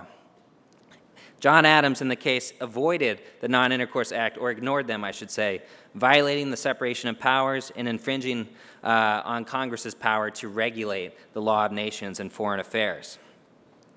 Congress has the power under the Constitution to define and punish violations of the law of nations. Marshall argues that because Congress prescribed the manner for the Navy to act, Adams' discretion was contravened through lawful limits. He remarks that although the commander-in-chief has political duties, its highest duty in these circumstances was to take care that the laws be faithfully executed. Captain Little was liable for violating the law and executing an unlawful order issued by the president.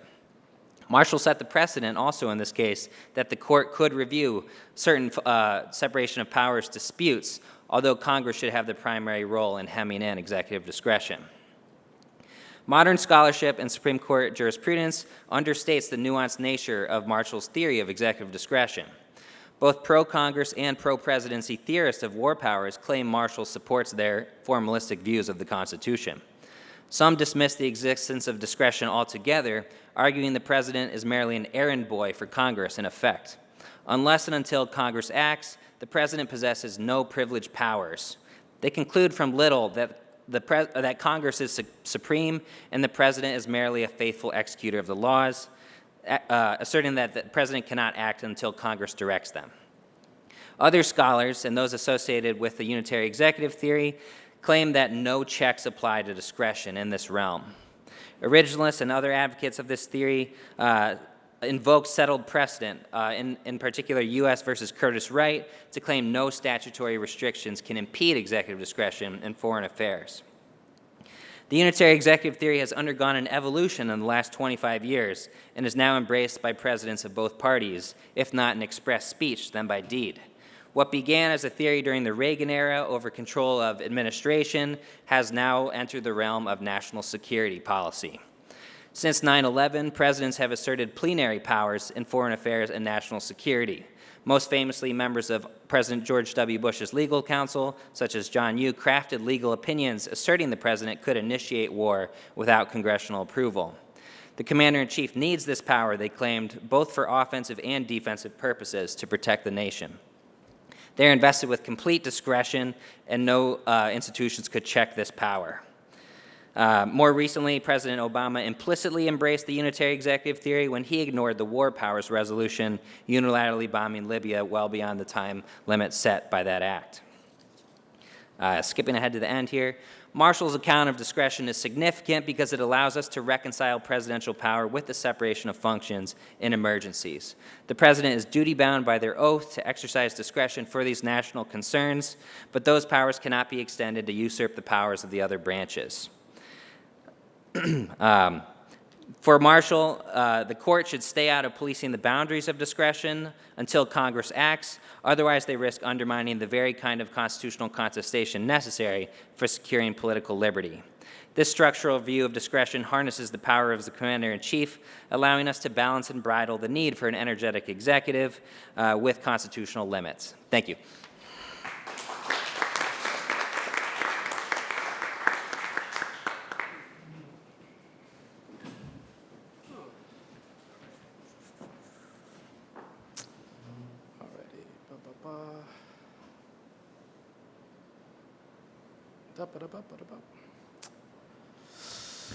All right. Hello, everyone. Thank you to Professor Strickland for being here. My name is Stephen, and I'm one of the grad students at Hillsdale's Vin Diesel School of Statesmanship.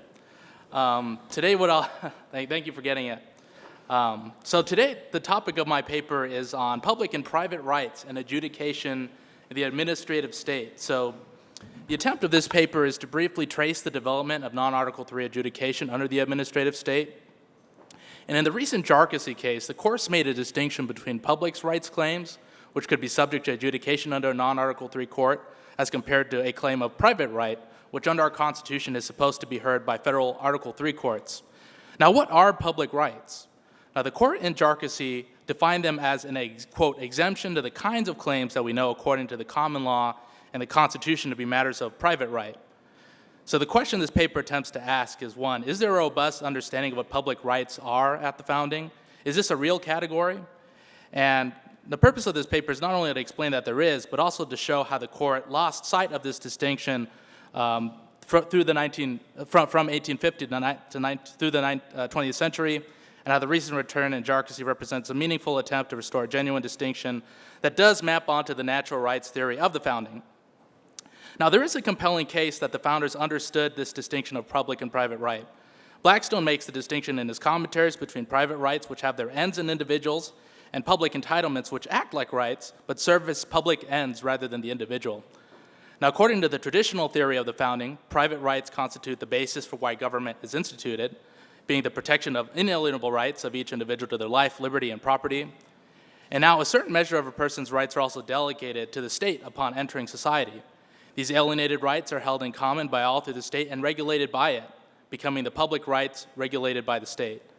Now, both types of rights, according to James Wilson, are regulated by public and private law. Wilson states that public law is that which, quote, respects the government of the country and the regulation of the affairs of the state, and that, quote, private law is that which respects and regulates the rights, duties, and obligations of individuals. Now, to the founders such as James Wilson, both public and individual rights were both derived from fundamental law, a body of law comprised of natural law, the law of nations, the common law, which helped define the scope of legitimate government power. Now, the conditions by which Congress identified public rights as part of existing common law was part of founding case law through the early years of the Republic. In Beard versus Smith, the court observed that, quote, the distinction between private rights in the interest of each individual and the public rights and interest of the whole was, quote, inherent to the very body of every political society. As were the rights vested in the public authority, the state had the authority to regulate them. Later, in Lansing versus Smith, Chancellor Walsworth observes that, quote, the right to navigate the public waters of the state and to fish therein, and the right to sue the public highways are all public rights belonging to the people at large. They are not the private, unalienable rights of each individual. Hence, the legislature, as the representatives of the public, may restrict and regulate the exercise of those rights in such a manner as may be deemed most beneficial to the people at large, providing they do not interfere with vested rights which have been granted to individuals. Now, according to the separation of powers design of the Constitution, claims pertaining to the protection of individual rights were exclusively vested in Article III courts as the sole source of judiciary power. As individual private rights were never delegated to the state by social compact, individual rights claims or suits at common law could only be adjudicated by the judiciary. Now, the distinction between both kinds of right are hinted at through the distinction made by Publius regarding cases of equity and cases of law. With respect to cases of equity, Publius in Federalist number 83 notes that great advantages, quote, result from separating claims of equity from the law of jurisdiction, end quote. Because of the nature of the different claims in question, claims in equity, furthermore, do not require trial by jury. Now, it was Publius's understanding that public and private rights needed to have different venues for adjudication depending on the nature of the claim. As claims of public right follow from general rules or principles applying to all, adjudication must be pursued in such a way that general rules pursuant to the common good aren't undermined, but set aside as, quote, exceptions when they arise. Conversely, by blending jurisdiction with an Article III court of law, general rules are undermined with each new case, which limits the ability of Congress under Article I to pursue the public good. And in this way, adjudication of public and private rights were understood to be better adjudicated in separate courts. Now, the departure from this conception at the founding comes from the first case to articulate the court's public rights doctrine, funnily enough, called Murray's Lessee, a case in which, well, I'll skip the details, but the court basically held in this case that what was a matter, they held to a teaching of public right based on historical practice to justify the seizure and adjudication by the Treasury. However, the challenge, though, was in how the court interpreted the distinction between public and private rights. The issue with Murray's Lessee was it didn't differentiate between public and private rights based on the particular rights issue in question, but on whether this was a case involving the government and private persons or between individuals. Now, this significantly expanded the scope of the kinds of cases that can now be adjudicated in executive agencies without review by an Article III court. So from Lessee onward, the court refused to consider the particular question of the rights at issue as the basis for determining the proper court of jurisdiction and adjudicating these kinds of claims. Now, in Kroll v. Benson in 1932, the court expanded the role that agency courts could play in Article III adjudication as long as, quote, it was limited to, quote, determinations of fact as opposed to law, removing any effective line of distinction between administrative courts and courts of law that you would see, for example, in the thinking of Publius. And in Atlas Roofing, the court held that Congress could create new statutory rights, and even if they affected underlying core private rights, they could be adjudicated in non-Article III courts without Article III court review. And it wasn't until Northern Pipeline in 1982 that these holdings were narrowed, where the Supreme Court at the time wanted to insulate administrative adjudication from the Reaganite Republican trifecta. So it's interesting, the court has interests of their own that are partisan in nature. And so to preserve the independence of the court at that time, Justice Brennan, rather than granting a presumption in favor of the government by virtue of just simply being a member of a party to suit with a private person, went on to argue that the core public and private rights claim actually need to be determined first to determine the proper court of adjudication. So the first time in over a century, Brennan returned us to this distinction by trying to situate the public and private rights claims in their historic practice as informed by common law. Now, the liberals on the court didn't like this, and in Future Tradings Commission v. Shore and Thomas versus Union Carbide, non-Article III adjudication over private rights subject to a statutory regulatory regime were affirmed on the basis of a balancing test because, as Justice O'Connor at the time stated, quote, the court has declined to adopt formalistic and unbending rules. So there's been a push and pull since that time leading up to Jarkissi, but in Grand Financeria and later Stern versus Marshall, we saw a return to, again, this reasoning that we saw advanced by Brennan and Northern Pipeline by affirming that cases affecting core private rights defined by common law practice needed to be adjudicated in Article III court. And the government, by being a party to the suit alone, was not sufficient to remove adjudication from judiciary review. And now the recent Jarkissi case applied this same historical approach to defining the claim in question as a matter of private right and subject to exclusive Article III review. Now, on the question of public rights, Justice Roberts observes, quote, that the public rights exception is, quote, after all, an exception. It has no textual basis in the Constitution and must therefore derive instead from background legal principles. And now, while the court has made steps to return to a distinction of court's jurisdiction based on core rights claims, as I hope I showed with my early discussion in this paper, the founders did actually have a robust conception of what public rights were, one which was grounded in an idea of public rights as an exception to public rights claims, but these were all situated within a broader context which was consistent with a natural law theory of private rights. And with that, thank you.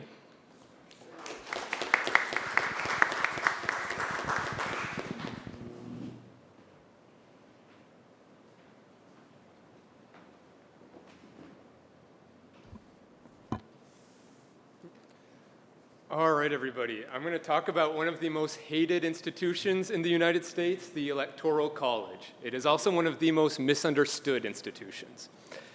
Often it's hated for some idea of it having an unwieldy complexity, maybe of it having some undemocratic bent to it as well, and for being overall generally too complex.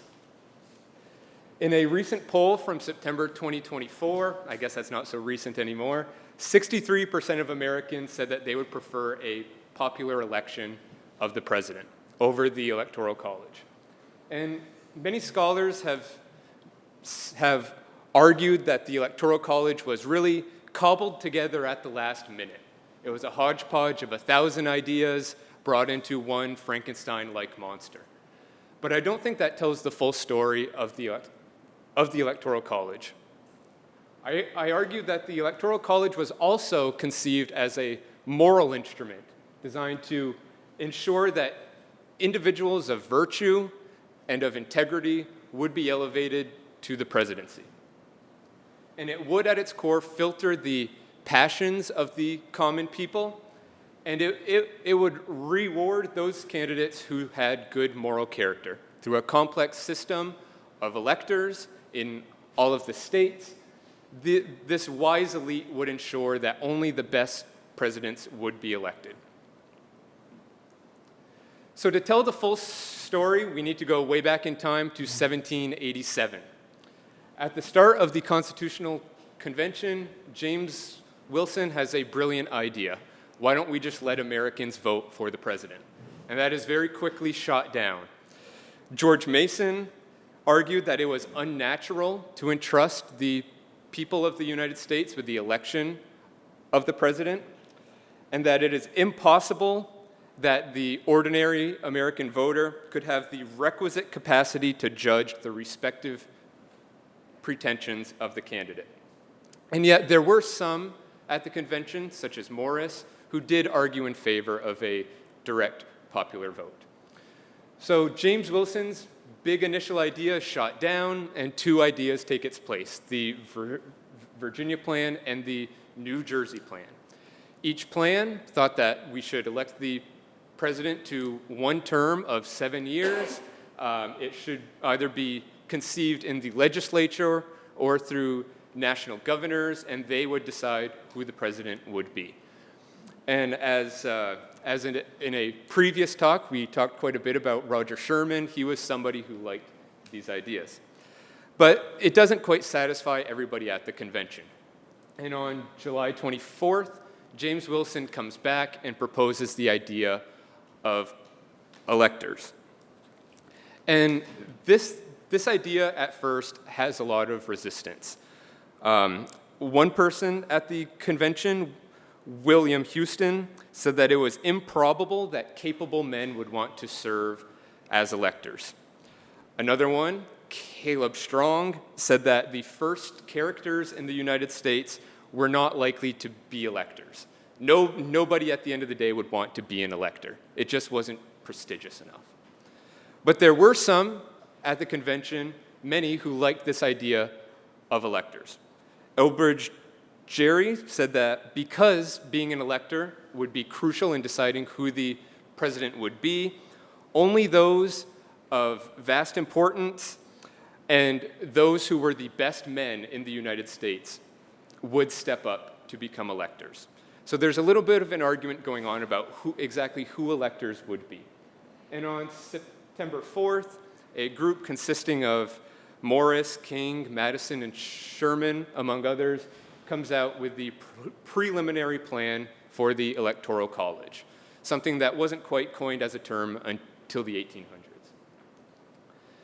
And in this idea of an electoral college and a system of electors, it was thought that all of these electors would allow for the selection of the president to rest in the hands of wise individuals, those with great skills of discernment, judgment. They would be the ones that we could trust with the decision of selecting the president. And if we see what Alexander Hamilton argued in '68, he said that we needed electors for so important a trust as selecting the president, and that electors would be most capable of analyzing the qualities adapted to the station of the presidency. He also said electors would be most likely to possess the information required to determine who should be the president, and they would be very detached. So this led Alexander Hamilton to think that it would be a moral certainty that the presidency would not fall to the lot of any man who was not in an eminent degree endowed with the requisite qualifications. This system of electors would be a great safeguard. In '64, John Jay argues very closely with this and says only the most enlightened and respectable would be chosen as electors. And electors would not be deceived by the transient meteors of possible tyrants or people who would otherwise exploit the will of the people. So essentially, those that were pro-ratification believed that the filtering effects of the system of electors would ensure the election of a morally virtuous president and would keep those who would potentially be demagogues or tyrants sidelined. But there was a very strong critique of the system. Many anti-federalist authors thought that a system of electors wouldn't really do a whole lot. Federal Farmer thought this gave excessive power to a small group of individuals. Brutus thought that this did not curtail the power of the wealthy. James Monroe thought that the president would owe his election not to the American voter, but instead to the small council of electors. And William Grayson, who is on the right side here, thought that electors would try to get favors from the president for votes. So these are all very strong critiques of this system of electors. And electors did not quite live up to the hype that Hamilton and Jay gave them. Electors, in the end, really lack the motivation or the ability to vote according to their conscience. And the first faithless elector, Samuel Miles, in 1796, I feel very bad for this guy. His name is very infamous in American history. Chose not to cast his vote for John Adams. He was an elector from the state of Pennsylvania and was the first one to decide not to cast his vote along with the wishes of his state.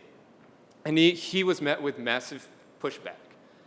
This was the first example and really set the precedent for electors not using their own conscience to cast their votes. James Bryce in 1888, in his observations on the United States, noted that presidential elections have by usage and by usage only lost the right the Constitution gave them of exercising their discretion in the choice of a chief magistrate. So even by 1888, he had noticed that electors were not doing the job that they were supposed to initially have. And this is a problem that has plagued us recently. Within the past 10 years, we can look back to the 2016 movement of the Hamilton electors. You might recall this in the wake of the 2016 election. What the Hamilton elector movement tried to do, it was a bipartisan effort to overturn the results of the 2016 election. Essentially, it was trying to convince electors to not cast their votes for Trump and instead turn the election around to the House and to have the House choose who the president would be. In the end, only 7 electors successfully cast faithless votes. It didn't really impact the result of the election, and it actually resulted in a very powerful 2020 court ruling, which ruled that states do have the right to penalize faithless electors. So if an elector tries to use their own conscience in some states, they may be removed from their post of elector. So this raises some very important questions about the role of electors in the United States. If the Electoral College was originally supposed to possess a moral function, where a wise group of elites were going to choose who the president would be, they aren't doing that anymore. There are different laws in place that can remove them. from their posts. It's very politically unpopular as well. If you are, for example, a Republican who does not vote for the Republican candidate, you're probably going to be kicked out of the party at the end of the day. So if electors are not able to act independently like they were meant to, then what is their role at the end of the day? Are they anything more than a rubber stamp? So I leave us with one question to think about. Is there a purpose for electors, or is this simply a position that does more to confuse than it does to help? Thank you all.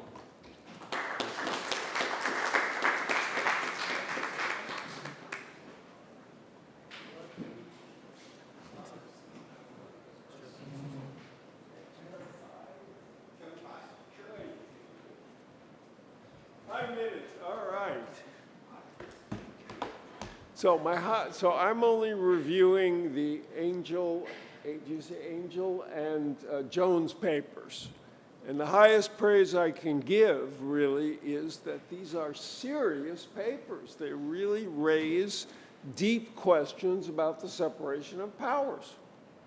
So that's the most important thing I have to say. For Mr. Angell still, right? Or you're not professor.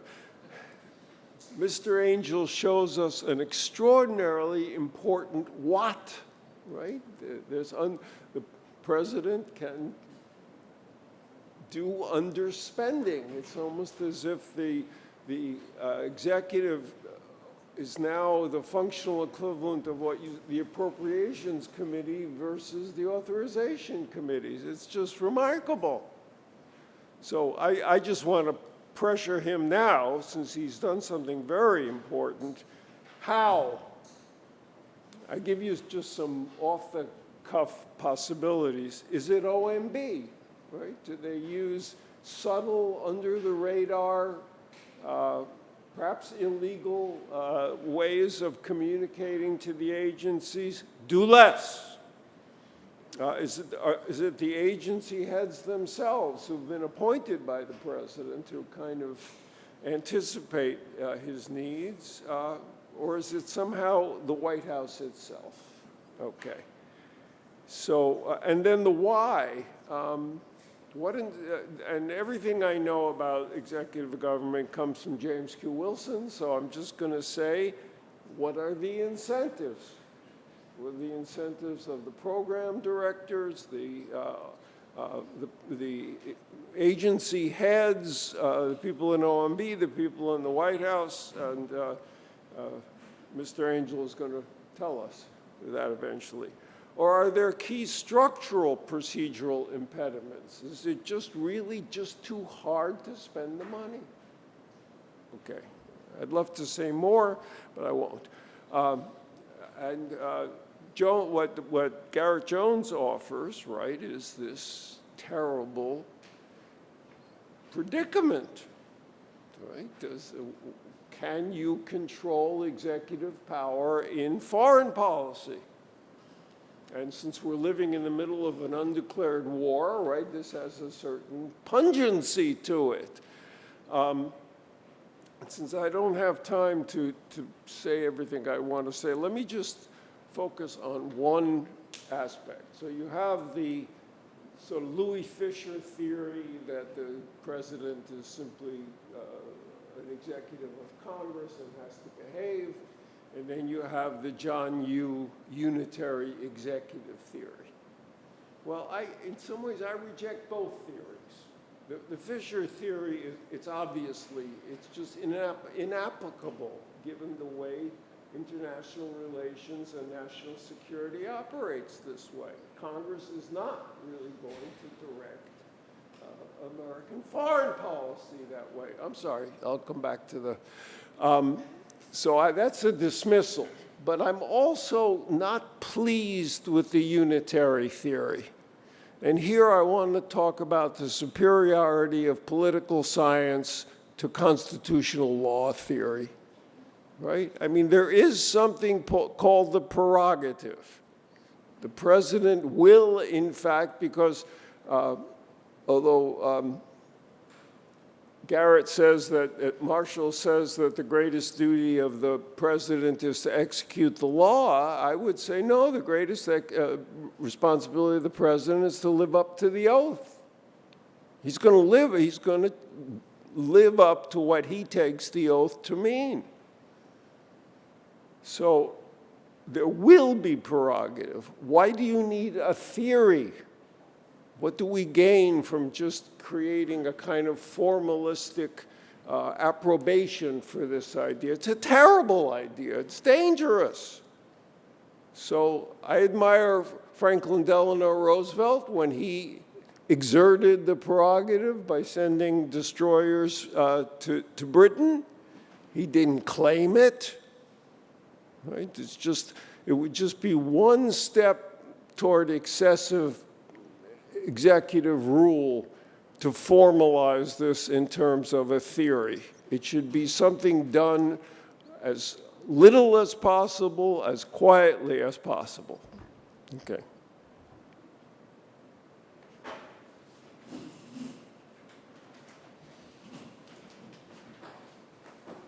Hello, everyone. I'm new to this community. I'm Kai. I do game theory and laboratory experiment. I need to thank the IGC and the organizer for me because of the very valuable opportunity of reading a set of very, very interesting papers. I need to thank my panelists for doing great research. So I'm assigned to discuss the first paper by George Krause and the PhD candidate from University of Georgia. I have to say that I only have 5 minutes, so I have to be very, very straight. So I have to say that this is a wonderful paper, very, very interesting. The most interesting part is the theoretical contribution. The theoretical contribution is really, really strong. So the mechanism is very clear. Partisan governors with direct appointment authority have both the incentive and the capacity to help benefit decisions toward higher the socioeconomic status recipients who are more likely to generate electoral returns. This is so strong and very, very convincing. So the empirical research followed, in general, support the theoretical arguments. I will go to some only minor comments and the clarification questions. My first comment is about the endogeneity of the government regime variable. So we talked about this a little bit. The key variable, whether a partisan governor holds direct appointment authority over the state unemployment insurance agency head, it's not randomly assigned. There are different states. There are states that confer direct appointment authority are likely to differ systematically from those that do not, in ways that also shape benefit levels. So for example, states with more professionalized or reform-oriented public administrations may be less likely to give governor direct appointment authority and may also administer the unemployment insurance benefits more equitably. Alternatively, the states with a stronger labor movement may produce both more insulated agency structures and more generous benefits to lower socioeconomic status workers. So you can see both directions could be true, and there are more things need to be clarified in the data. There's nothing wrong in the current presented results, but in either case, you can see that the governance regime variable is potentially correlated with the unobserved state-level confounders. In the current presentation, the authors have already done a good job in terms of the time invariant state-level fixed effects. So this is perfect down. However, you can also tell from table A2, it reveals that most states show very limited within-state variations in appointment authority in the 20 years time period being discussed and investigated. So this means that the state fixed effects come close to like washing out the treatment variable itself. Then if that is the case, I could be very wrong because there are definitely a lot of information being reported in Appendix A2 and Table A2 and Appendix A, Appendix B.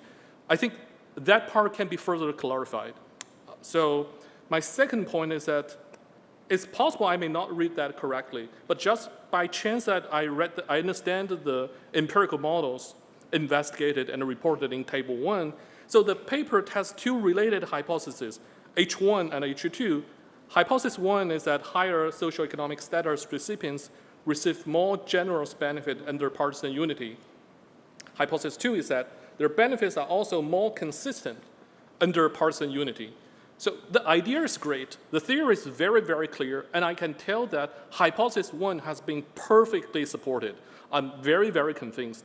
I'm just a little bit uncertain about whether hypothesis 2 is sufficiently discussed or sufficiently supported. Why I have these concerns? Because I feel like based on the information reported in table 1, the model may lack the information needed to reliably estimate the consistency effects at all. For example, look at table 1. In one regression, you estimate the average replacement wage rate as a function of government regime and intersect that with the socioeconomic status. In another regression, you use exactly the same set of independent variables to estimate a different dependent variable.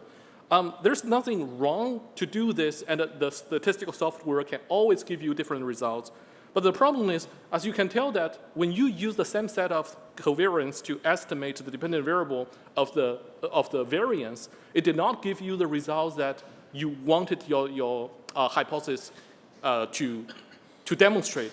So it's not, I don't feel like it is underpowered issue. Instead, I feel like you need some information, some extra information not included in the original set of covariance to double check that whether that is missing information there or something else. Do I have time? I don't have time. So very good paper, very strong. Thank you.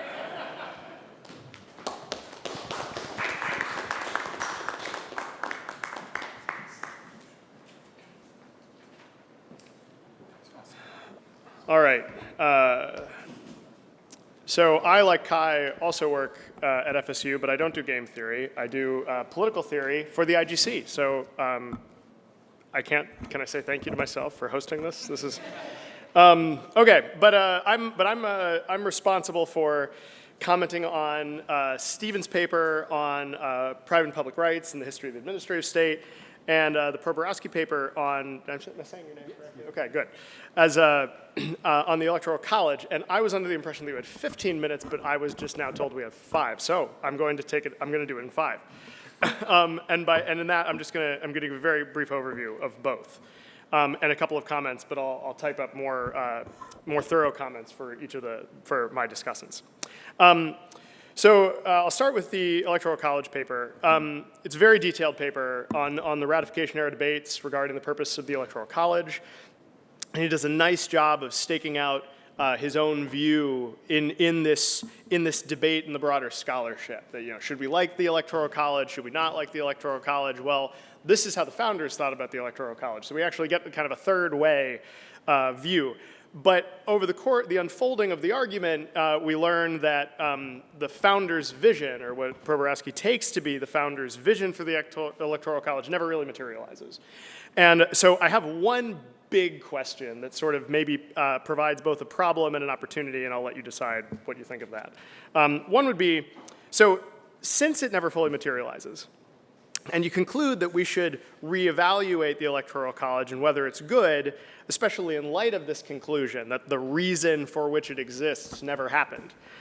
Do you think there are any other arguments that you look through in the other scholars who either defend or oppose the Electoral College that could salvage it, right? In other words, based on your conclusion, if the Electoral College doesn't do the thing the ratifiers said it was supposed to do, is that the definitive reason to get rid of it, right? So that's I'd like to see that maybe I'd like to see you take a stab at that one, and then also this is also maybe a more helpful argument. Actually, might help clarify your presentation and bring it together a little bit more. You do a lot of work providing evidence for the consensus of the framers that the president will be virtuous due to the Electoral College. But what is meant by virtue in this sense?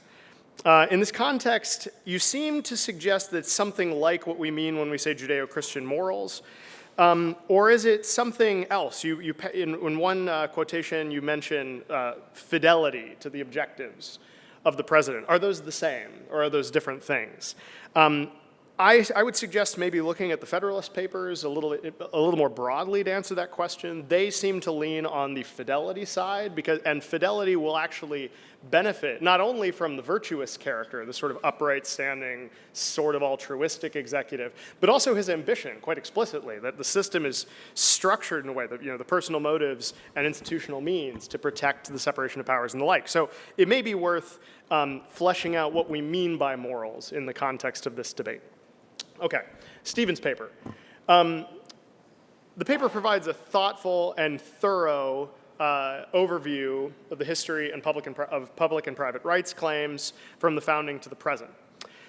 And while Stephen and I hail from the same institution in Hillsdale College, I did not study the administrative law and cannot claim to be an expert on the subject. So I'm going to focus on some structural, mechanical things and make a substantive point about the founding that might help clarify your argument. Stephen's ability to provide a robust summary of these complicated opinions is impressive, as is his judicious use of evidence from the founders and the various court opinions he cites. In addition, I'm sympathetic to his preference for the founders, and I'm in agreement that the founders' principles provide a better framework for thinking about rights claims than the principles that undergird our modern system, and to which we could turn for helpful guidance, but I would like to see you do more to paint that dichotomy in the paper. I'll put it this way. You indicate at various points that the founders are to be preferred, but you don't come out and say that as such. And moreover, while you talk about the move away, it reads sort of like just kind of a clean historical line. I want to know, are there other theoretical arguments that you could draw on to substantiate why that change takes place? What's the sort of political zeitgeist that's in vogue when those changes occur? I think that might help to clarify the historical progression rather than just showing a basic history. And also might strengthen your argument that we should return to the founders' principles because their principles are in fact more helpful for adjudicating this dispute. Okay, and with that, I'm out of time. Thank you.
Great question.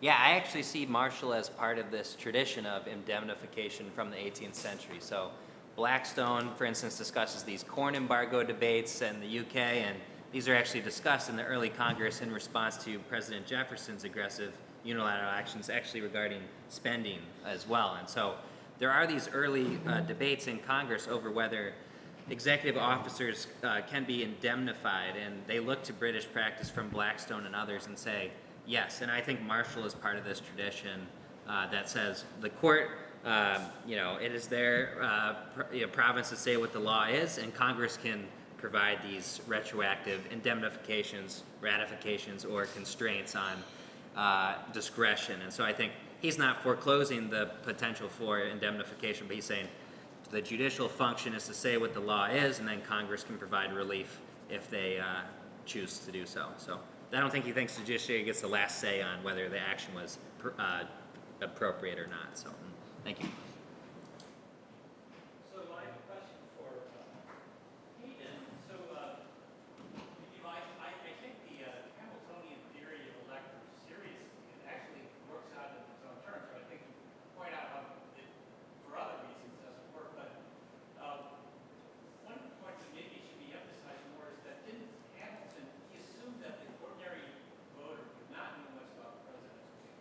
But they would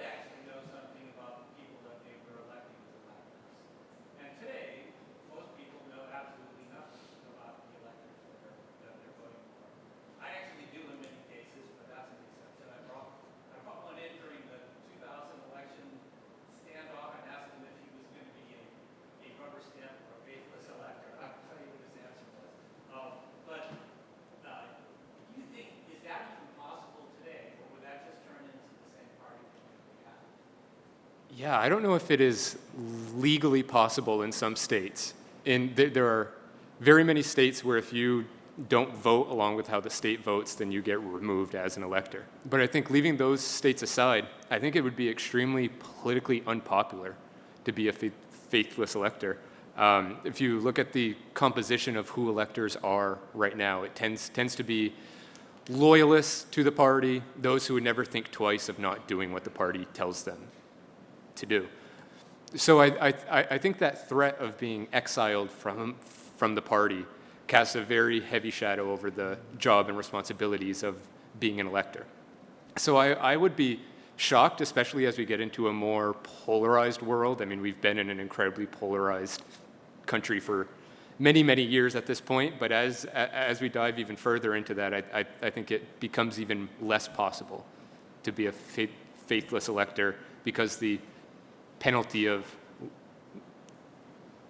defecting from what your party wants becomes much higher. So.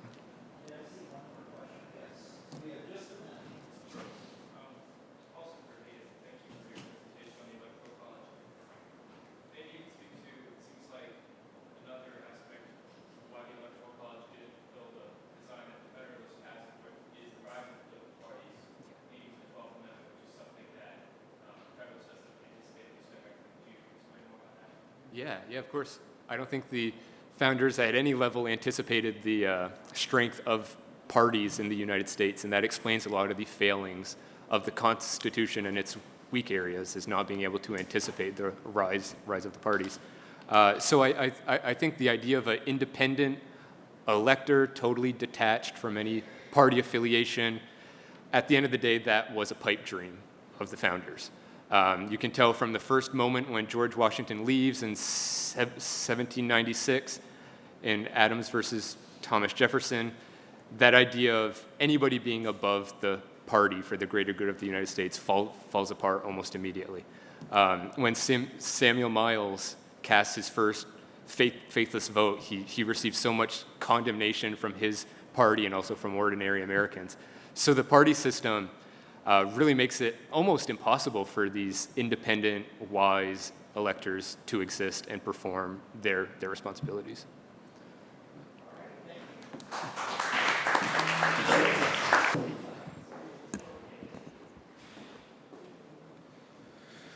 All right, thank you, James, and just want to extend my gratitude again for James and the Center for putting this together. It's a great privilege to be with this prestigious panel. And I know we're between you and cocktail hour. It's the end of the afternoon. I'll try to rouse you with some scholarly revisionist history. And in my paper, the Korematsu era, the restructuring of government power in 1942 and 1948. And so I make the case that this should be a defined era of judicial doctrine, namely the decline of separation of powers and federalism and the rise of executive power in the administrative state. Obviously, it's a riff on the Lochner era. I think if that is understood as a coherent era, then certainly this era should be as well. Between 1942 and 1948, the Supreme Court systematically restructured American constitutional law across several doctrinal domains. And Korematsu, of course, is repudiated by the Supreme Court, and certainly an embarrassing example of a court decision in history. But I would argue it is best understood not as an aberration, but as the era's defining expression. And what most of these cases have in common is, one, a state of emergency or war, and also where the court operates in a very deferential manner and largely eviscerates the non-delegation doctrine as a constraint against the federal government. So what this does is you see centralizing of power of the federal government at the expense of the states and centralizing of executive power at the expense of everyone in this era. And it is my argument that the administrative state would be unrecognizable without these cases. Take Korematsu itself. I'll start there. I won't go through all the 7 cases I have, but I hope everyone will read the paper. But Korematsu itself is obviously understood as a wartime case. I would reframe it, and it's certainly an important civil liberties and equal protection case that essentially blessed the FDR administration, the military, to have a system of concentration camps, so-called internment camps, for tens of thousands of people of Japanese ancestry. But fundamentally, it's a delegation case. It's a non-delegation case. Hirabayashi, which was decided the previous year, was challenged. He challenged his violation of the curfew on non-delegation grounds. Fred Korematsu had many arguments against his internment, his imprisonment, but his core one was one of delegation. And in both cases, the Supreme Court rejected it in the name of the war and emergency. And so if you look at the case in Executive Order 9066 and the statute that ratified it a few weeks later, it's actually fairly modest language. I wouldn't say it's defensible, but it's fairly modest language. It says the president and his delegate is more or less, the president's delegates shall have authority to designate military areas and exclude everyone from those. There's no mention of camps. There's no mention of deportation, no mention of Japanese or even aliens. It's just a massive, the president and the military take it as a massive delegation, and the Supreme Court blesses that.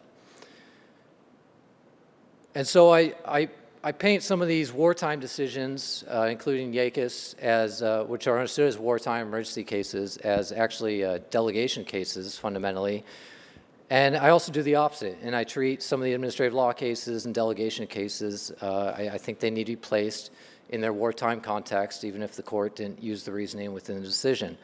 The key case I would point to is Waechter v. Filburn. I mean, this is famously essentially removed the boundary between interstate and intrastate commerce. There had been this long tradition of treating manufacturing and agriculture and production separate from trafficking and commerce, and the court, largely in deference to Congress, says that if local activity has a substantial effect, in this case wheat growing, on interstate commerce, then Congress and the president can regulate it.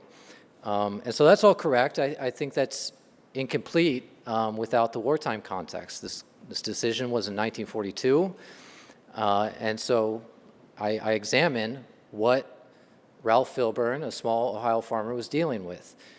His facts start in the summer of 1941. What happened in the spring and summer of 41? U.S. is still not in the war, but the Lend-Lease Act passes in March. It declares all commodities, including wheat, an article of defense to be shipped to friendly nations overseas. The president declares an unlimited national emergency in May, and quickly Congress and the president sign a law increasing the penalties for all farmers who do not participate in the existing quota system. They raise the penalties 6 times and also place a lien on all the crops for any farmer who does not pay the penalty. This is what trapped Ralph Filburn, and this is what he sued. And I think this wartime context needs to be understood, even if the court only refers to it obliquely. Similarly, in NBC versus United States, again, often taught as a non-delegation administrative law case, which is true, but I think the wartime context is often not contemplated. This was a 1943 case, a challenge by NBC to the FCC's very broad authority over broadcast licensing, and the court said that the public interest standard is an intelligible principle by which the FCC can intensely regulate broadcasters economically, but also make licensing decisions based on the programming of radio broadcasters. So it's a non-delegation case and separation of powers case,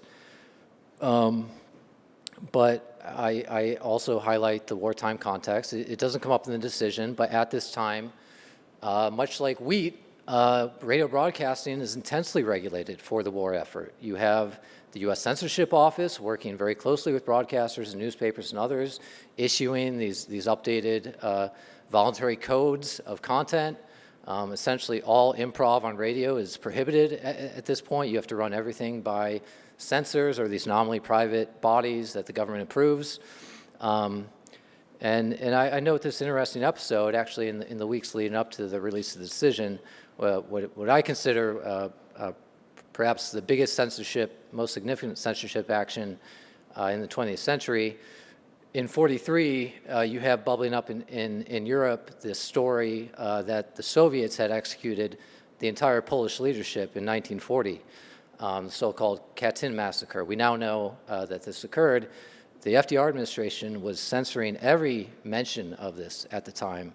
And within days of the NBC decision, which approved this programming and licensing decision, FCC officials are pressuring all radio broadcasters who are starting to talk about this Soviet massacre, which is dividing the United Nations and the Allies, start censoring that, and at least in one case gets a broadcaster pulled off the air. So all that to say, with Waechter, with NBC, the wartime context, I think, would be apparent to anyone in this period.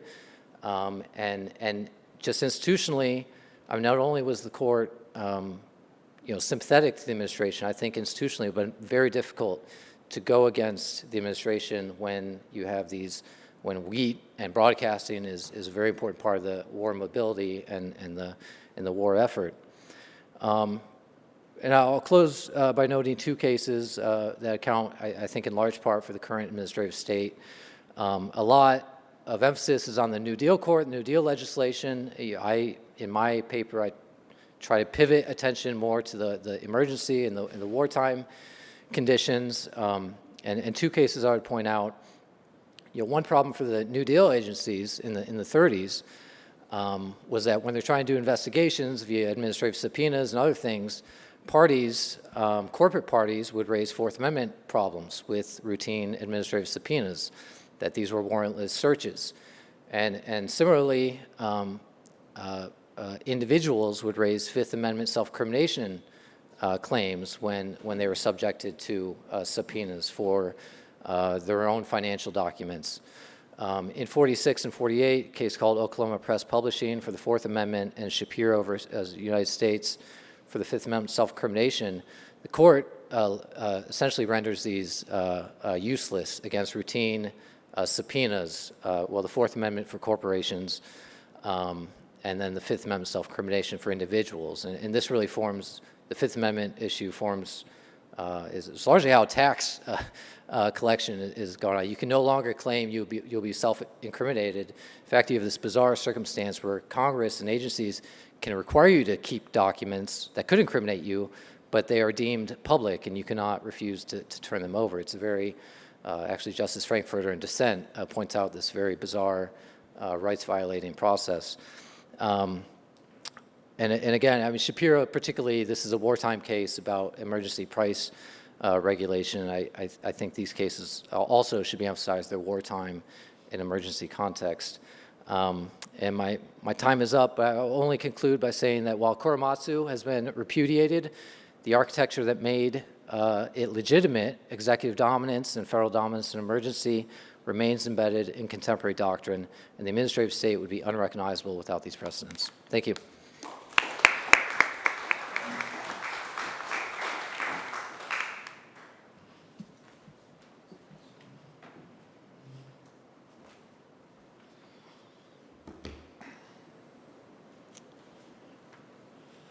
Great. Thank you all. Thank you very much, James Strickland, for organizing. Thank you, Savannah Johnston, for serving as our discussant.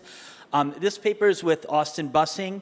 It's entitled The Founding Era Origins of the Non-Voting Members of Congress. These are the 6 currently serving non-voting members of Congress. The resident commissioner from Puerto Rico and delegates from Washington, D.C., American Samoa, Guam, the Northern Mariana Islands, and the U.S. Virgin Islands. They occupy a highly unusual role within the United States Congress. On the one hand, they can sponsor and co-sponsor legislation. They hire staff. They can vote in committees. They can even vote in committee of the whole on the floor of the House, although if their vote is decisive, it's thrown out. They can serve as impeachment managers, and they can make a range of motions on the House floor. On the other hand, they cannot vote on the crucial moment that determines whether a bill becomes law, the vote on final passage.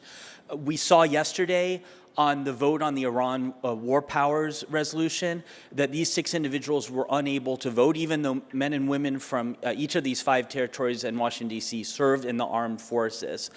In short, we contend that they're second-class lawmakers who have an unusual role of debating but not voting.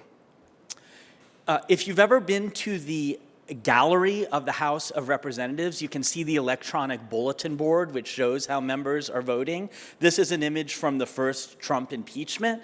And it's interesting precisely because you can see the 5 of the 6 non-voting members who are unable to vote on the impeachment of President Trump. This is particularly interesting in the case of Washington, D.C. The 23rd Amendment authorizes the residents of Washington, D.C. to vote for president, but their elected member of Congress is unable to vote to impeach the president, one of many unusual issues facing the district. But this image really shows the second-class status facing D.C. and the territories in American political life, and in particularly under the system of American federalism. The paper we're presenting today is part of a book project that we've written backwards.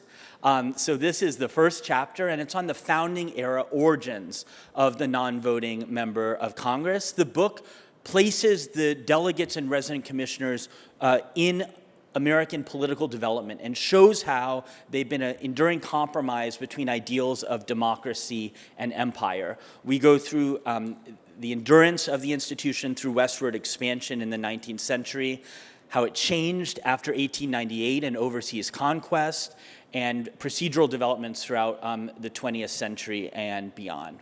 This chapter is about the founding era origins of this unusual position, a position that has persisted to today.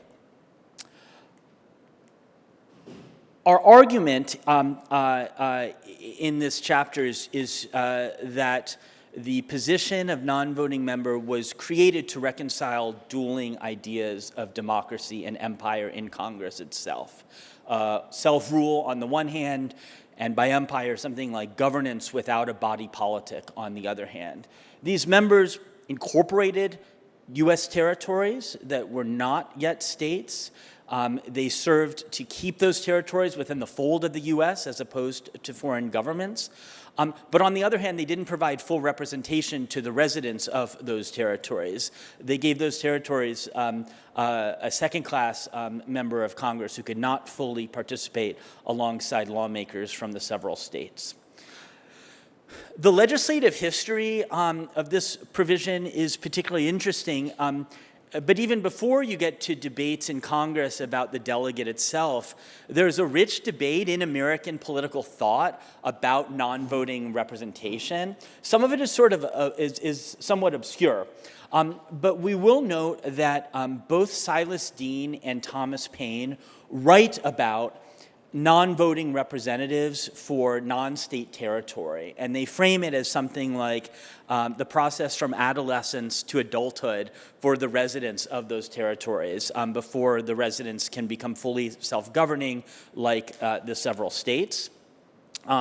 Thomas Jefferson then proposes in the Ordinance of 1784 that the territories be granted a non-voting member of Congress with the right of debating but not voting. So Jefferson's the one who first drafted this institution, which we think is really quite interesting, and it persists into the Northwest Ordinance of 1787. And Madison is one of the people who debates the non-voting delegate on the floor of the House in 1794. So in short, the delegates, rather than being an obscure appendage, actually was an issue that occupied this era of thinkers in American political thought who thought very carefully about whether and how non-states should be represented in the Congress. The delegate position is created in 1787 under the Northwest Ordinance. In 1794, James White of the territory southwest of the River Ohio, future Tennessee, presents his credentials to Congress in Philadelphia. and he is elected by the Territorial Assembly to serve as the delegate there. And the debate over James White is really fascinating and instructive about how the lawmakers at the time were considering the delegates. So there's a variety of questions that get hashed out on the floor of the Congress. First of all, was the delegate provision constitutional? It's not mentioned anywhere in the Constitution. Article 1 says that Congress shall consist of representatives in the House and senators from the states. This non-voting member is unmentioned in the Constitution. So there's a question of whether you can even sit someone who's not an elected representative in Congress itself. Second of all, what's the proper venue for seating a delegate? There were lawmakers who thought that the delegate should be seated in the Senate because a delegate was elected like senators. He was selected by the Territorial Assembly, not like voters. There's a question about how to instantiate the delegate position. Does separate legislation need to be passed, or is the Northwest Ordinance of 1787 enough to seat a delegate? And if I may do a footnote on that point, in 2022, the Cherokee Nation sent a delegate to the United States Congress under an 1835 treaty. You may remember that from the news, called the Treaty of New Echota. And the House Rules Committee held a hearing, and they asked a very similar question to this. Does separate legislation needed to seat the Cherokee delegate? Could the House seat the Cherokee delegate by passing a simple resolution? If a delegate right is provided to a group, how does Congress act to vitiate that right? A third question that was asked in 1794 is what was the scope of the delegate's power? Could the delegate only speak on matters dealing with the territory he represented, or could he speak more broadly on national questions? Later, you get into really interesting questions about whether a delegate could vote in committee. White's predecessor, the second delegate of Congress, William Henry Harrison, future president, served as a chair of a standing committee of the Congress. He's the only delegate ever to do so. But in the last few years, we've seen discussion about long-serving delegates in Congress today, like Eleanor Holmes Norton, serving as chairs of committee.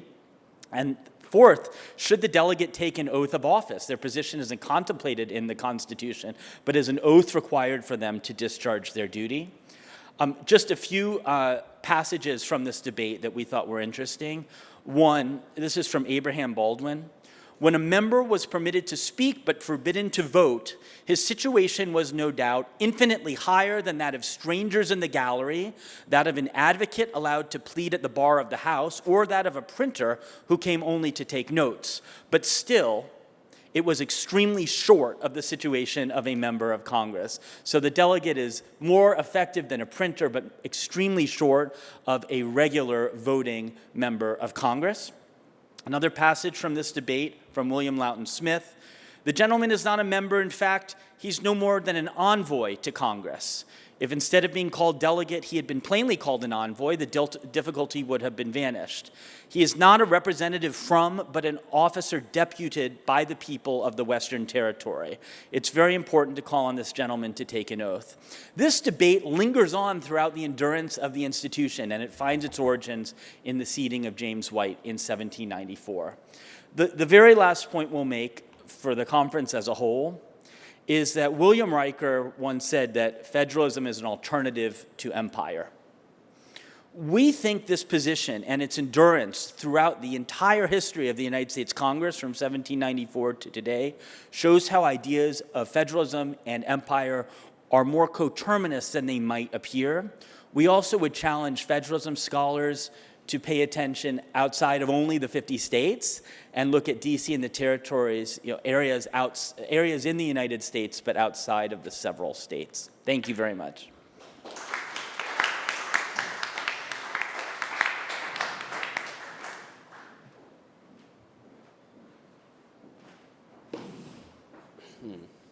Okay, good afternoon.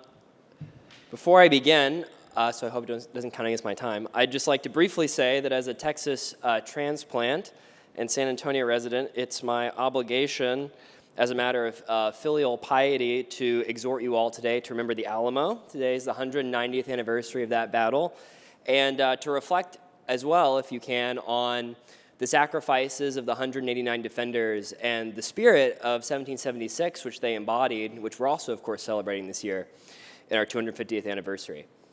Okay, so now for something completely different.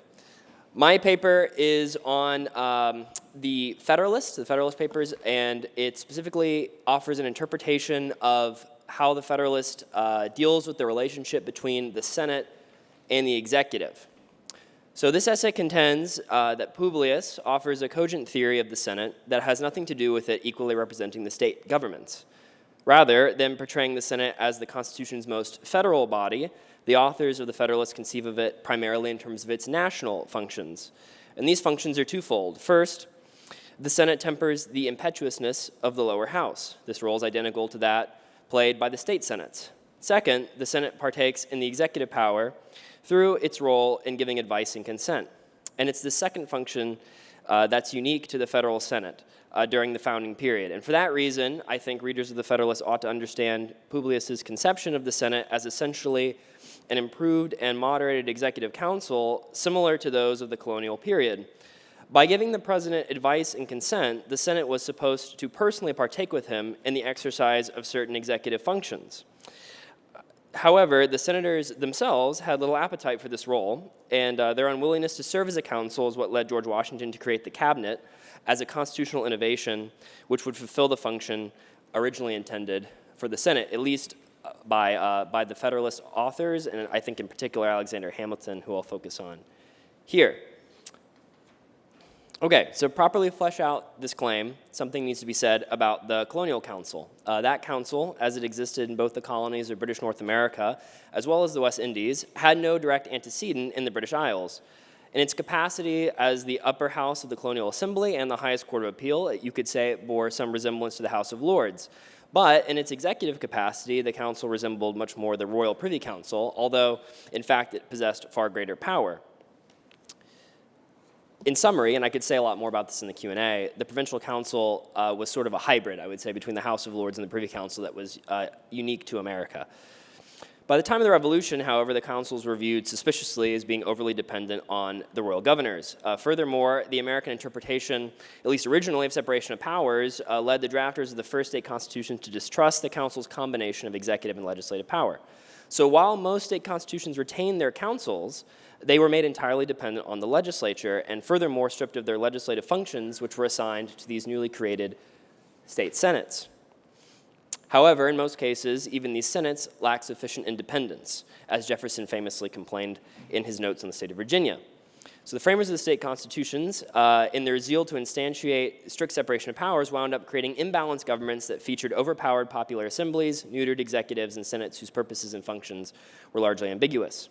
In response, the framers of the national constitution crafted a Senate in which the older executive and legislative, and to a lesser extent judicial powers of the council were mixed back together, albeit on a new basis. So I'll now dispel the common misunderstanding that the main purpose of the Senate is to represent the state governments. Now, this misconception has a logical character to it. Under the Articles, each state sent a delegation to the Confederation Congress, and each delegation had one vote. The Virginia Plan threatened to overthrow that arrangement in favor of completely proportional representation. You all know this. So the Connecticut Compromise combined the two systems. Because the House is directly elected and proportionally representative, you could say it fairly represents the people. The Senate, elected by state legislatures and equally representative, is a remnant of the older system and serves as the means by which states can preserve their rights against those of a national majority. We've all heard this story. But as convincing as that above argument seems, I argue the clear thrust of the convention's thinking about the Senate is that it ought to be free from immediate dependence on either the people or the state governments. This can be proved by referring to the actual textual provisions concerning the Senate, best summarized in the fourth resolution reported by the Committee of the Whole. That resolution stated that the senators would hold their offices for a term sufficient to ensure their independency and receive stipends paid out of the national treasury. The convention also declined to make senators subject to recall and confirmed their perpetual re-eligibility for office. Perhaps most significantly, the delegates decided that senators would vote per capita rather than as state delegations. This provision engendered shockingly little debate, despite the fact Luther Martin of Maryland objected that the measure departed from the idea that the states represented the second branch, or were represented, the states were represented in the second branch. Nevertheless, the measure passed 9-1. So in summary, it may safely be said that while the mode of electing senators was indeed a compromise intended to placate those delegates concerned about the diminution of state influence in national affairs, nevertheless, the delegates came to view it as a national body possessing distinct independence from the whims of the state governments.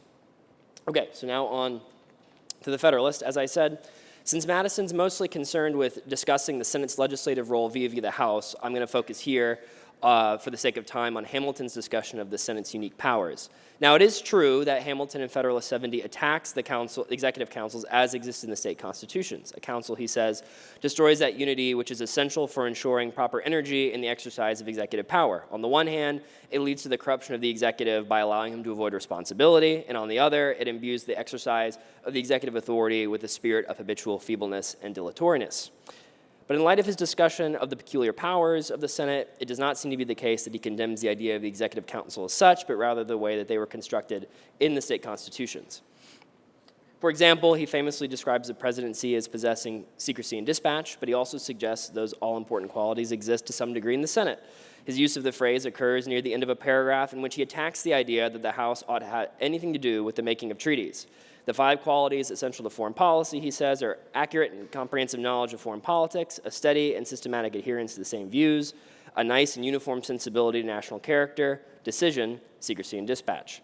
The first 3 qualities are a clear reference to the very same ones discussed by Madison in his essays on the Senate. While the latter 2 qualities are certainly most potent in the presidency, the Senate's small size presumably endows it with the requisite energy to partake in those qualities to the degree that it is safe for the Senate to participate in the treaty-making process.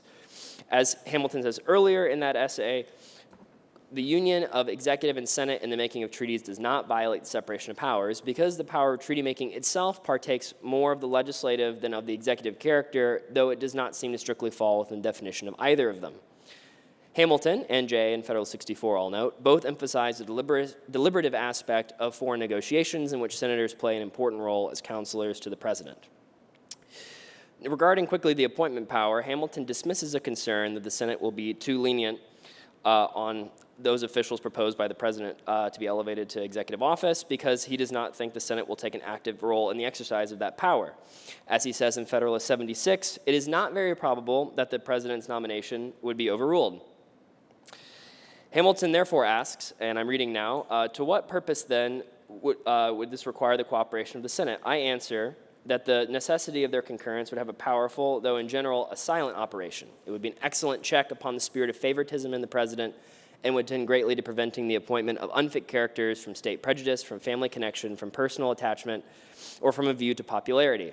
And in addition to this, it would be an efficacious source of stability in the administration.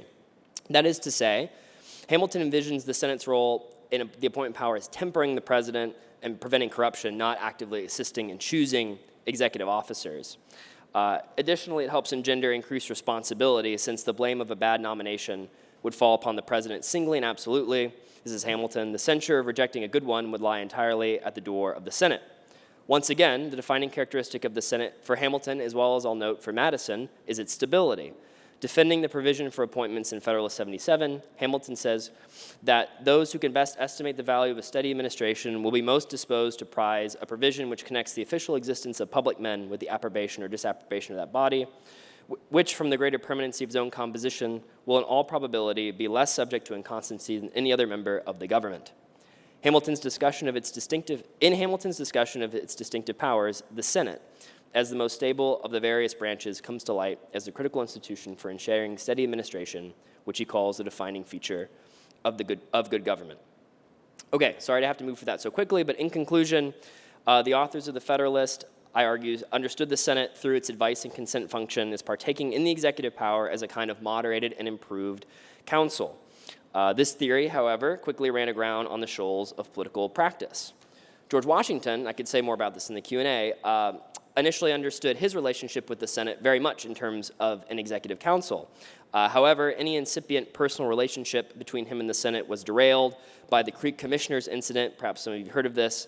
In the now famous story, Washington travels to the Senate chamber in person in August 1789 to confer with them about the terms of a treaty to be negotiated with the Creek Indians living in Georgia. This visit was a disaster, with the senators unwilling to engage in debate in Washington's presence, and a furious Washington losing his temper, obviously a rare occurrence, and storming out of the chamber, vowing never again to return for advice. While much of the scholarly, my last paragraph here, while much of the modern scholarly attempt to understand the early Republican Senates revolve around qualifications of the men eligible for senatorial office and the interests which they were supposed to represent, less attention, I think, has been paid to the significance of the powers of the Senate.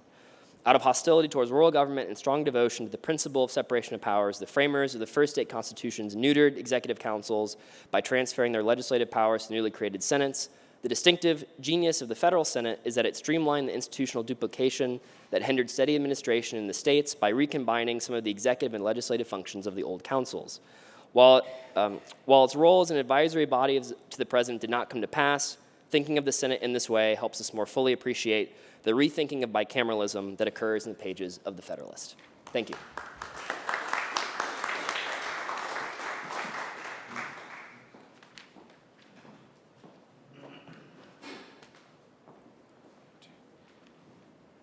Hi, good afternoon. My name is Peter McDonald. I'm a PhD candidate at Baylor University.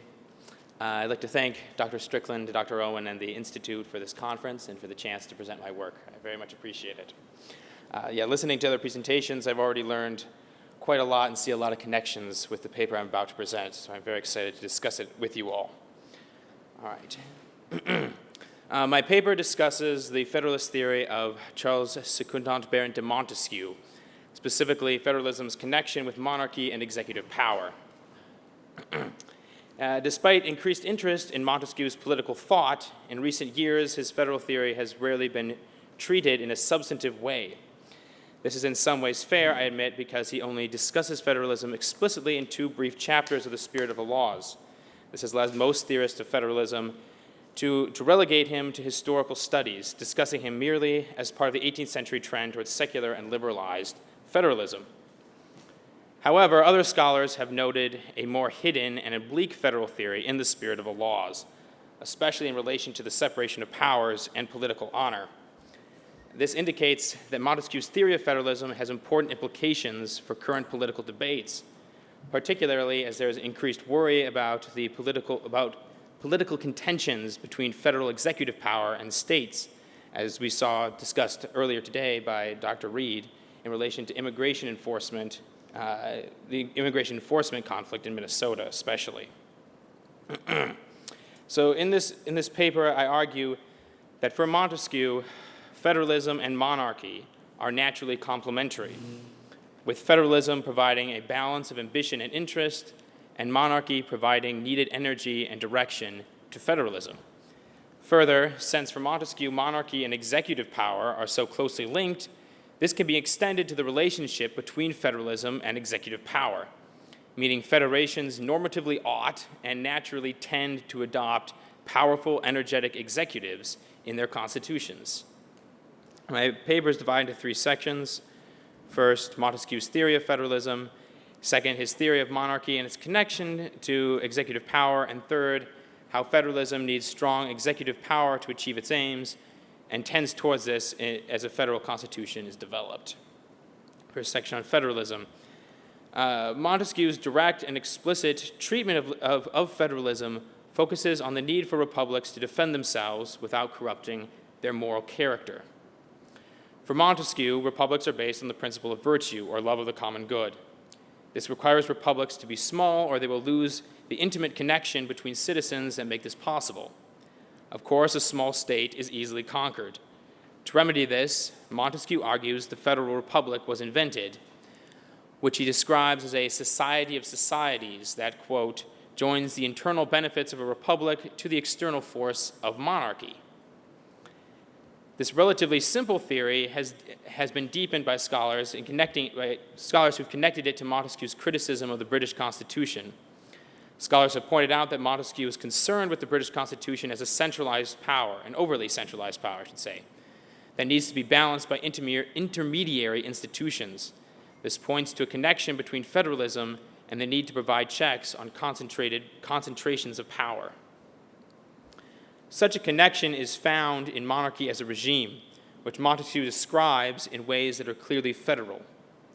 Montesquieu does not define monarchy as the rule of one, but as the rule of one based in fundamental law, characterized by a distinct depository of law and intermediary institutions. Monarchy's intermediary institutions are federal, as they incorporate a wide variety of legal and territorial power, including the clergy, nobility, and towns, with overlapping yet distinct authority from the centralized government. Such institutions are based on the principle of honor, which Montesquieu describes as a preference for individual rights, prerogatives, and adherence to a personal moral code. Honor creates a particular political system where intermediary powers are both attached to the sovereign but also inclined to preserve their independence and assert their prerogatives, creating a checking system on the central government. Further, honor and intermediary institutions allow for a depository of law, as they allow law to be preserved outside of the personal will of a monarch. These foundations of monarchy and honor and intermediary institutions may similarly be applied to the executive office. Montesquieu describes the executive as naturally a monarch, not only because of the need for both to be a unitary, but also because of powers and principles the executive branch brings to government. For instance, both monarchy and the executive possess the power of commanding armed forces, which Montesquieu directly links with the need for honor as a moderating force. Further, the monarch is described as possessing both executive and legislative power, and a strong executive would similarly tend to assume legislative power. Honor and intermediary institutions will similarly limit a monarchical legislative power and an executive that tends to usurp the legislative branch, as in both cases by a depository of laws placed in numerous independent federal bodies. Not only is monarchy and executive power reliant on federalism, but federalism also requires a strong executive. Although Montesquieu describes federations as essentially republican, by the very act of federalizing, a state would change its principle from virtue to honor, pointing to federalism as a monarchical regime by nature.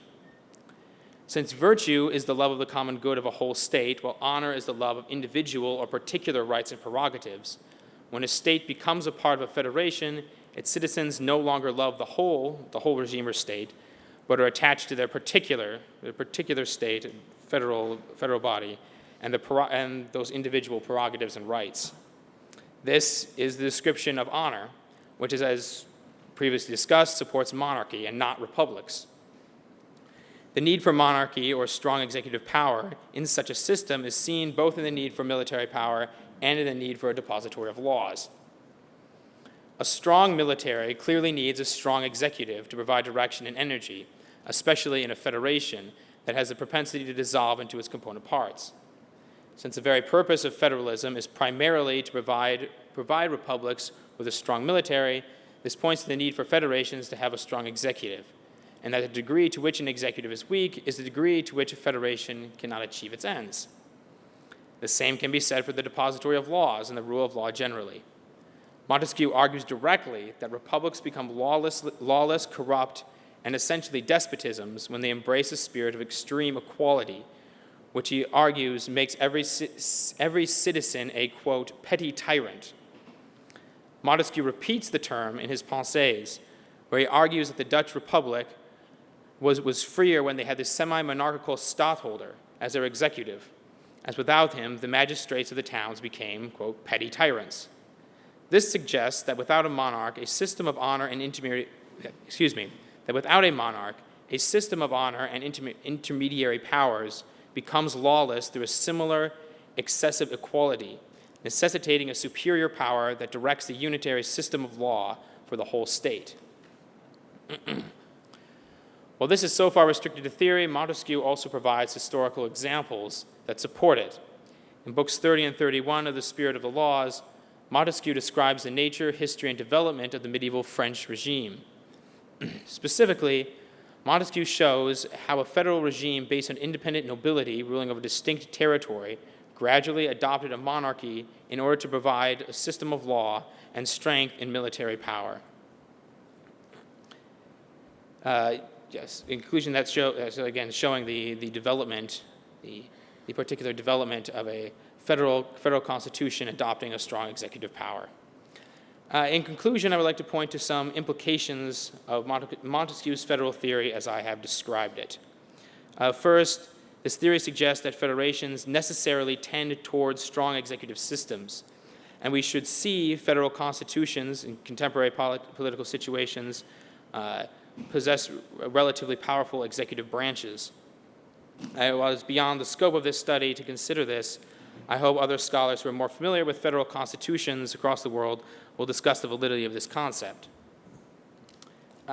Secondly, this theory suggests that the way forward for conflicts between executive and federal power is a mutual recognition of the need and place of the other within constitutional systems, rather than more political or even military conflict as we see now. Thank you.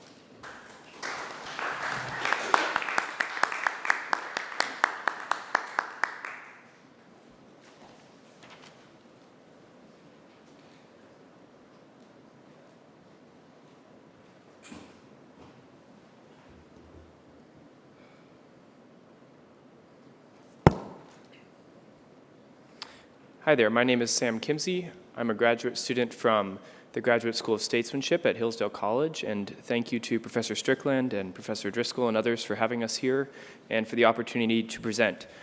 I'm excited to present to you all, but I have the daunting task of going at the end of a long day of panels, so hopefully I will keep this interesting. My presentation is titled Stewart v. Laird and the Crisis of the Courts. In a time when disputes surrounding the power and role of the federal judiciary is once again at the center of American politics, it is worth examining previous precedents that emerged out of controversies about the courts. Stewart v. Laird is a Supreme Court decision from 1803, an insufficiently studied Supreme Court precedent that validated the actions of the Jeffersonian Congress to eliminate by legislative repeal entire federal circuit courts, along with the accompanying appointed federal judges, despite the Constitution's provisions for their life tenure. The decision was the result of complex political struggles in the early republic under the Constitution, and it set a tenuous precedent, which controlled many decades of subsequent practice and lingers with us to challenge many of our prevailing conceptions of the judiciary. So I want to present the main arguments from the case and some reflections I have on the case. But it's necessary to give a little bit of historical background to understand the case, so I have to go through the various judicial acts that led up to this case. So I'll refer to them by their respective years in which they were passed, and trust that hopefully many of you are familiar with the basic chronology of the American founding era. So the 1789 Judiciary Act is passed by the First Congress, and it establishes the federal judiciary. Article 3 of the Constitution simply says that the judicial power of the United States shall be vested in one Supreme Court and in such inferior courts as the Congress may from time to time ordain and establish. So Congress ordained and established a set of courts in the 1789 Act, 3 tiers, the Supreme Court at the top, a intermediate tier of federal circuit courts, and beneath that, federal district courts. I won't go into the details of what the jurisdiction was because that's beyond the scope of what we need for today. But the main thing to emphasize was the 1789 Act instituted the practice of circuit riding. So the circuit courts were composed of one federal district judge and one Supreme Court justice who would ride to the various federal districts and sit to comprise the circuit court. This was changed in the 1801 Judiciary Act passed by the Federalists. This follows the quote-unquote revolution of 1800, which swept Thomas Jefferson and his party into power. There's an intervening 3-month lame duck Congress session at the beginning of 1801, after Thomas Jefferson and the Republicans have won the election, but while the Federalists are still in office, and they passed the Judiciary Act of 1801. The Federalists asserted that they were providing much-needed reform to restructure the judiciary, but any impartial observer could also guess that their goal was to consolidate Federalist power in the judiciary while they still could before the government transitioned power to the Republicans. The key part of the 1801 Act was creating 6 new federal circuits with 3 permanent circuit court justices that would sit in each court. So instead of circuit riding, there would be permanent circuit court justices, which were distinct judicial offices, which also meant that President John Adams could appoint 16 Federalist circuit court judges before he left office, before the Federalists lost control of the Senate. The final jab of the 1801 Act was also to reduce the size of the Supreme Court by 1 justice, which would go into effect upon the next retirement, kneecapping the incoming Jefferson administration. So it's 1802 by the time the Jeffersonians in Congress assemble and begin their work of converting their ideological revolution into legislative reform. one of Jefferson's top priorities was to restrict and, if possible, repeal the Federalist judiciary.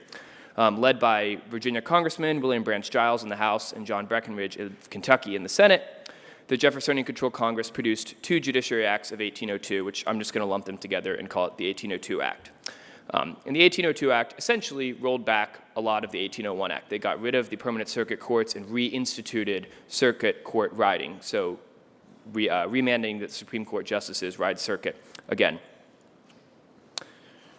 I think that's enough of the background for now to get to the case itself, Stewart v. Laird, which reaches the Supreme Court and is decided in 1803, just weeks after the Marbury v. Madison decision is decided.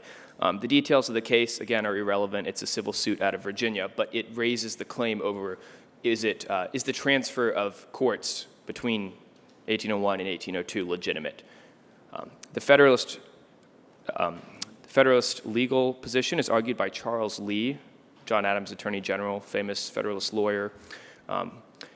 And as he presents it, the most significant argument raised in this case is once Congress has ordained and established inferior courts, such as federal district courts or circuit courts, and has validly appointed life tenure federal judges appointed by the appointed by the President, confirmed by the Senate, can a subsequent congressional action dissolve them?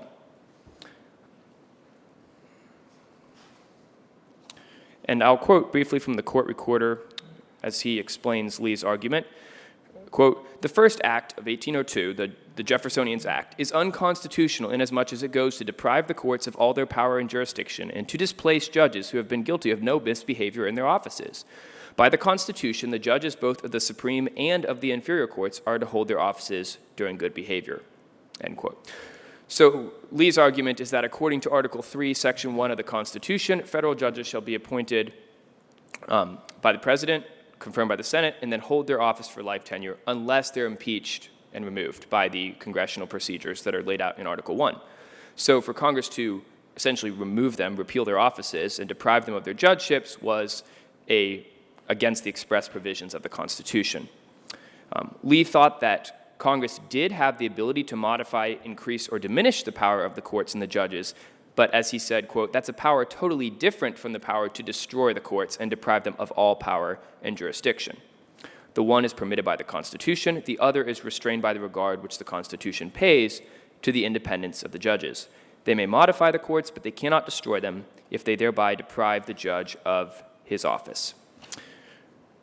One other argument I'll mention from Lee is that he argued that circuit court riding was also essentially an unconstitutional appointment because it was appointing Supreme Court justices to fill the office of circuit court justices.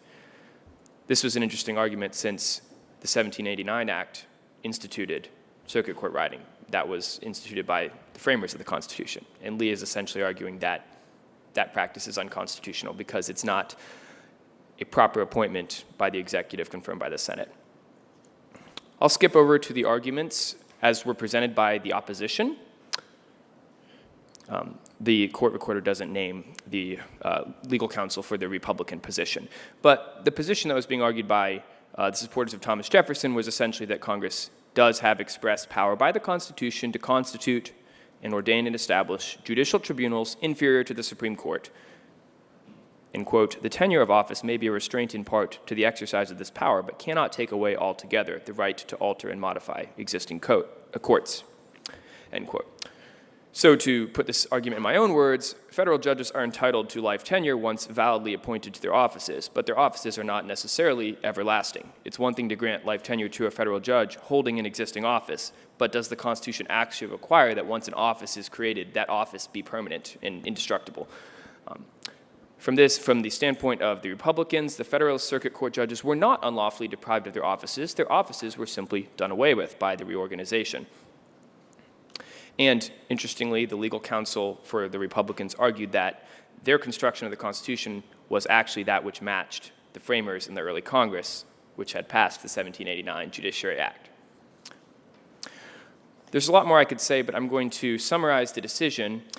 In the essay, I go into detail of how the decision was made, because one might be inclined to think the court's makeup was heavily dominated by the Federalists, including John Marshall.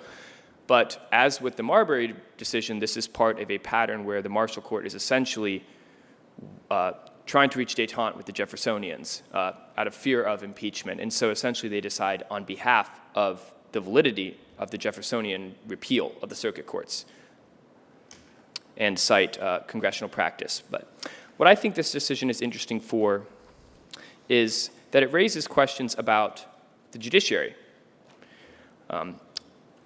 The precedent held and has never been overturned. In 1891, Congress continued to reorganize the judiciary and reinstituted permanent circuit courts. But between 1803 and 1891, circuit court riding was the law of the land and the practice of the land.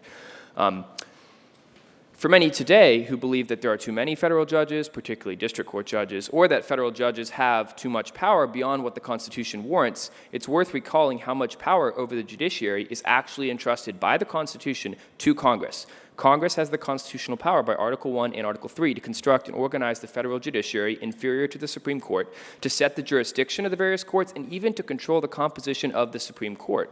As this essay has attempted to show, it's at least constitutionally doubtful whether Congress can legitimately abolish entire federal courts. That was the argument of Lee and the Federalists.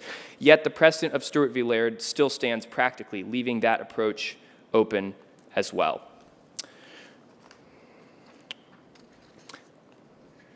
All right, I think I'll finish there. Thank you.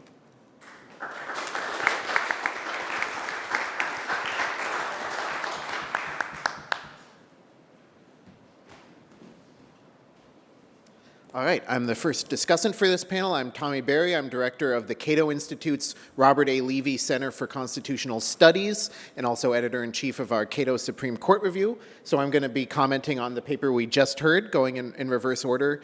Conveniently, I just have one-sentence comments about two other papers. On the advice and consent paper, this is a niche interest of mine, so I was really interested in your paper as well. I think it would be worth digging into the role that senators still play in evaluating potential district court judges. That's a role where they may actually be closer to that founding era idea of providing advice, not just consent. My understanding is for district court judges, senators have in the past and often still do play an initial role of taking applications and evaluating first cuts. I think it would also be worth digging into the push and pull over loopholes to advice and consent. An interest of mine is the Vacancies Act. The administration's presidents keep trying to evade Senate consent, but the Senate tried to close a bunch of loopholes in 1998. Why did they do that? They clearly still care about that advice and consent power. They still care about that prerogative of the Senate. To me, that suggests that they still think it has some institutional role to play for them, that they're not willing to just allow this president to evade it. My other comment on the non-voting member article, which was really fascinating, was the person in the upper right that you saw, Pablo Hernandez from Puerto Rico, was a law school classmate of mine. He, in fact, graduated the year after me, and so I feel like, what am I doing with my life now that he's already sort of in Congress, but as you said, not totally. He's one of the youngest members of Congress. He is, yes. So he's quite the prodigy.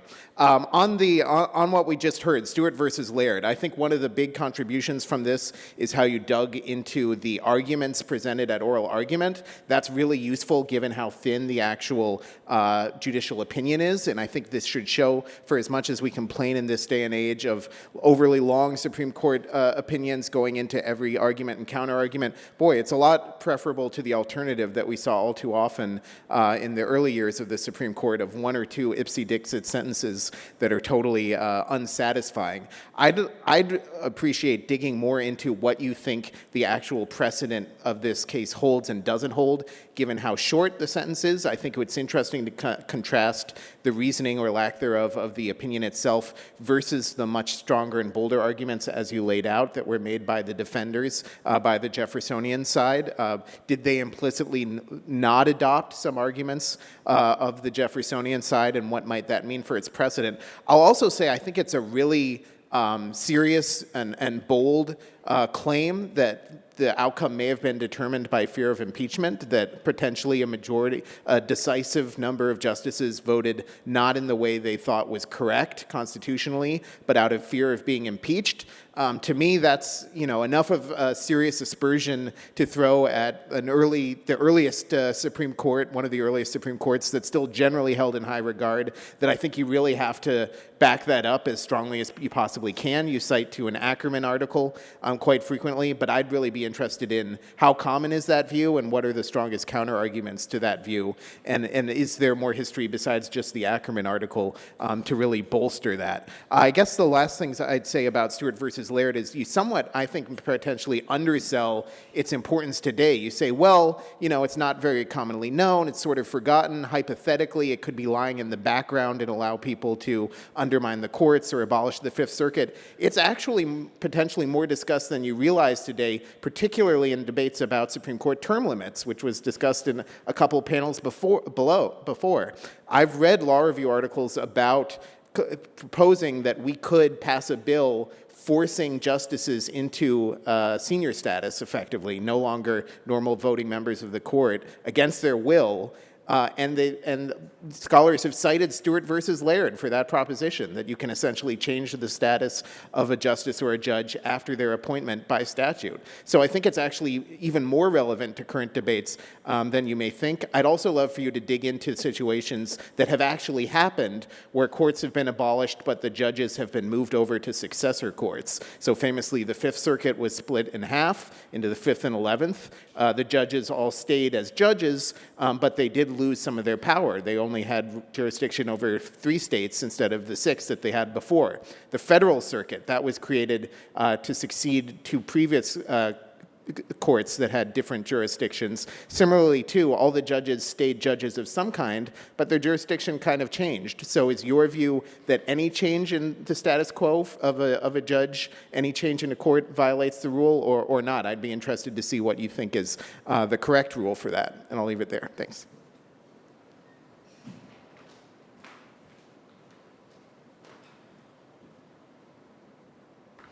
Hi, I'm Savannah Johnston. I'm at the Center for Constitutional Studies at Utah Valley University.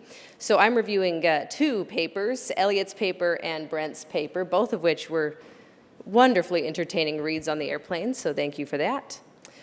As I was thinking about these 2 different papers, one on non-voting delegates and one on the Korematsu era, what links them? And I think what links them is this overarching concern. How devoted are we to maintaining a constitutional republic versus devolving into an imperial government led by a king-like figure? That's the concern between both of these papers. So first, starting with Elliot and his co-author Austin's paper, they show that the non-voting delegate emerged out of the founding era debates about territorial government and expansion. So the delegate is this quasi-constitutional compromise between democracy and empire. So one thing you didn't get to see in the presentation was this very interesting discussion about a rural-urban divide. That the earliest concerns about, well, should these people on the frontier be allowed to become states with voting representatives or not? It's not a race question. It won't become a race question until the insular cases. But at the beginning, it's an urban-rural thing. It's Gouverneur Morris saying, these backwoods people lack the civic virtue to have a voting representative, and it's Jefferson saying, with a little bit of education, everyone can. So interesting there. I have a couple of questions about this paper. First, you mentioned both an imperial ambition and a democratic core. Which logic was ultimately dominant in the institutional design here? Was the delegate primarily a democratic concession to territorial residents, or was it more fundamentally an imperial administration mechanism? Which one actually dominated there? Second, you speak briefly about voting as debating without voting as a meaningful form of representation. I'd like to see more discussion about that. At the founding, did they understand debating without voting as actually meaningful representation, which ties into this this British colonial agent tradition? You mention Burke and you mention Benjamin Franklin, but you don't quite tell us how similar is the non-voting delegate to what the British colonial agent was. If it's the same, well, then it's just a continuation of the British tradition. Or does it meaningfully change at all? Next, and I guess, actually I'll say last on this one, I would just like to hear at some point, not in this paper, if the founding era logic for this non-voting delegate supports or undermines modern territorial claims for full representation in the United States Congress. Does it help or hurt the case of someone's Puerto Rican classmate? All right. Next, we get to Brent's excellent paper on Korematsu. So he's going to argue that Korematsu is not a one-off bad case. It is a bad case, but it's not just a one-off bad case, but an era in Supreme Court history that helped legitimate executive dominance under conditions defined as urgent that has had longstanding constitutional law effects. So my questions here are largely about the timeline. So first, why begin in 1942? To what extent is Korematsu driven by wartime necessity versus pre-existing constitutional trends? So put another way, if you were to just take away the label of the Korematsu era, what constitutional transformation occurred between 1942 and 1948 that had not already begun to change in the broader New Deal era? So why make a Korematsu-specific era here? Second, why does it end in 1948? So what changes in 1948 that ends the Korematsu era? Significantly, this is after the war. So the two big effects spoken about in this paper for the Korematsu era are crisis, and this is an FDR court. But crisis has ended by 1948, so I'd like to understand more why you're cutting it off there and not including later cases like Dennis, for example. My next question is, why Korematsu? You go to great lengths in this paper, I think really convincingly, to show that this is about non-delegation, and less about civil liberties. But in the popular imagination, Korematsu is about racism. So maybe it'd be more useful to just call this the Waechter era or something, something to think about.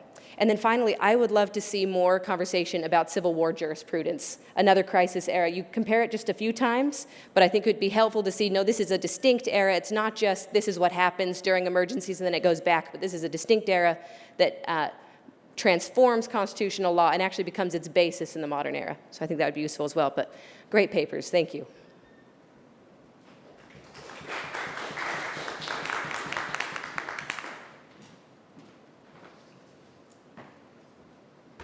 I'm back. All right, so doing double duty. As Brent said, we're the last thing standing between you and cocktail hour, and I'm the last person standing between you and cocktail hour. So I'm carrying the target here. I'm going to dive right into the meat. I've got Peter and Josh's papers. Both are good in their own regards. I've just got a couple of comments. I've got more that I'll send you independently, but start with this for now. We're starting with Peter's paper. We've got this discussion of Montesquieu's spirited laws and the relationship between monarchy / executive power and federalism. I think this is a really interesting connection. And I actually think you say that you're explicating the complementarity of these two ideas. I actually think you do more than that in the paper. I think what you actually show is that monarchy and executive power and federalism are intricately connected, and indeed, in Montesquieu's view of monarchy, they can't really be understood as independent themes. So actually, I think you could you do yourself an injustice by simply saying you point out the complementarity. I think you're actually if you were to what would help this, and this would actually lead to my second point, you should synthesize a definition of federalism using Montesquieu's argument that will help you kind of tie these things together and show how all these subsidiary things that you call federal, and I think rightly, are in fact so. And this will also help you to do the next thing, which is I think you want this paper to be both about Montesquieu's political thought and about federal theory generally, and you engage with scholars of federalism to that end, I think you should begin the paper with the discussion of those scholars of federalism and say why they're deficient, why we should prefer Montesquieu. And then finally, you may want to make use of the Federalist papers on this topic, at least in the footnotes, because there's a number of nice parallels between some statements by Montesquieu that are echoed in some of the papers. 10, 45, 46 are the ones that come immediately to mind on this theme. So there's more to follow, but maybe start with that. And then last, I've got Josh's paper. This paper's in really strong shape. He's done a lot of great work. I've got just 2 points that I'm going to share now. The first is more prosaic, and then one more substantive. Just like with Peter's paper, I think Josh sells himself short. The thesis and the title are too narrow. You say that you are giving an interpretation of the role of the Privy Council-like character of the Senate, but that exegesis only takes up a fraction of the paper, at least in the Federalist papers. You also provide a compelling case that the convention itself wished to create a more national body that did solve the representation issue, but was primarily intended to produce other effects the delegates thought would be salutary. In sum, what you actually provide is a broader argument saying that the convention wanted to create something like a Privy Council, and then the Federalist provides the theoretical justification for the convention's decision that moves beyond the more mundane compromise. So a more accurate title and thesis should, I think, pay heed to what your argument actually achieves. And then lastly, the more substantive point. I think you can expand the scope of the argument to show how your interpretation directly relates not just to this interpretation of the Federalist, as I've said, and the convention, but how it relates more generally to their complaint about the Articles of Confederation. You talk about the revolutionaries' hostility to royal government and how this reaction against the crown led them to instill their state constitutions with weak executives. I think any interpretation of this phenomenon should include a discussion of the delegates' disgust with the problems created by an overly powerful legislature and the crisis that ensued in the 1780s with these runaway legislatures. In other words, the thing missing from the Articles of Confederation was good administration. As you show, this is a point emphasized in the Federalist Papers dealing with the Senate and the President, but is also a core element of the Federalist Papers more generally. In Federalist 9, Hamilton famously comments upon the lamentable condition of the petty republics of Greece and Italy that were constantly vibrating between the extremes of tyranny and anarchy. This is a historical example, but I think Hamilton means for his readers to think about their own situation at the end of the 1780s. Like those petty republics, the American revolutionaries too cast off a tyranny and ran into the arms of anarchy. To borrow an analogy, while the revolutionaries said, "Put not your trust in princes," the Federalists, and perhaps the framers more generally, thought they put too much trust in the legislature. And then in adding this dimension to the paper, if you choose to do so, not only do I think you add a more robust interpretation of the Federalist Papers in the Philadelphia Convention, but I think you also provide a helpful corrective to scholars of the founding era. As is the case in every age, there's always a danger of reading our own prejudices and pieties into our historical subjects. The zeitgeist of the 20th century tells you to worry about dictators, and so it's important to figure out where there are checks on the president in the American context. But it may be the case that the founders were not so worried about that. They were concerned with maintaining constitutional supremacy, a feat which would require a strong and stable executive power. As you know, historically, the Federalist argument doesn't win out. Maybe they were naive. But they may also have been right, and I think your paper with some of these additions can help to clarify why that may be so. Thank you.